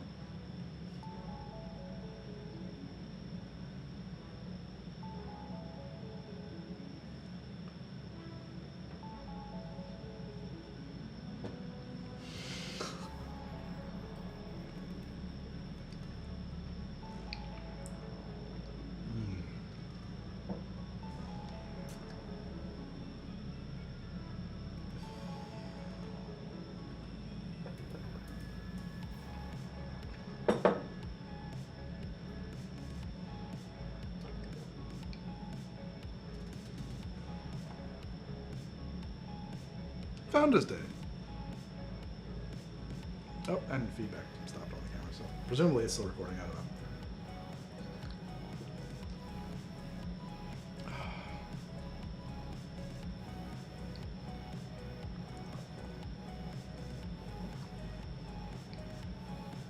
Oh my god, it's so good. Cheers, friends. Stop. And stop. Supposedly my mom took me to like an agent when I was a baby. And I like tore apart the office and danced on the desk, and they were like, you must train him. You must train this child. And my mom didn't like that idea.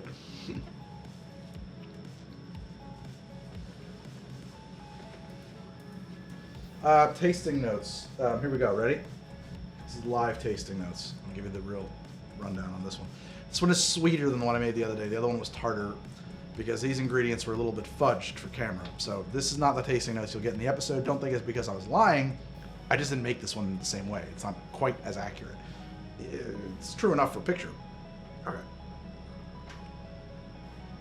Sweet opener to a citrusy, but not lemony, because like the lemon is kind of resolved. It's gone. Weird, sweet port and citrus fusion, like a new flavor that it comes. It's a visual thing, probably. Like I look at it and I think it does taste like a melted Jolly Rancher. It does though, maybe? I don't know. I can't tell if that's a psychosomatic tasting note or not. I think it's just because I'm looking at it. I should have turned off that fucking light bulb because it flickers. God damn it. Forgot about that. I got a stupid, like a bear bulb up there.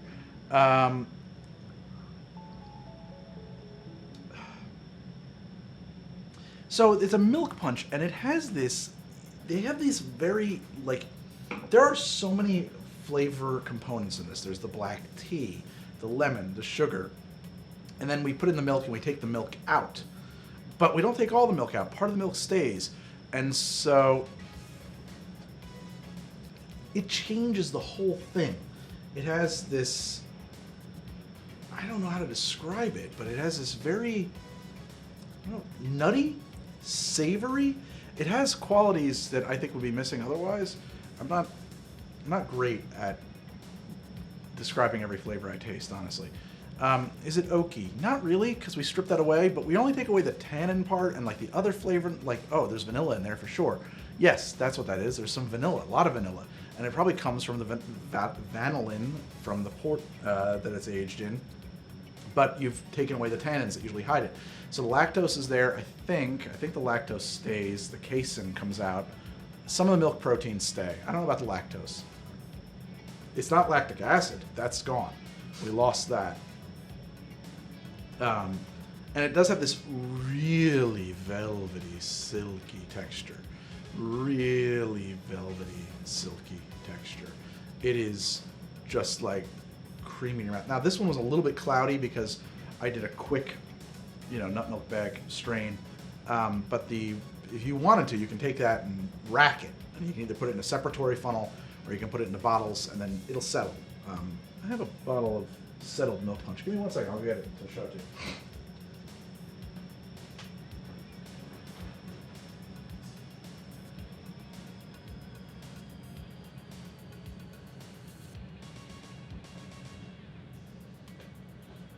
I think this is my last bottle from this batch. I made this like 3 or 4 years ago for the Christmas. I was going to give it away as gifts, but then I did. I give a bunch of it away.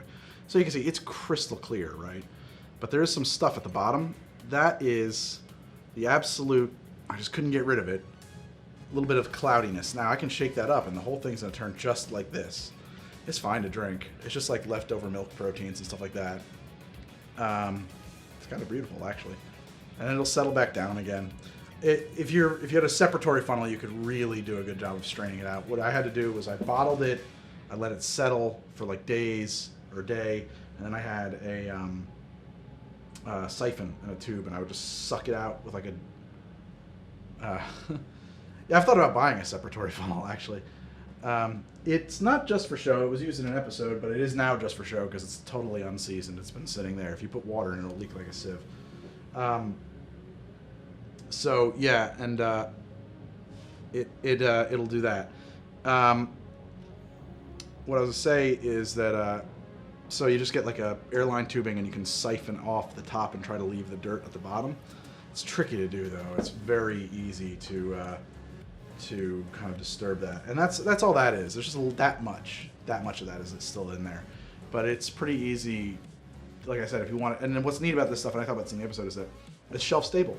You basically have made a shelf-stable liqueur when you do this, and old taverns in like the 1600s would make big batches of milk punch and bottle it and seal it and give it away, sell it to patrons. Not give it away. They would sell it to patrons to take home because, without refrigeration. It's like a cocktail you could take home. And that is all the close-ups for this episode. So let's go over to the desk and we'll offload this footage. I've been recording this entire fucking time. I'm a goddamn... Oh, no, I haven't. Thank God. Let's go offload this footage. I'll see you guys at the desk. Give me 10 seconds to grab my cards. I'm gonna hit the be right back button, but I'll be right back. I'll be right back. It's just gonna be a boring shot of me of nothing happening here if I don't hit be right back. So I just gotta go grab the cards off the camera, and then I'll go right over there, offload this footage, and then we'll shoot the other episode. Be right back.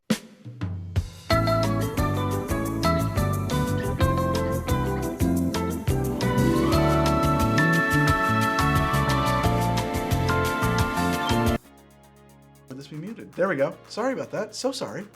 So sorry. I had no idea. Oh man. If I had had the chat open sooner, I'm so sorry. What do you think of this lens? That's what I was complaining about. I was complaining about the fact that I don't love this lens. It feels too wide. I think this is wider than I want. You look gorgeous. Thank you. Thank you, baby. So these are the 128. These are the 128 gig cards. Right? It looks too empty. I don't know. I don't love it. I think it's a 12 millimeter. I think I should have had like a. That's like stupid. Like a 14 or a 16 or something like that. It's weird because I was using a zoom and I looked at where I was set and I liked it and it was like 14, 12. I can't imagine that a 12 to a 14 makes that big of a difference. I don't like you seeing the ground. I don't love that. I don't like that ground shot. I'm not a fan. Yeah, okay, well, it's the lens I got. I'm not switching back. The other one was, again, focused by wire. So it every time I turned the camera off, it reset, and I had to come in here and set the card up and try to reach the card and the lens and focus it at the same time. This is just a dummy lens. It's just focused. I don't have to touch it. It's great. It's wide open though, and the background is so in focus. There's no softening at all, right? Like it's wide open. Yeah, it is wide open. Man, it's crazy. Can I maybe I can cheat the focus on that. Maybe a little. I don't know. It makes me say that honestly, I feel like we should be. Can I go down to 15%? Like just dim it. This is not a good look. It's just terrible. Do you think that looks cool? I don't like it at all. It doesn't. It's not the look.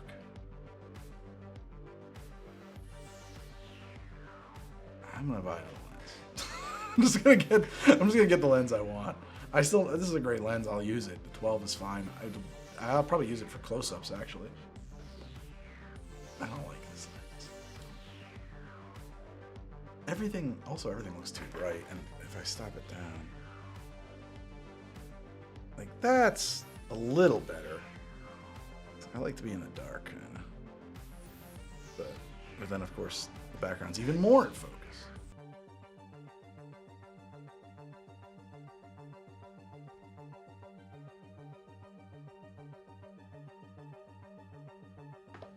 Sorry about that. I thought I copied it everywhere, but I guess I didn't. Copy to that. And okay, now you can hear me. Sorry about that. I have that new mic set up, and I haven't brought it around. Sorry about that. You can see my dirty desktop now. Okay. So what I do is, I'm the worst streamer, huh? Just like the worst. Open up master storage. Populate, please. Thank you. New window. Flickering light down on meter. I think I gotta go get up and turn it off because I'm gonna lose my goddamn mind. That's one of these. There's. Oh, goody. There's all the shots we just got. All of them. Now that is gonna go into master storage, not export, not production. That's the way. Audio, graphics, footage, and then Gilmore Girls. No, yes, it's that episode. New folder, CU. Drag it in, and while that happens, I get up and I go turn off this light manually, or I lose my damn mind.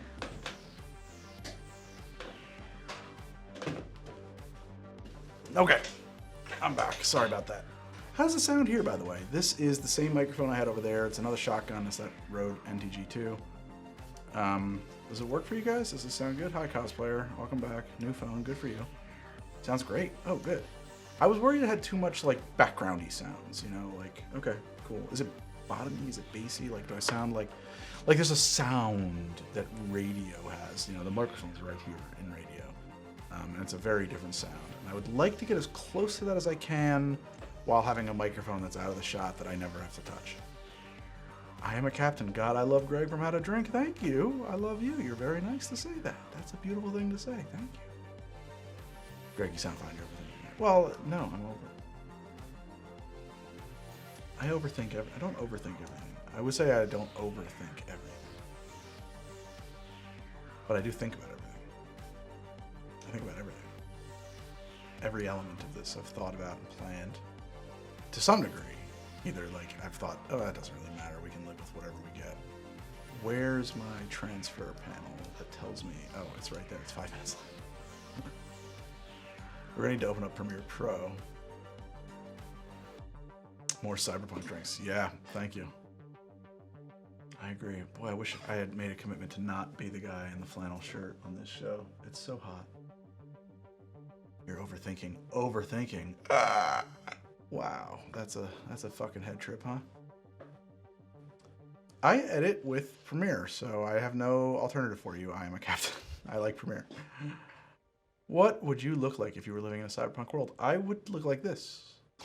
Because I see all those like wires in people's faces and stuff, and I think that looks painful. I don't want that. Why would anybody want that? Hamilton-inspired cocktail? This is pretty close, actually. See you later, Marissa. Oh, that's cool. Thank you, Poetica. No, I appreciate it, but actually, Talorusian Games reached out, so not on the show anymore. What does that mean? I don't get that. So anyway, I think I'm gonna get the rules, no problem. Is the sync good? I put a 133 millisecond delay on this, and I think that I ran a record, I took the footage into Premiere, I figured out, okay, how out of sync is it, and then I kind of work away.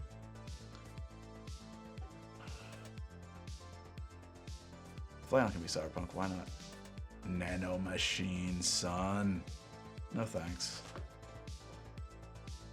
I mean, the one thing that I would like to not age, that'd be nice. I would like to just I'd like to just live as in my prime forever. That would be perfect. If technology can do that, I will post-human cyberpunk all the fucking way. Let's may as well start opening up from the. Oh, it's already open? No, it's not. It's like fucked. It's fucked. Is that cutting through? Fucked. Just making sure that that's actually. I think as long as you don't move and nothing happens in the background, the mic should work pretty well. Yeah.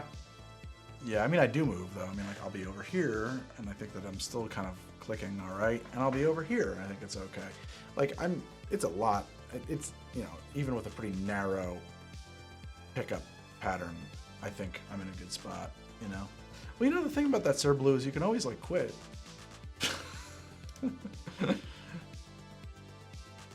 I guess I can and you can't. Sucks to be you. More for the background noise. Well, the thing is that the air conditioner turns on and like things happen around the house, and so there's some background noise. I'm also I'm not being very loud right now, which is good. I like that it's registering and it seems like my levels are okay. Plays a horror game and actually beats it. Yeah, fuck yeah, man. Iron Dan. Oh yeah, that's it.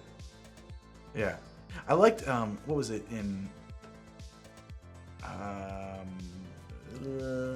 Sandman. Anybody ever read Sandman?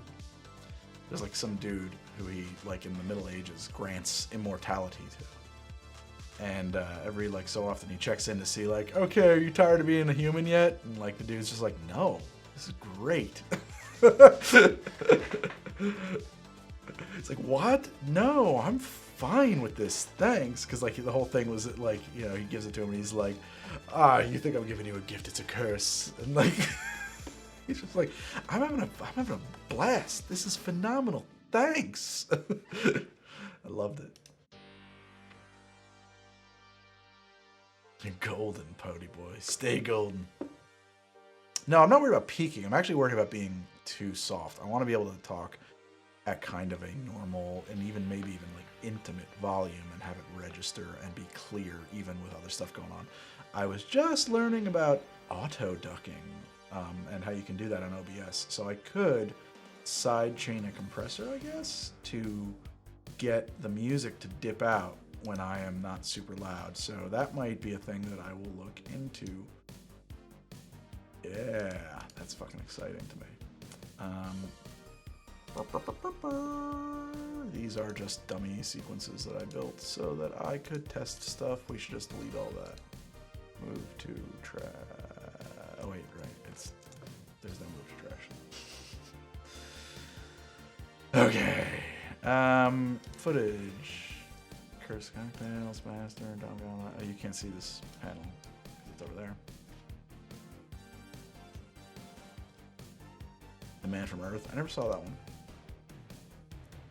Gilmore Girls. New bin. CUS.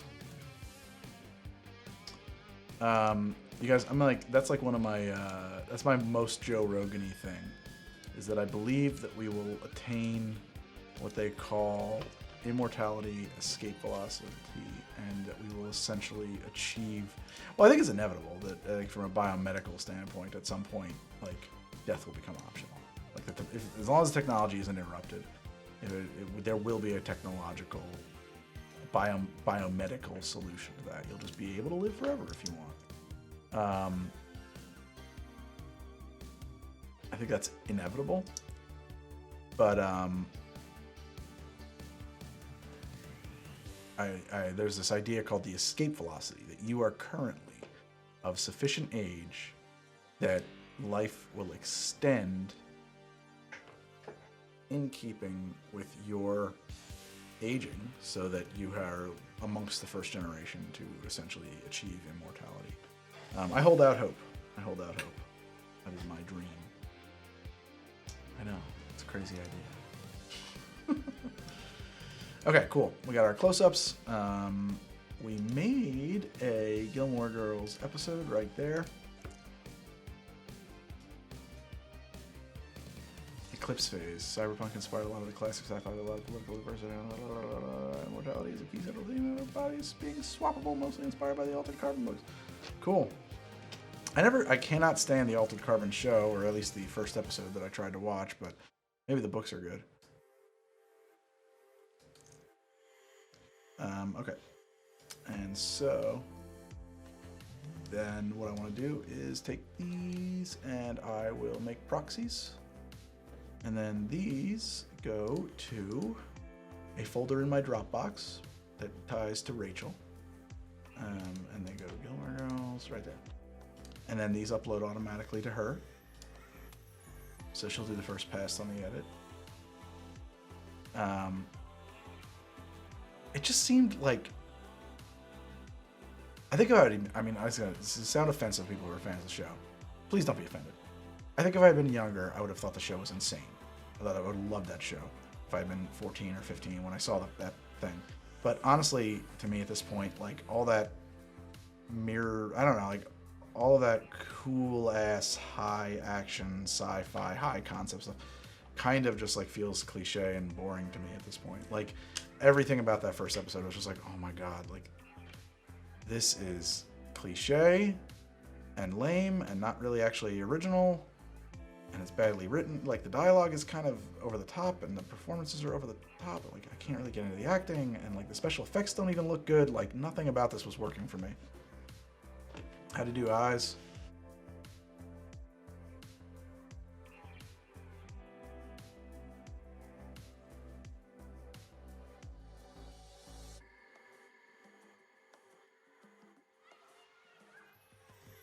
Westworld, the film Wicked, or Westworld, the series?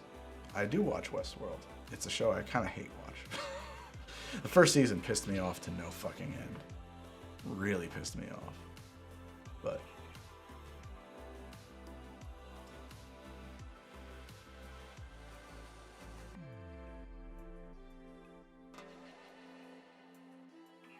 I mean, the first episode was nothing but gun battles, if I recall. It was just like, it just felt like a live action show desperately trying to be like Ghost in the Shell or something, like just desperately trying to be a high concept anime, and it just doesn't translate. Like it just, I don't know, felt cheesy to me. So you can see this, right? You guys can see what I'm cutting here on the timeline. Sure you can. First thing I'm gonna do is save a copy, and this becomes Rachel's project. So it goes over there, and then I will do Gilmore Girls version 11, save. What are my favorite shows? Right now, Perry Mason. I don't know, like, I don't, God, I answer this question all the time.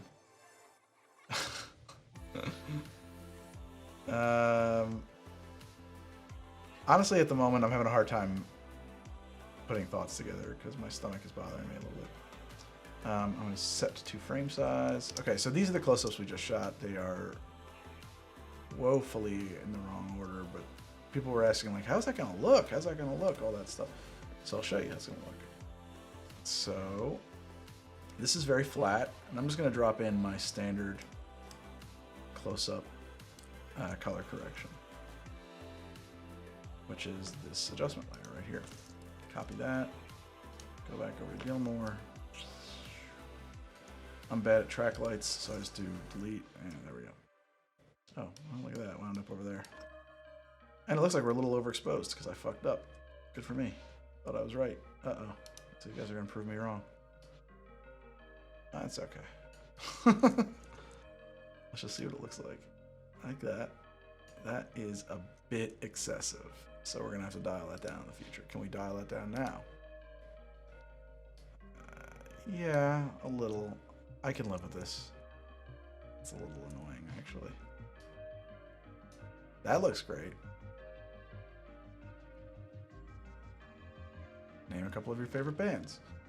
A lot, like, okay, so bands I listen, bands, the favorite bands. The Clash come up a lot. Man, see the banding? That really sucks.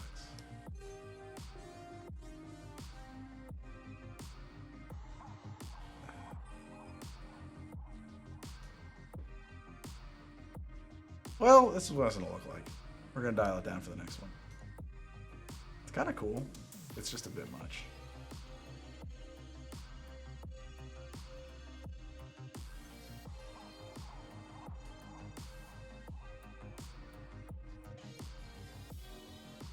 Whoa. That looks insane. See, like when it works really good. Oh, look at that. That is insane. I'm in love with that. That is fucking great, man. Yeah, look at those little dots in the air and everything. Dust. That's what the hard light gets you that the soft light can't do. It's so fucking. I love it. That's awesome. I'm thrilled by that. Oh man, the only thing I don't like is that all that color banding.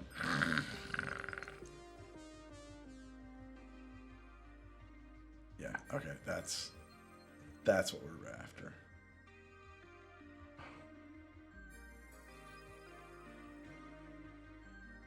That'll work. Some of these shots just might be a little weird, that's all. Why do you love to snarl? I don't know. That made me snorting? It's because I have a post-nasal drip and I'm a disgusting creature with bad habits.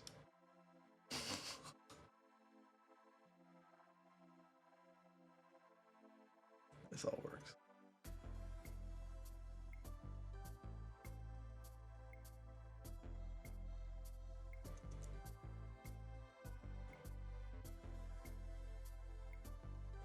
Who's Fantano? Not too shabby. Nice spill there too. The fans will love that.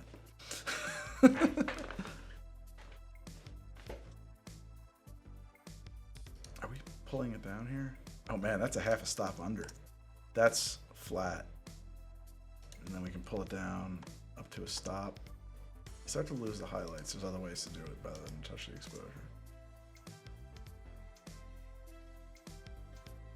Okay, my favorite bands: The Clash, White Zombie, Marilyn Manson, 9 Inch Nails, 100%, Tears for Fears, Hall & Oates, Susie Sue, Rasputina, if you're not familiar.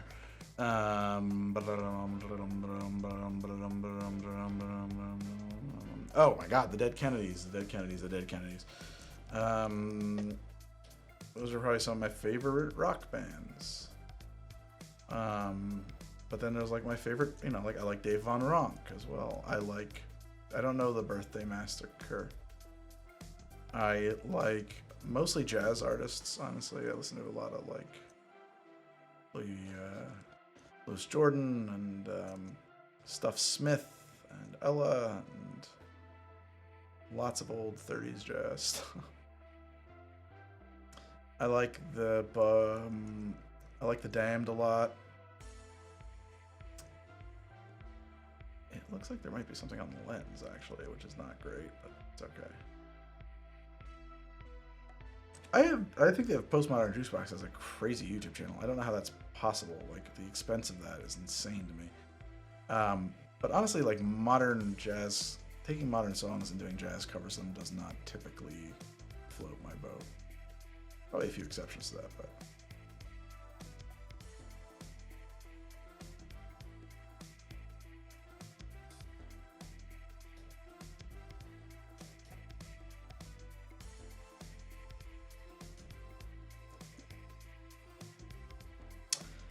Yeah, like Jimmy Buffett, and I've thought about doing like Jimmy Buffett's drinks. See, okay, so I remember I said that light flickers? There it is.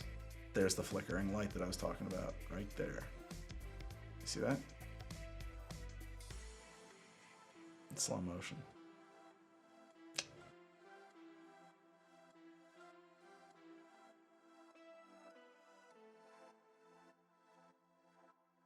That's a fine shot.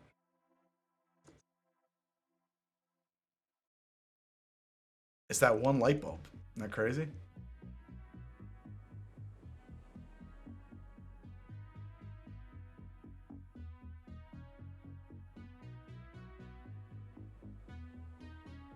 Why did that get in there twice? Did I do that move twice? I did. I always notice the light bulb and never change it. It's not the bulb. Well, I mean, I guess I could change the bulb. I should switch it out for a different. I should get like a high output LED in there. Actually, I'm gonna do that. Cause that should really just be like a garage house light for doing work, and that thing is, and there isn't really enough for that anyway. And then I wouldn't, if it did flicker, I wouldn't forget to turn it off. No, no, frame rate flickers are never a nice little dazzle. It's a little too hot. All right, well, there's ways to fix it this one, but I'm not gonna. I don't care. Don't care that much. These shots are out of order. That's okay. I just want to make sure that everything got recorded. That looks fun.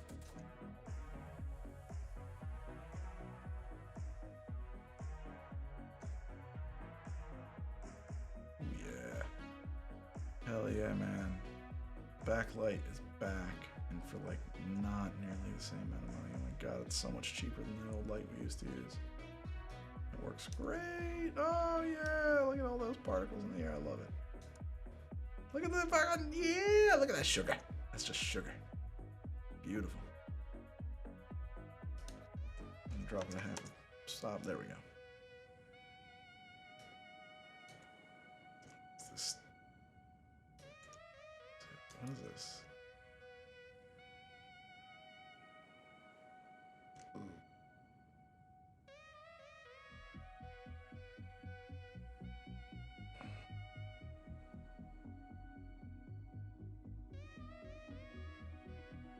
Thank you, Nayatakan.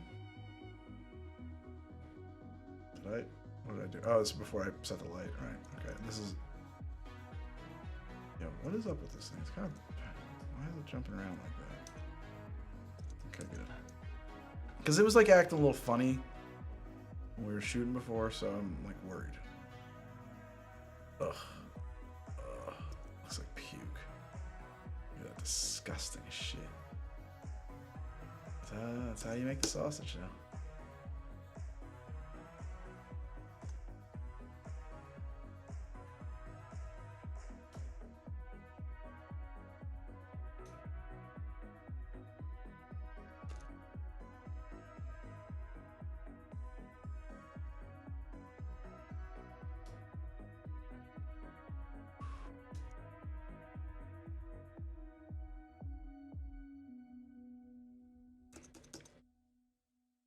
So I'm gonna bring that light way down though. It's way too much.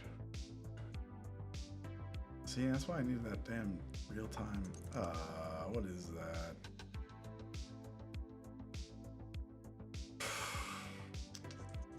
Don't like that. That's why I needed that real time. Instagram or whatever that I don't have. Okay, good shots there. Muddle. Okay, good stuff there. Oh, cool. Pulling out the tee. Beautiful. Hell yeah. Hell yeah, we go. I have no opinion on TikTok. I don't know the reasoning. I understand that TikTok is a tool of the Chinese government, and how do I feel about that? I think it's okay. If they have, if there's a valid and genuine reason, then sure, yeah. Well, I know there was something, I did see something in the news about how TikTok has, oh my god. The TikTok has been made unavailable in Hong Kong, but it's not like Hong Kong banned it, like China banned Hong Kong folks access to TikTok, if I'm not mistaken, because they're using it to organize, and they don't like that.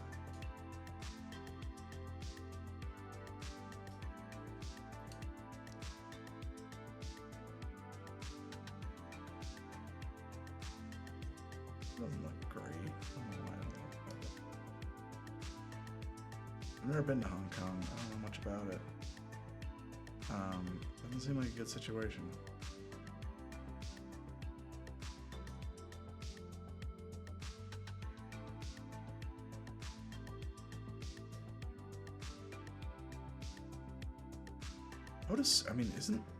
If the government issues your device, I would assume most social media would be banned, wouldn't it? No? Am I crazy? Like, I'm not giving you a phone to use fucking Twitter unless you're in the comms department or something. I don't know.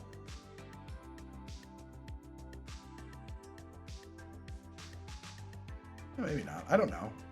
There's another part of my brain that's like, hey man, it's your tool, use it as you want, but I go back and forth on that. I'm kind of like saying, like, wouldn't the military ban?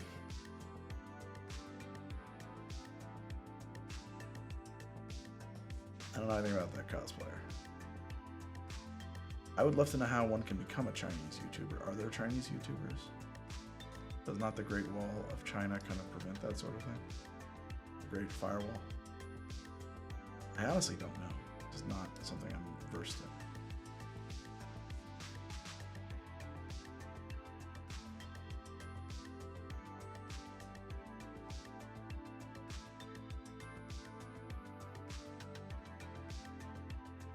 Right, VPNs exist, exactly. Ooh, that's nice. I don't love that wobble. It's a drink I made up based on an episode of Gilmore Girls that I call Founders Day Punch. This is that shot that I was real unsure if I was going to get or not. Did we get it? What happens here? Like, just rapidly plunges and sort of misses and sort of gets it. It's kind of cool.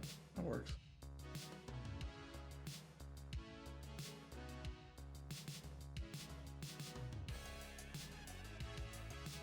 And the camera got possessed, but it worked out.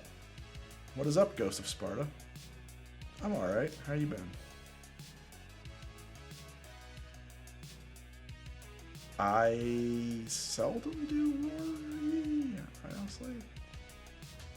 For the most part, my lemon peeling works pretty good.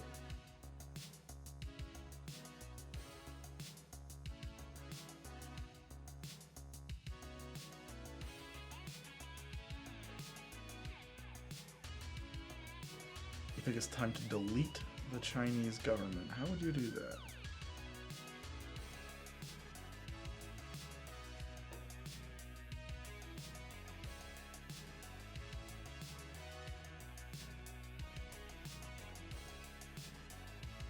Iron Dan.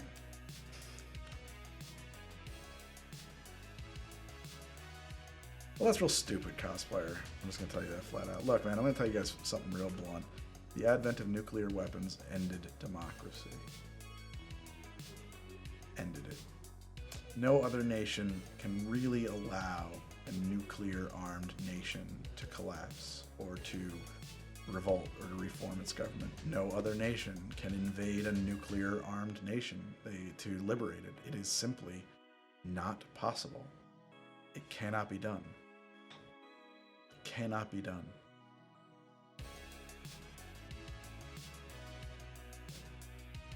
We will prop up any dictator, and so would they, to maintain stable and reliable control on those weapons.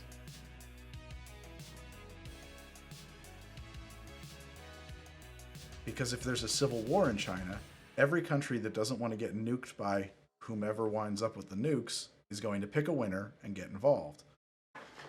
The USSR collapsed, and everybody made sure that the weapons, first off, went to responsible parties, and that they collapsed, but they didn't really collapse. They coalesced into other sub-governments, and yeah, and it was all, and then parts of it were disasters, stuff that they don't know where it wound up, right?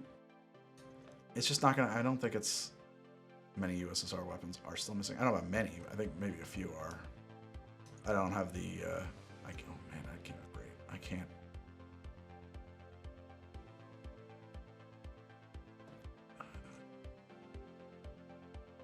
We're not here, we're not gonna debate a bunch of where will we fight World War III if we fight it at all.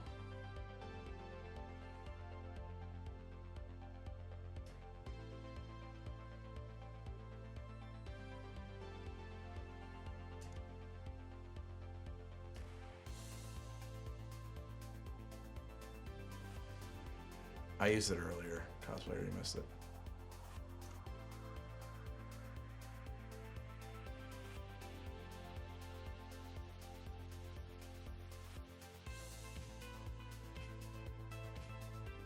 Yeah, I think that, like, you know, all governments run their course one way or the other, right?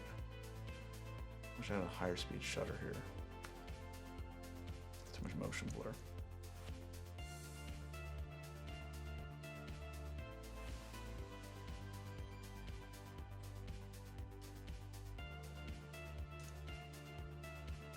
Yeah, we ran the After Dark intro earlier.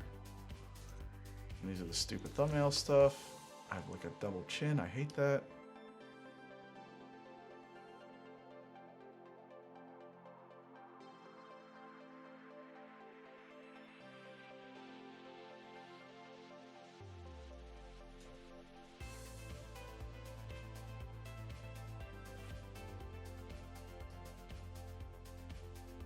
That's fun. Alright. Sure. I like that the camera is just shaking violently. I don't know why it's doing that. It's alright though, some of that's useful.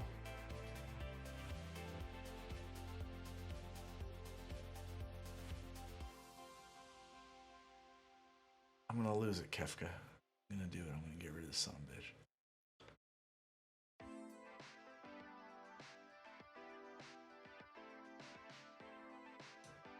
That's weird. Why is this one? Doesn't really matter. It's a mistake, obviously. Alright, cool. So, I have some more shots to go get. Punch Romaine. I gotta look up that. You know what I got? I haven't hooked it up yet. I got TRX. Or T-Rex for those dukes, the suspension training thing. I got into that. I'm gonna try that out. I think I might be a suspension training guy. And also I'm dieting very hard, like extremely hard. Very, very restrictive caloric intake at the moment. Make sure that the transcoder is running. It is, and there's a lot of shots to go. So here's what's gonna happen. I gotta take a bathroom break briefly. If you're gonna hang out, you're gonna watch an ad. No, I mean I'm just straight calorie restricting. I did intermittent fasting. It was not like a shortcut to anything. I somehow convinced myself that, like, oh man, people are doing this and like they just only eat these hours and then they eat whatever they want elsewhere, and it gets them in shape. It doesn't work for me.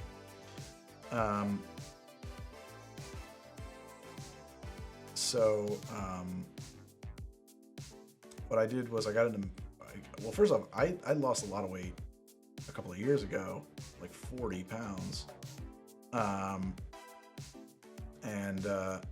I just did it by calorie counting, just watching what I eat and what I spend, you know, like calories in, calories out.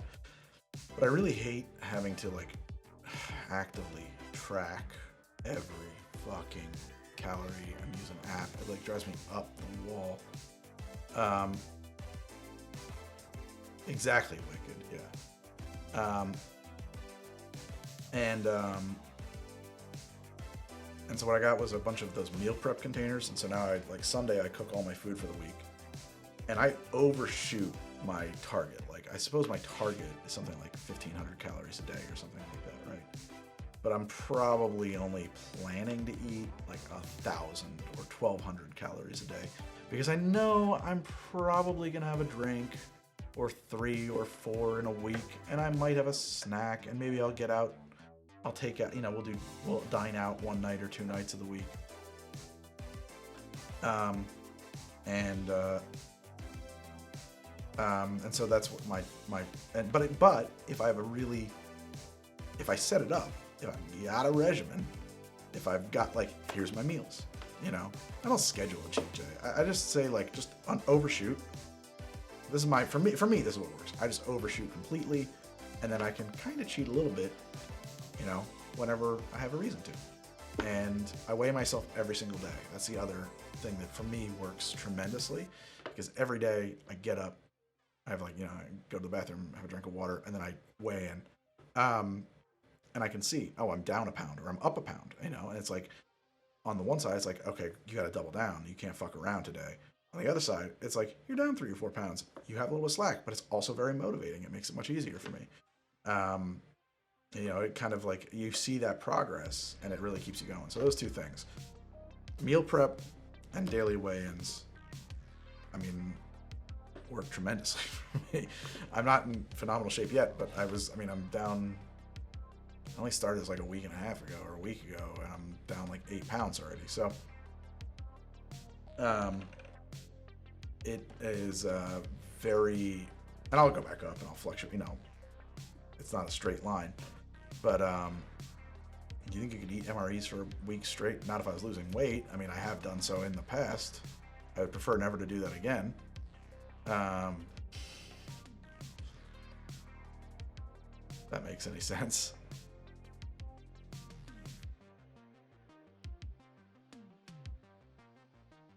Measuring weight in Imperial does have the psychological benefit of seeing bigger changes in numbers. Interesting thought. I never thought about that.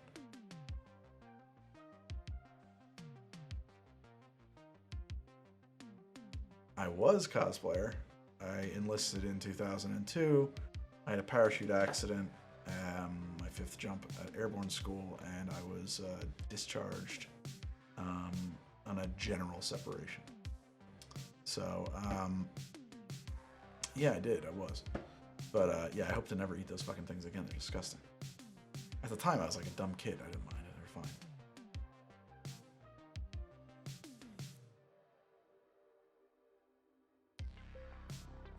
I have been doing the show basically by myself since quarantine. I have help with post-production. Rachel is able to pick up I'm sending her footage now, basically, and she will do the first pass on this, and then I'll give her notes, and then she'll take over. I'm not the military type, and I mean, I was once upon a time cosplayer, but, you know, people deprogram, and they change and grow and evolve.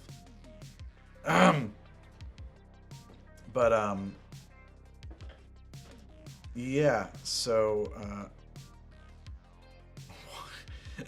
it's totally as if there's no other reasonable reason to refuse to do a skydiving stream. Now I understand why you refuse to go skydiving, as if refusing to go skydiving isn't a perfectly reasonable position to begin with.